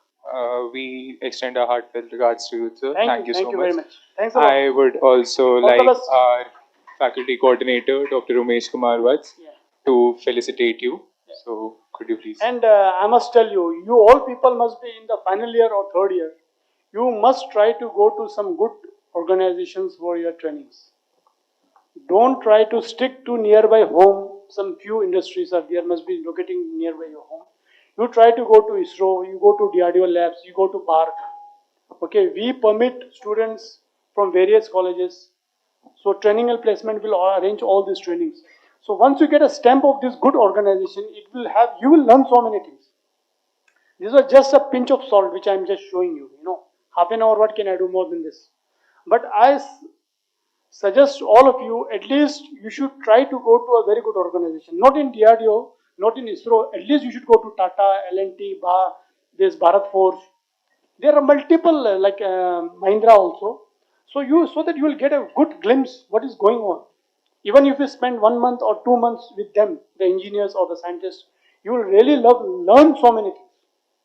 By seeing, you will learn so many things. Okay, all the best. Thank you very much. Shamal sir, if you could also join Dr. Umesh for felicitating.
Group of engineers.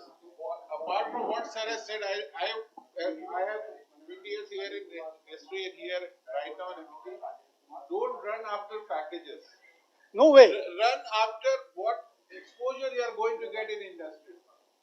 That is please evaluate what is that you are going to learn in next 6 months, 1 year, 2 years. That is going to carry you forward. If you just run after इतने लाख का package, उतने लाख का package, तो वही उसी में घूमते रह जाओगे 5 साल बाद, you will be kind of out from. I am just adding with your permission. I was a college topper, not first topper, second. I was topper, second topper. So it was in 1999. So most of my students, they were trying to go to TCS, Wipro, and L&T. You know, some company like that. Wipro, Infosys were at that time. At that time, they were. They were giving 30,000 package. How much per month? And fortunately, I got through campus in DRDO. I was getting only 8,000 rupees. दिल टूटता है. I can understand the pinch of that time, but you know वो ऊपर वाला जो करता है अच्छे के लिए करता है. That I believe in that also. Because right now, if you compare the package of government, particularly DRDO, ISRO, we are at par with the MNCs. MNCs उतना नहीं देता जितना हमें मिलता है. And when you work for government of India, for our own defense, उसका तो अलग चाम है यार. वो तो you cannot get anywhere. Even आपको 10 करोड़ भी देगा ना.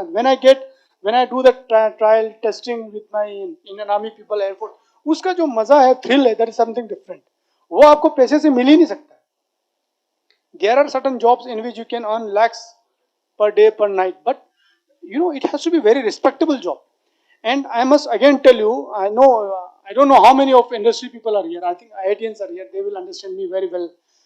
If you go to a private industry, वो आपको क्या बनाएगा? Suppose आप लोग FEM पढ़ते हैं ना?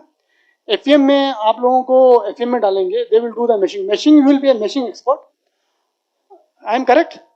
And somebody will do the solid modeling. वो जिंदगी पर रिटायर होने तक वो modeling करते रहेगा. Somebody will do the hyper mesh. वही काम. मतलब thing is that कि they will do the same thing continuously.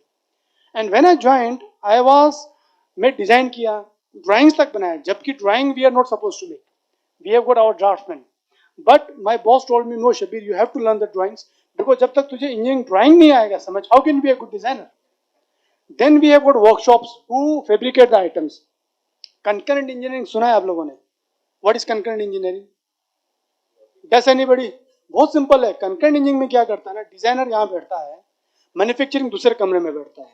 मैं कुछ भी डिजाइन करके दे दूं, उस बेचारे को बनाना है, वो माथा पकड़ते बैठता है कि भैया मैं इसे क्या डिजाइन दिया, मैं तो बना ही नहीं सकता हूँ. concurrent engineering में क्या होता है? I call my manufacturing fellow during design stage. I've got few slides. Unfortunately, we don't have the time. I'll show you with example, live example. When I design, I call him. यार मुझे नहीं लगता है कि तुम बना पाओगे. अगर बना भी पाओगे, it will be very difficult for you. You have to make special tools. You know, we should, as an engineer, if you are a good engineer, you should avoid making special tools, jigs and fixture. जितना हो सके design को standard बनाओ. You have to work for एक वो होता है design for manufacturing. Same होता है डिजाइन फॉर असेंबली. अब क्या है, मैंने मैन्युफैक्चरिंग वाले को बुला लिया कि मैं इस तरह से बना रहा हूँ, क्या ये मैन्युफैक्चर हो जाएगा? देन इसे नहीं यार, ये मशीन में ये टूल उधर नहीं जाएगा, इधर नहीं जाएगा. You have to give this sort of changes. I implement that. Then I call my assembly person. Okay, जो असेंबली करेगा, यार मैं डिजाइन कर लिया, where you will face the assembly. फिर मैं वायरिंग समझते हो, तार जो इलेक्ट्रिकल वायरिंग, उसको भी बुलाता हूँ. देन ही विल टेल, नहीं ये तो आपने क्या बना दिया सर, ये तो हो ही नहीं सकता है, यहाँ से दिक्कत आएगी, बेंडिंग रेडियस ये होता है. वो बोलेगा मेरा तो एलन की नहीं घुसेगा उसके अंदर. So everybody sit together, have a brainstorming session. This is known as concurrent engineering. Concurrent engineering बहुत सिंपल है. This words are very jargon, भला लगता है कि क्या बात बोल दिया है. कंकरेंट इंजीनियरिंग में इलेक्ट्रॉनिक्स, कंप्यूटर साइंस, मैकेनिकल में मैन्युफैक्चरिंग को बुलाओ, इलेक्ट्रिकल वाले को बंदे को बुलाओ, असेंबली वाले को बुलाओ. You know, all are called and things are done. Similarly, sometimes students like you are, sir, सबसे important क्या है? Which domain is important? You forget domain. मैं तो कहता हूँ मैकेनिकल, इलेक्ट्रिकल, सॉफ्टवेयर इंजीनियरिंग, ये सब जब तक एक दूसरे का साथ नहीं होगा, सिस्टम बनेगा नहीं. Whatever I have shown, it has been done by all, not by me alone. I'm a mechanical guy, I'm a chief designer, I'm a project director, it doesn't matter. जब तक सबका साथ नहीं होगा नहीं चलेगा. आप लोग वो देखते हो यूट्यूब पे air crash investigations. How many of you see air crash investigations? देखते हो? Very good. Have you seen how Concorde has been fall? Concorde aircraft सुना है नाम? कितनों ने कंकर्ड सुना है? कैसे बंद हुआ पता है? How it crashed? From where? Other aircraft. And how it fell down? Because the technical बंदे ने स्क्रू ठीक तरह से नहीं किया था. एक एयरक्राफ्ट था, उस पर कुछ मैकेनिकल पार्ट लगा था, he didn't screwed up properly, that part fall away when it was taxiing, take off के लिए जा रहा था, वो गिर गया नीचे. आफ्टर दैट अनफॉर्चुनेट लाइनअप में Concorde was there behind. Concorde का यू नो द स्पीड, वो पार्ट उसके टायर में लगा, टायर बर्स्ट हुआ, रप्चर होके उसके फ्यूल टैंक पे लगा जो विंग्स में होती है, and Concorde fell down.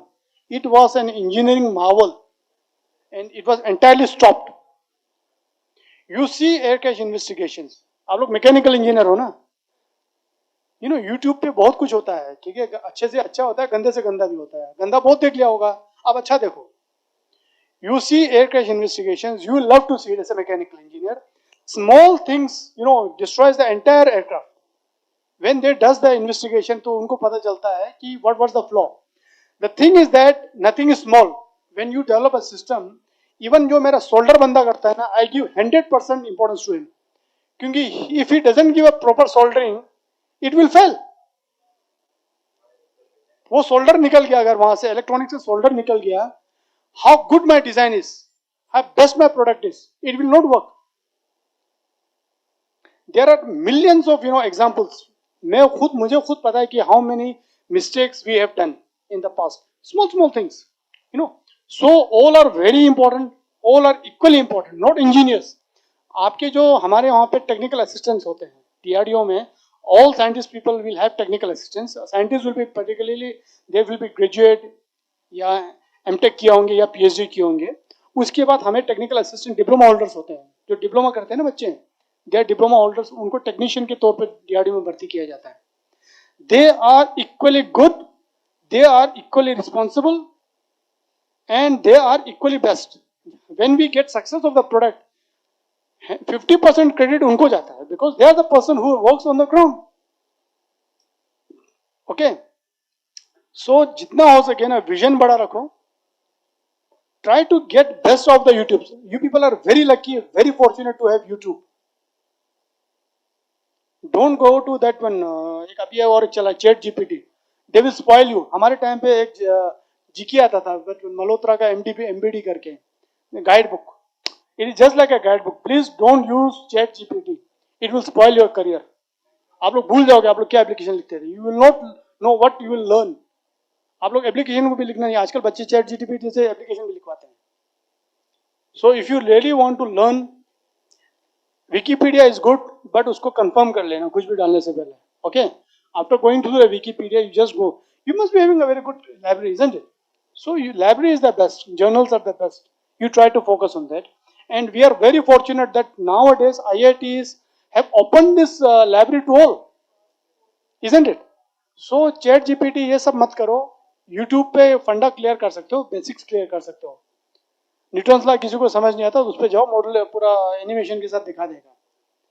आर्चिमेडिस principal समझ नहीं आया तो बचपन में समझ नहीं आया, अभी समझ आएगा, उसमें एनिमेशन के साथ दिखा देगा. But for basics things you should go. But main चीजों के लिए तो books are there.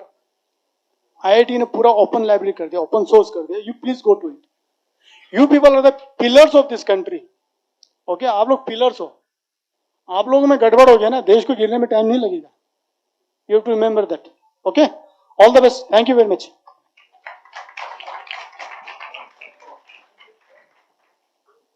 I request all the guests to move to the E2 auditorium.